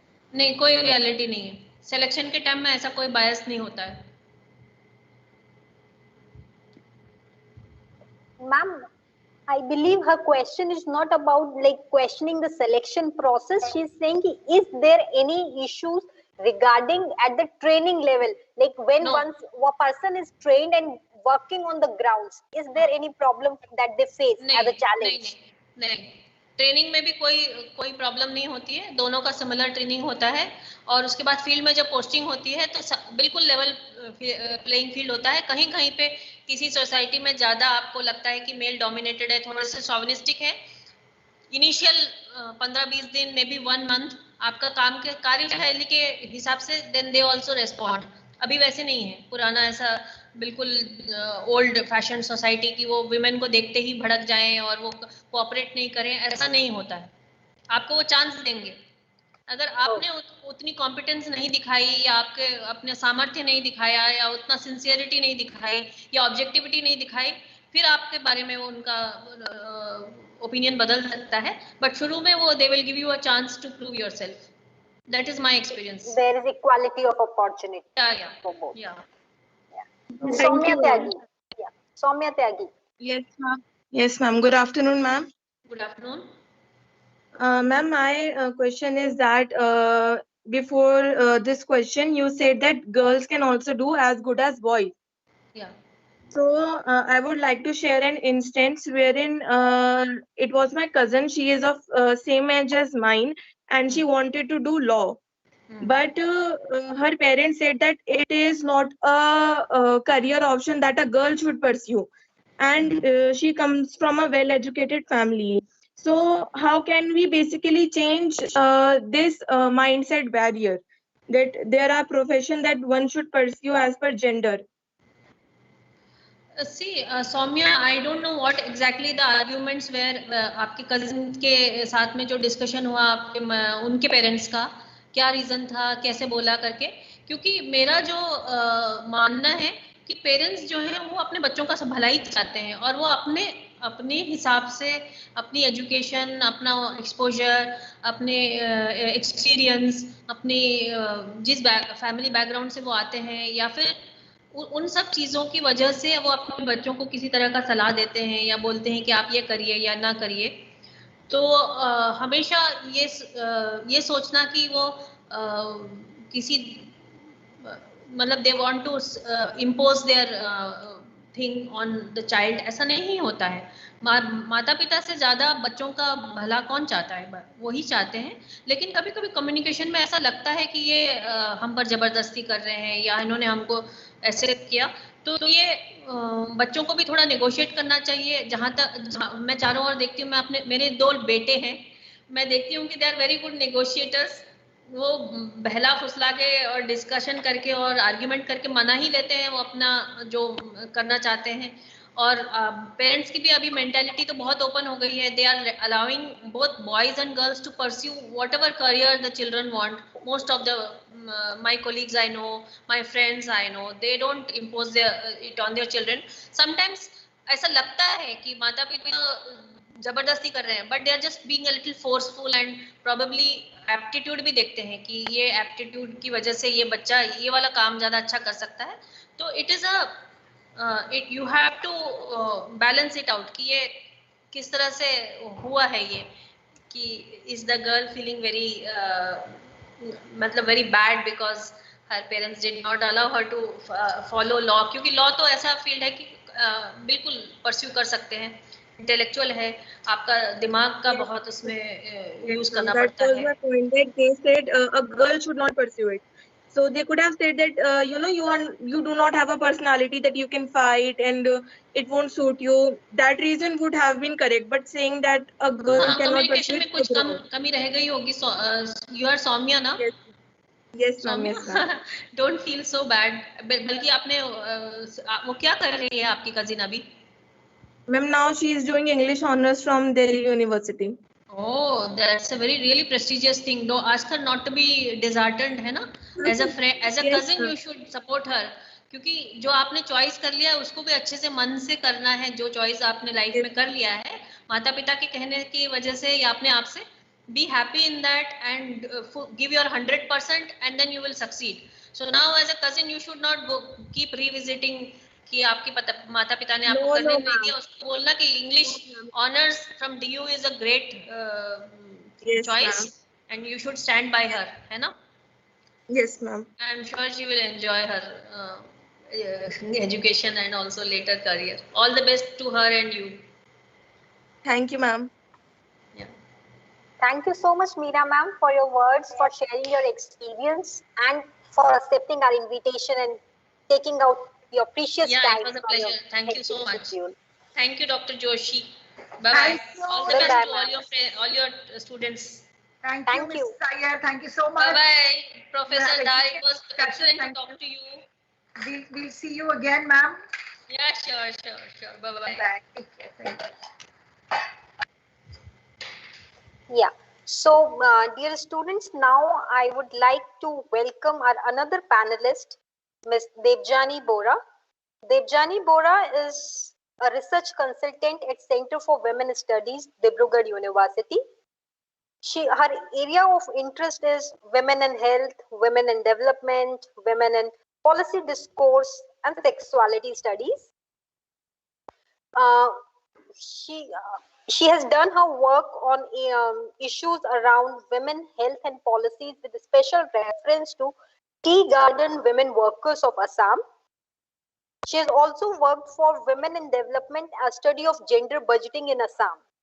So we welcome you, ma'am, on board. Yes, thank you. Am I audible? Yes, ma'am. You are audible but not visible. Yeah, now you are visible enough. Okay, yeah. A very good afternoon to everyone, Professor Dhar and all the faculty members of Graphic Era University and Dr. Joshi. And thank you. At the foremost, I thank you, the team, for inviting me to speak in this such a significant and important panel discussion on gender concerns in governance, particularly to mark the birth anniversary of Baba Sahib Ambedkar, who I believe and I'm very inspired by his philosophies and his work, his determination for women's empowerment in India. For his time, he was a true revolutionary and a radical thinker who not only worked for women's emancipation, also for caste discrimination, and worked for so many legal provisions of women in India, the father of the constitution. Okay, my topic today is I'll be mostly talking about the issues and challenges of women's participation and representation in political structures. As from this previous lecture, I think most of us have understood or generalized. I'd like to slightly disagree with the previous speaker in the context that our society has changed today, and it is not old-fashioned or traditional at present. But in this whole course of discussion, in my attempt to discuss about the issues and challenges, I'd like to address this thing: how there is an assumption that the way Dr. Rukmini has also pointed out, that the illusion that women are empowered today, women have gotten many opportunities, they have got their due rights, but there is also a contradictory picture to this whole phenomenon. And since there is a time constraint, I would mostly be talking about those issues and challenges of women's participation and representation in political structures.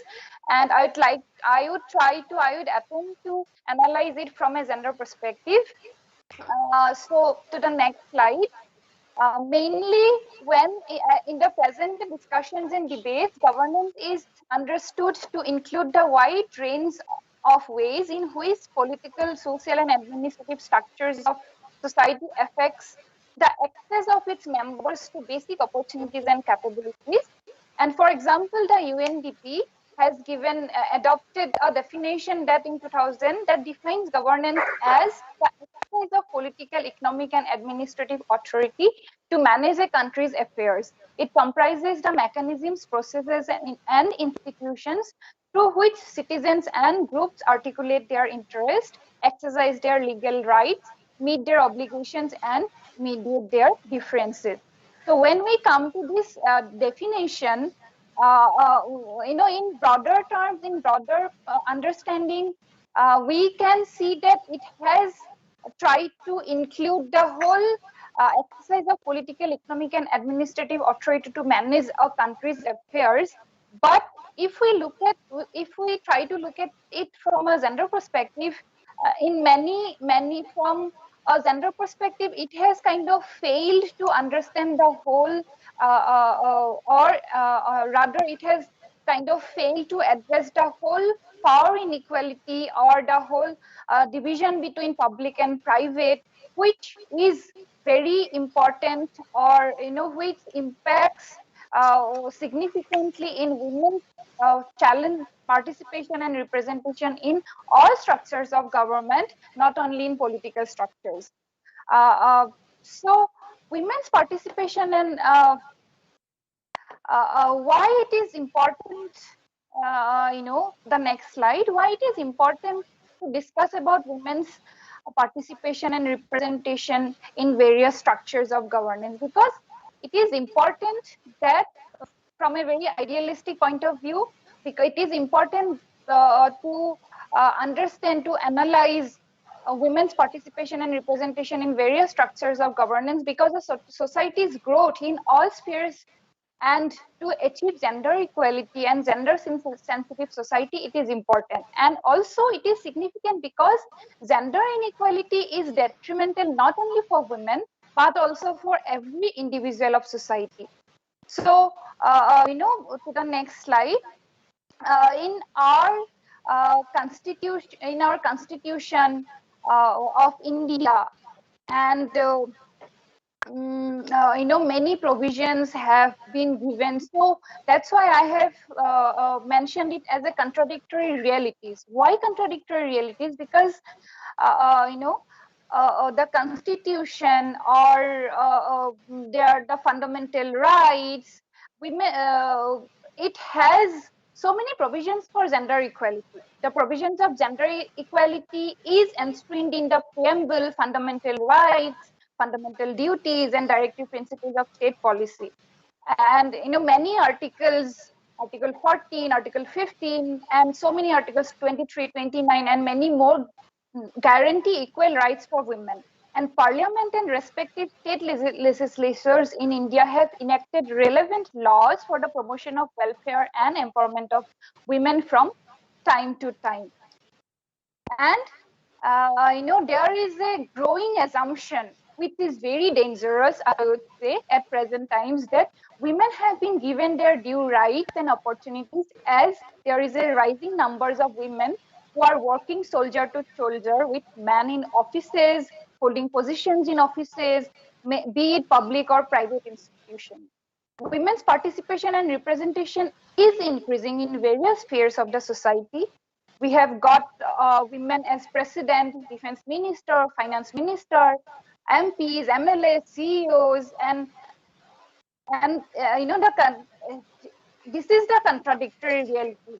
We assume that women have got their opportunities. They are representing, they are participating, and many feel that, including women, they feel that the general acceptance in present society that their liberty, women's liberty to come out from their home in whichever dress they like, they can move freely and go wherever they like to go alone. So this is an assumption, but in reality, this is not the complete picture. Women are still discriminated at all spheres of society.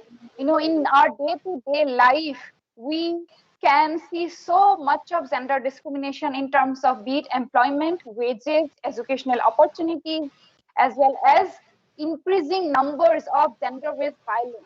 There are so many numbers. The high, day-to-day life, we have seen incidents of domestic violence, rape, sexual harassment, sex trafficking, and the contradiction or the dangerous thing is that we try to normalize or realize all these things, that there are only exceptions of cases where people are facing domestic violence, rapes, or sexual harassment. But the data, the reports suggest that it is increasing day by day. In fact, during this pandemic, the cases of domestic violence, which has sexual harassment, rapes, marital rapes, which is not even a crime.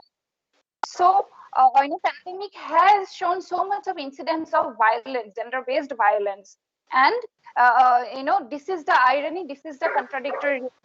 Yes, we assume that women are now coming out to participate in the public spheres. They have come out of their domestic or private sphere, but in contradictory, that is actually not the complete picture. Maybe there are few who have got some opportunities. They are coming together. They are coming out of their private spheres, but there is, in that case also, there is this concept of double burden, or double shift for the working women. When they are at the public, they have to do their duties in their offices, and when they go to their homes, then they perform their second shift.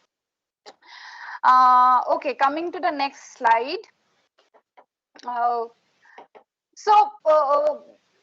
Before going to or analyze these challenges or issues, I would briefly try to look at how women are being represented, or what is their participation in the political structures.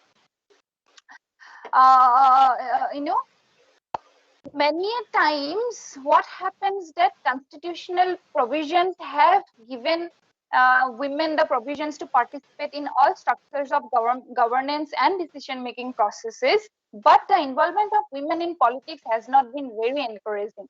Mostly they form part of the, it is called the syndrome of exclusion from political power. Why? Because in electoral politics, they have been, there is an increase in terms of their voting ratio, women as voters, but when it comes to the decision making process, women's voices are hardly heard. Women have been participating mostly as volunteers and members, political wives, party loyalists, and voters, but their status has been subordinate to the man in political decision making, and only a very few small section of women belonging to or supported by affluent and influential families have managed to enter the political mainstream. There is a wide gap between de jure and de facto. Maybe it is in the next slide. De jure and de facto. Why I'm calling it de jure and de facto? Because from the perspective of de jure, the fundamental rights of equality and equal rights to vote. The earlier slide, Dr. Joshi, the de jure and de facto. Sorry. Yeah, I've done so. Yes, the last point actually. There is a wide gap between this de jure and de facto, that the fundamental right of equality and equal right to vote to all bring women at par with man in the sense of de jure, because it has legal provision, de jure, which means it is as per legal and constitutional provisions. But however, they are far behind their male counterparts in terms of de facto. Eh, that means they cast their vote, take part in agitational political activities, but lag behind in exercising power and decision making. Therefore, there is a gap between, gender gap between de jure and de facto in terms of women's participation in political processes or representation of representation on women. To the next slide. So, how women are represented in political structures? First, let us look at how women have participated as voters in electoral politics over the years. Since the first Lok Sabha election, from the first election, there has been a increased in number of percentage of women's participation as voter in the political process. In 1962 Lok Sabha polls, the first election, the election commission for the first time presented separate numbers for male and female voter turnouts, where women constituted a 46.7%. But in the last Lok Sabha election 2019, the share had shot up to 20%, by 20% to 67.18%. And during the same period, man's turnout grew by only 5%, from 62.1% in 1962 to 67.08% in 2019. So the differential growth rate in voter turnout resulted in a watershed moment in India's electoral history in 2019, that for the first time women's turnout percentage in Lok Sabha elections was marginally higher than men's. So the sex ratio of voters, SRV, the number of women voters to every 1,000 men voters, which was earlier in 1960s, it was 715, and in 2019 it has risen to 928. So yes, in terms of women's turnout as voters, their participation in electoral processes as voters has increased. And this factor has been, to the next slide, this factor has been taken into consideration women as new vote bank. Earlier, because women's participation as voters, their turnout to vote was less, but by over the years, because women's percentage has increased, women are now considered as a new vote bank. Why? How? We can see that, in 2014, the NDAs led over the UK was 19% among men and just 9% among women. The point is that if only women and no man had voted in 2014 polls, the NDA would have fallen short of the majority mark and won 265 seats instead of 336. That means if only women had voted, NDA could not have achieved the majority mark. But if only men had voted, then NDA would have won an even bigger mandate by clinching 376 seats. So here, the women as a category, as a group, they had a greater impact in the results of election. If only women had voted, then NDA government could not have achieved the 2014 polls, majority in the 2014 polls. So, and this, in the latest Delhi and Bihar assembly election, to the next slide, in the latest Bihar and Delhi assembly elections, it reinforced this rising turnout of women's voter, and how, whereas for NDA, women did not vote for NDA, and they as a group had an impact on NDA's winning for not achieving their majority. But on the contrary, in Delhi and Bihar assembly elections, women voters have emerged as a potent electoral force. How in Bihar the NDA managed to scrape through, winning a wafer-thin majority only because women voters voted decisively for Nitish Kumar-led alliance. And out of 125 NDA wins, 99 came from assembly seats where the women's turnout exceeds the male turnout. So for Aam Aadmi Party in Delhi in 2020 assembly elections was similarly powered by women voters of Delhi. As a CSDS post-poll survey revealed that women are more likely to have voted for Aam Aadmi Party than their male counterparts, 60% and 49% respectively. So this gender gap gave the party an almost lead of 25% over BJP among the women voters.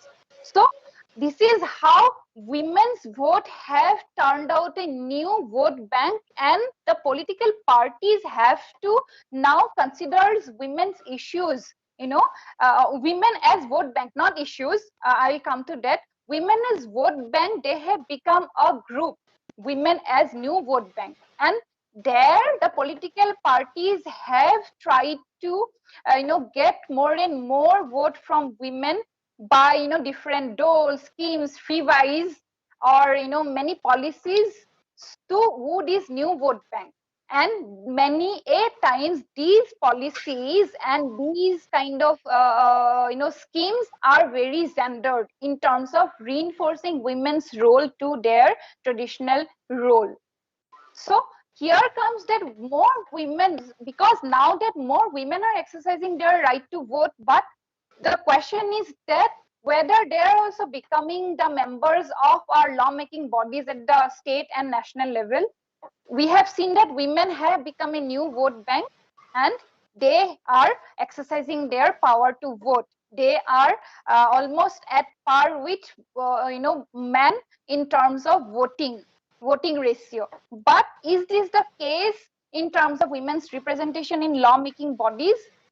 So there, here I would like to link to the earlier slide that I know contradictory realities. Here also there is a contradictory realities.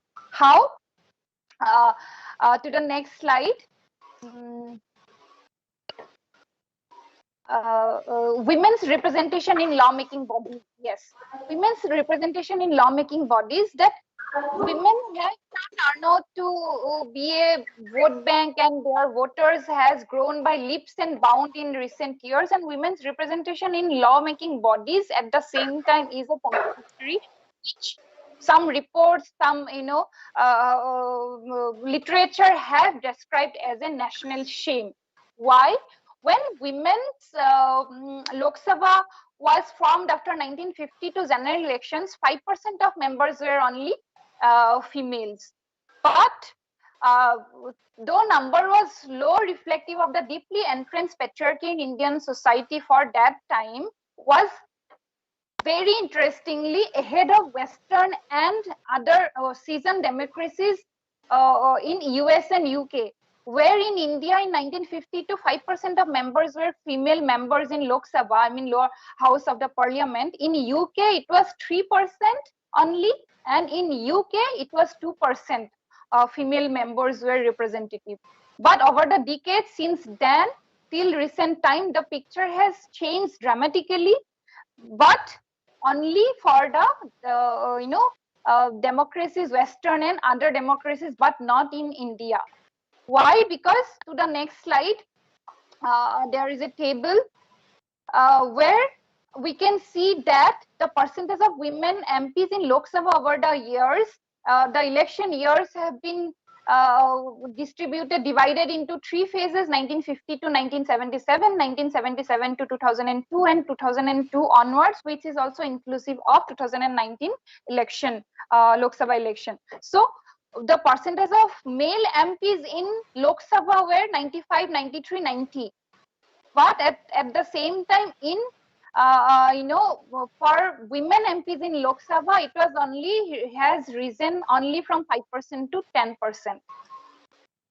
So this is the reality of women's representation in Lok Sabha over these years. Only 5% increase, whereas in other democracies, the representation has risen almost to many countries to 50%. In fact, Rwanda is the first ranking country where more than 50% women are represented in their legislatures.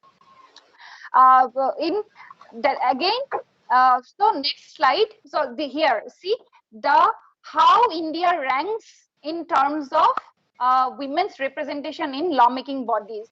1998, India ranked 95, February 2008, 104, and as of January 2020, India ranked 148 in the whole ranking system in terms of women's representation in lawmaking bodies, which is a shame. And as of January 2021, if we compare with our neighboring countries, also India is far behind.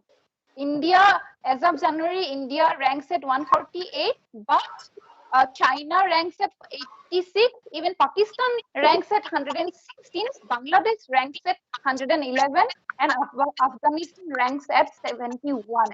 So India is far, far behind all these, rankings, and this is because we normalize or we trivialize so many gender discriminatory practices in our society. So now coming to the next slide, women candidates in elections. How, in what way women are being given candidacy in elections.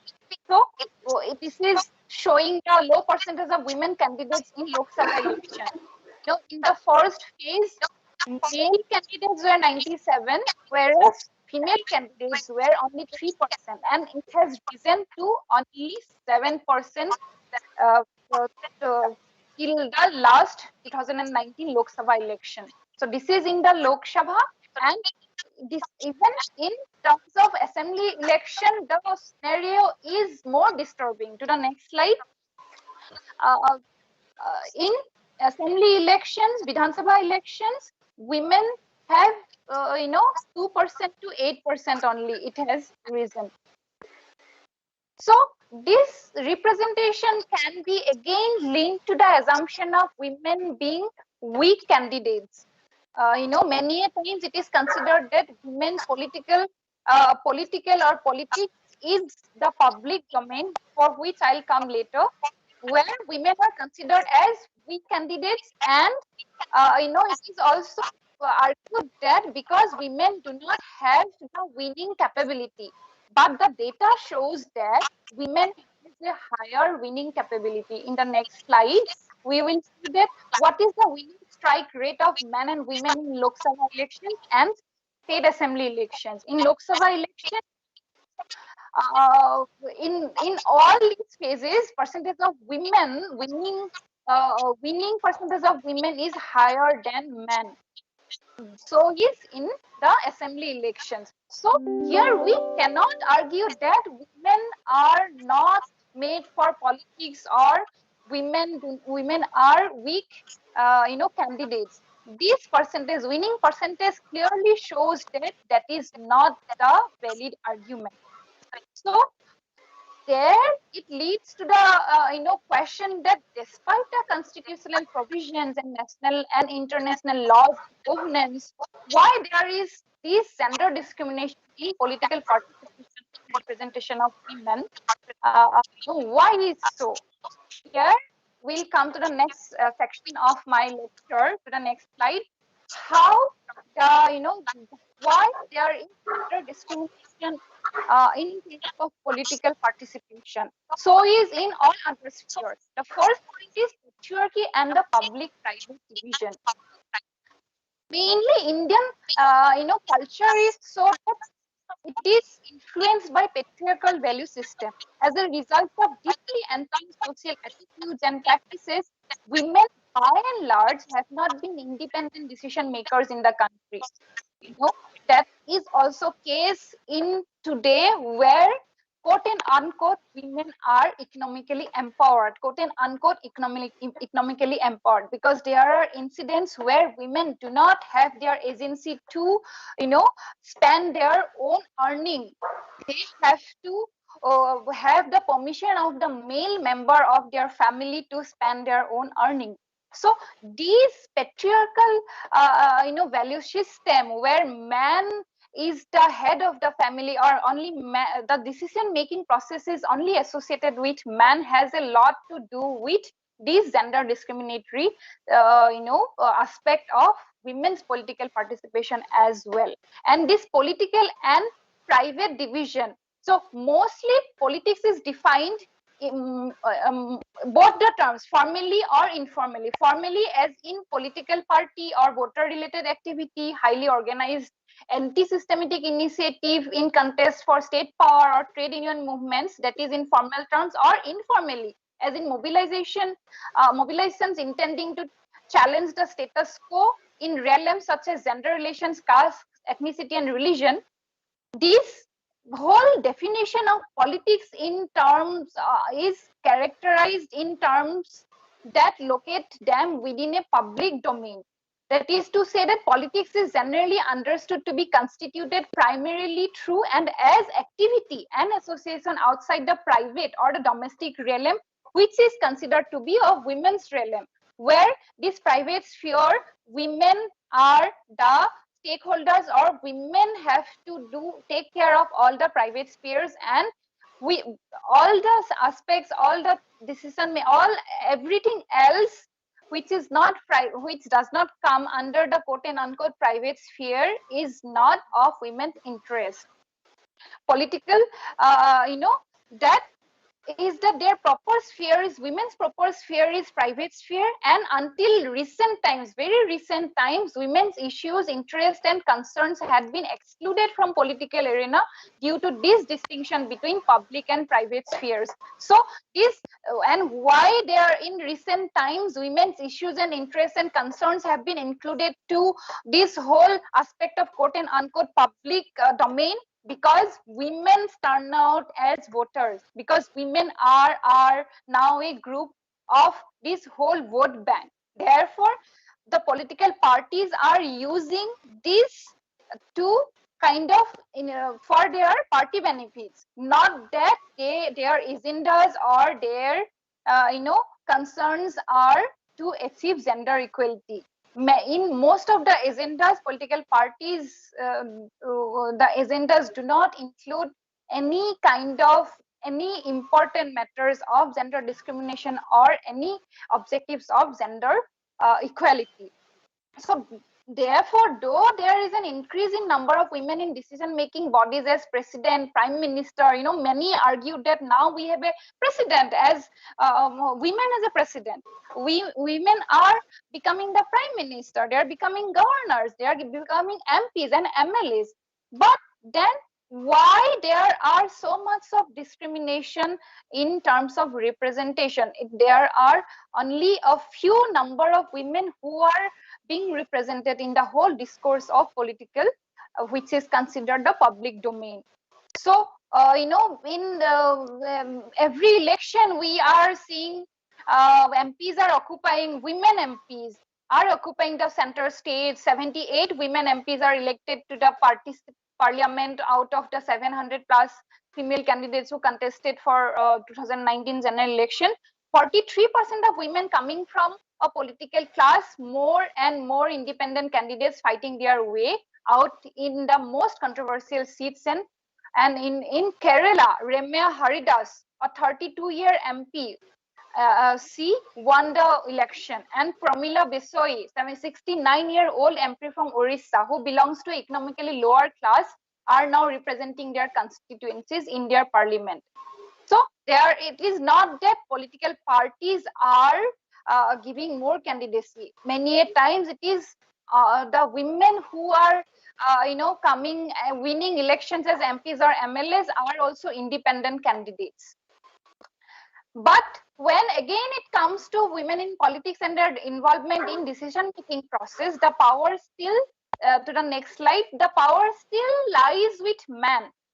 There are still 176 male MPs as compared to 78 women MPs in Lok Sabha. So we can well imagine if the percentage of representation is higher for men, then decision making power would definitely not given to women. Women voices are hardly heard in these legislative bodies. So increasing number of women voters does not guarantee that women are politically now empowered or their representation or participation is significant enough to deal with the whole gender discrimination in the society. So again, this whole political, the political domain, the public domain are considered to be a dirty game, or politics is essentially art of acquiring and exercising power.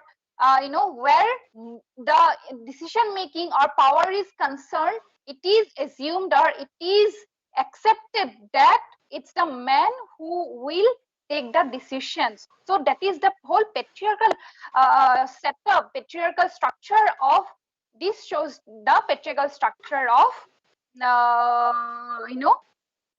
whole political governance. Moreover, many constraints on women within the private domain, the dichotomy between public and private has a lot to do with women's exercising their agency or capability in these political governance. Why? Because the reproductive aspects of sexual division of labor, including maintenance of a household, birthing and caring for children, care for older kin, and other temporary and permanent familial dependence, as well as working in the fields or engaging in other income generating activity, which benefit the family, these pose as a key obstacle to political and other organizational engagement, because it is considered that these aspects of sexual division of labor has to do performed only by women. So that is also in not that whole women's association with the private sphere, domestic sphere, is one of the major root cause of all the gender discrimination in our society, including their political representation, the gender gap of political representation. And this focus on domestication, that women are domesticated, and domesticated morality also means that women feel pressured to eschew any knowledge of outside Maybe in another matters. half an hour it will end. In politics, man to invoke women's domestic responsibilities to discourage women's incursions into the public realm. Additionally, in bid to maintain the gender division of space associated norms of morality, may person or violence to prevent women from engaging in various types of public, social, and intercourse. So, this of women with domestic sphere or led to gender-based violences. And another important aspect of women's participation or representation is mobility. Mobility is essential to participate effectively in activities that constitute citizenship. The capacity for mobility plays a key role in determining women's location in politics, because it determines access to and resources and opportunities. How that the mobility of women is linked with the parameters of domestication and other factors that also again interlinked with the whole caste, class, and all other aspects. Because to have associated with or to participate or represent the political processes, the question of mobility is linked with women's domestication.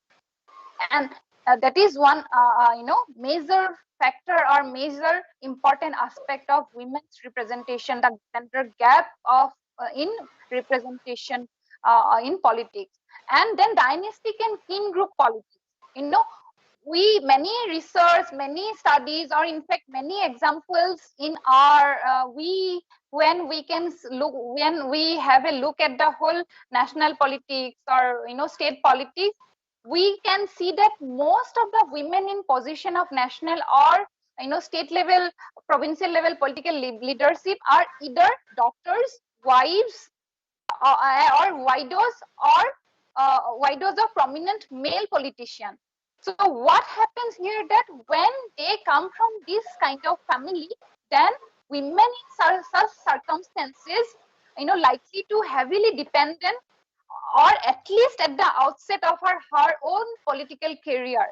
Also, another thing is that women are both supposed and constrained by their privileged locations. Women who, first, women are either, most of the cases, women are wives, daughters, or widows of influential political families and from influential political families, or when this is not the case, most of the time, women are, the representatives are, women representatives are connection, have less connection, sorry, there is a less minimal chance of entering politics who does not have this kind of connection, and who have entered politics or political processes or political structures who do not belong to such family, either they are from, they have acquired that whole social capital, their agencies through their community work, including social services, or through the support of non-governmental organizations.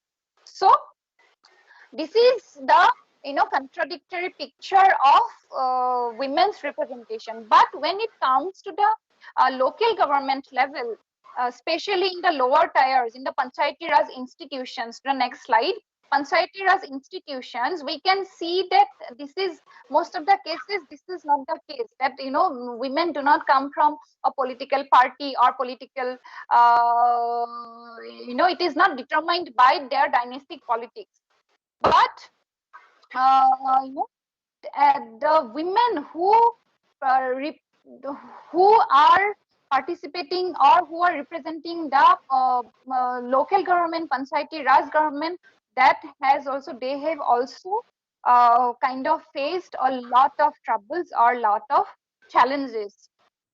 To the next slide, women as representatives. How much time do I have, Dr. Rukmini? 5 minutes. Okay, all right, I'll try to sum up. Yes. Yeah. So women as representatives, political parties are reluctant to nominate, most of the time nominate women as electoral candidates, even when policies are kind of policies are there that which encourage greater female representations at the level of candidacy at the provincial and national levels. So 73rd and 74th constitutional amendment of amendment have enabled 33% reservations of women in local governments, panchayats and municipals, and indeed to certain extent empowered women to enter the public domain of politics. But at the same time, what happens that women are women as representatives at the panchayat levels have to undergo so many hurdles, so many challenges. And here I have quoted, or 3 points from Amrita Basu, who has discussed that the challenges in 3 points. That firstly, once women are elected as representatives, they face so many hurdles. Firstly, they are much more likely than other male counters to be objects of the moralistic gaze and become targets of character assassination, since they have defied the bounds of domesticity to engage with the public, that is male domain of politics. The verbal and physical attacks against them are often explicitly sexualized.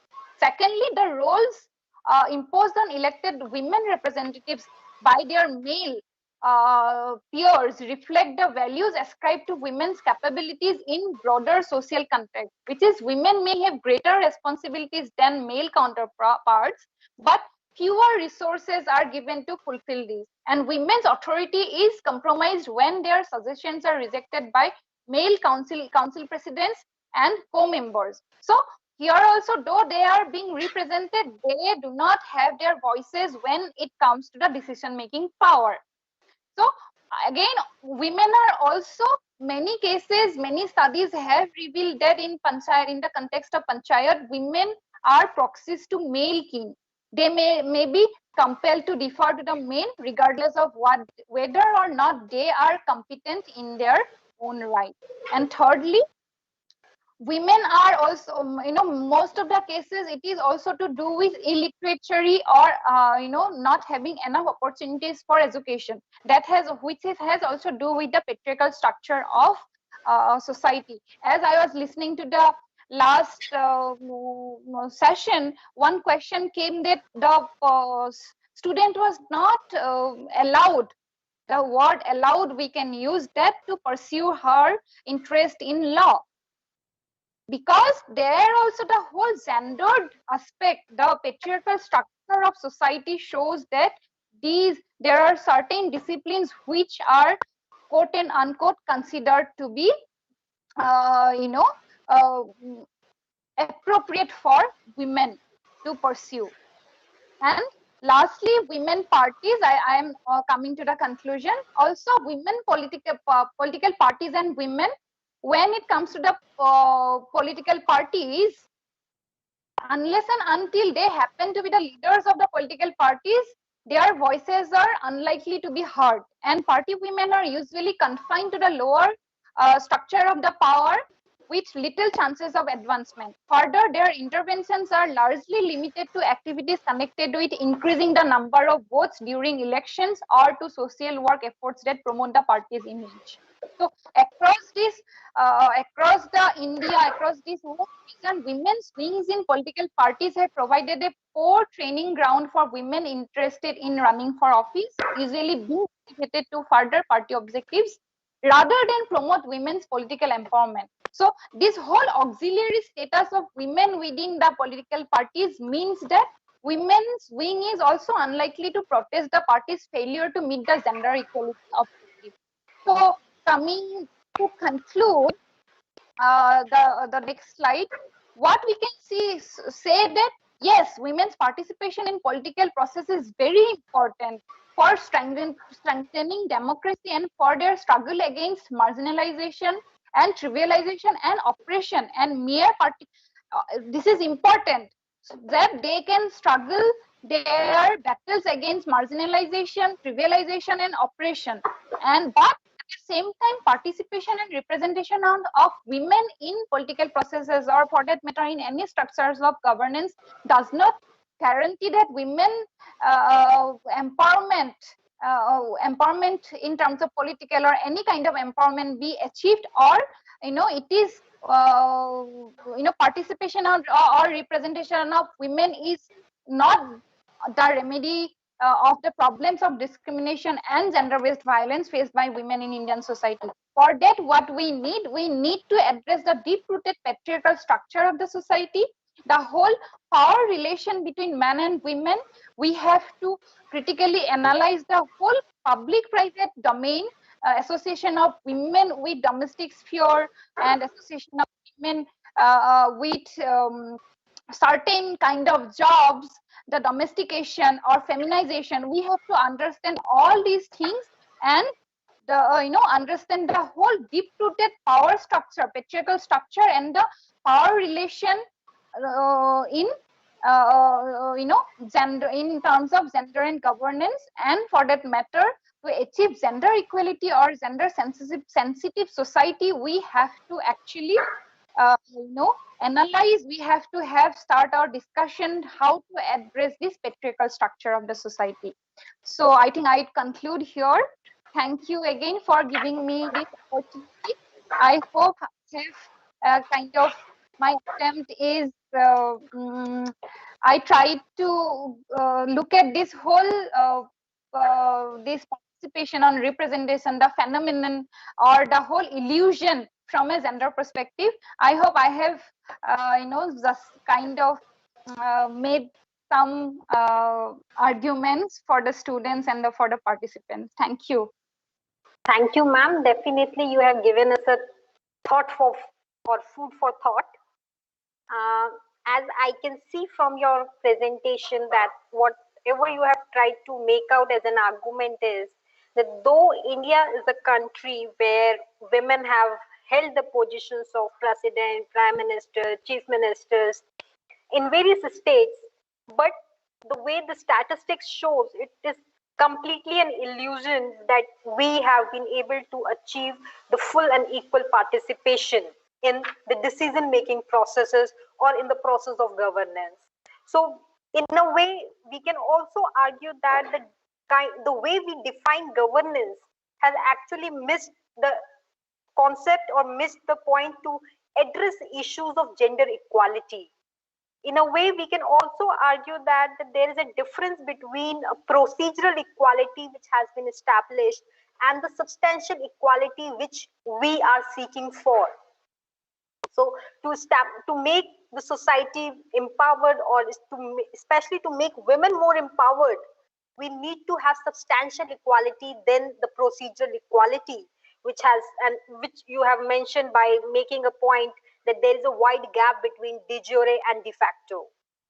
You have also explained our student very well, I believe, that how women participation has increased in terms of new vote bank, where they have played a major role or a significant role in decisive factor, where women are trying to make a point that yes, this particular political party candidate can win or can lose. So as participation there in role has increased, has enhanced over time, but when it comes to representation, we have a long journey to be made, and still we have to travel a lot in those terms.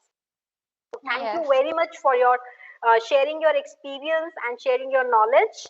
Now I open the floor for questions.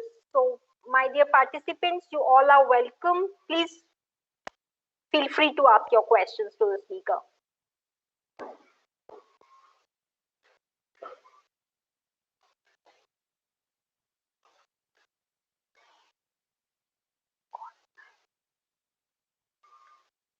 So, ma'am, I believe everything was so clear that students do not have even a single question. So, I thank you a lot for being there with us, for accepting our invitation. And now I request Dr. Richa Thaplyal, the co-convener of the organizing committee of this national panel discussion, to present vote of thanks. Thank you so much, Dr. Joshi. So on behalf of Department of Humanities and Social Sciences, I extend my heartfelt thanks to our guest, Professor Lekha Chakravarti, Professor Vibhuti Patel, Ms. Meera Iyer, and Ms. Devanjana Bora, for sharing their gracious word with us. It gives us immense pleasure and satisfaction to have witnessed such a thought-provoking and informative discussion by our esteemed panelists. The issue of gender governance has been addressed in a structured manner that raises awareness amongst the audience. Further, a big thanks to our chairman, sir, Mr. Ghansala, VC sir, Dr. Rakesh Singh, Pro VC sir, Professor Nagarjun, and our HOD ma'am, Professor Rajkumari Dhar, who inspired us to do our best. I also thank Dr. Rukmani, the teachers, organizing team, participants, and students for their participation. Thank you so much. Have an amazing day. Thank you everyone for making it a success. And we are hoping that we will meet again for such encouraging and thought-provoking discussions in future. Thank you all the students and the guests from all the 8 universities who have joined us in this panel discussion. Thank you very much. Your e-certificates will be delivered shortly in a week time. So thank you everyone. Thank you. Bye. Thank you, ma'am. Thank you. Thank you, ma'am. Thank you so much, teachers. Thank you, ma'am. Yeah, just a second. Can we have like all video open so that we can have a group picture? Yeah, sure, ma'am. Yeah. Debjani ma'am, can we have your video on? Yes. Is it coming? No. Yeah, now it is coming. Richa ma'am, can you just join us?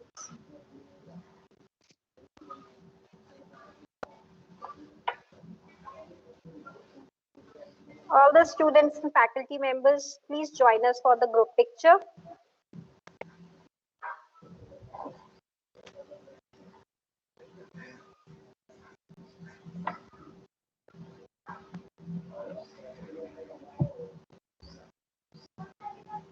Rechani ma'am, I cannot see you.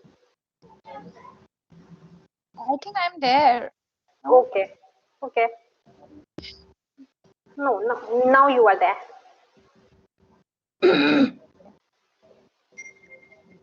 Thank you. Thank you, everyone. See you tomorrow in the classes. Thank you, ma'am. Thank you so much, Steve. Thank you. Thank you, ma'am. Good day. Thank you to the IT department and to the digital marketing team for helping us out.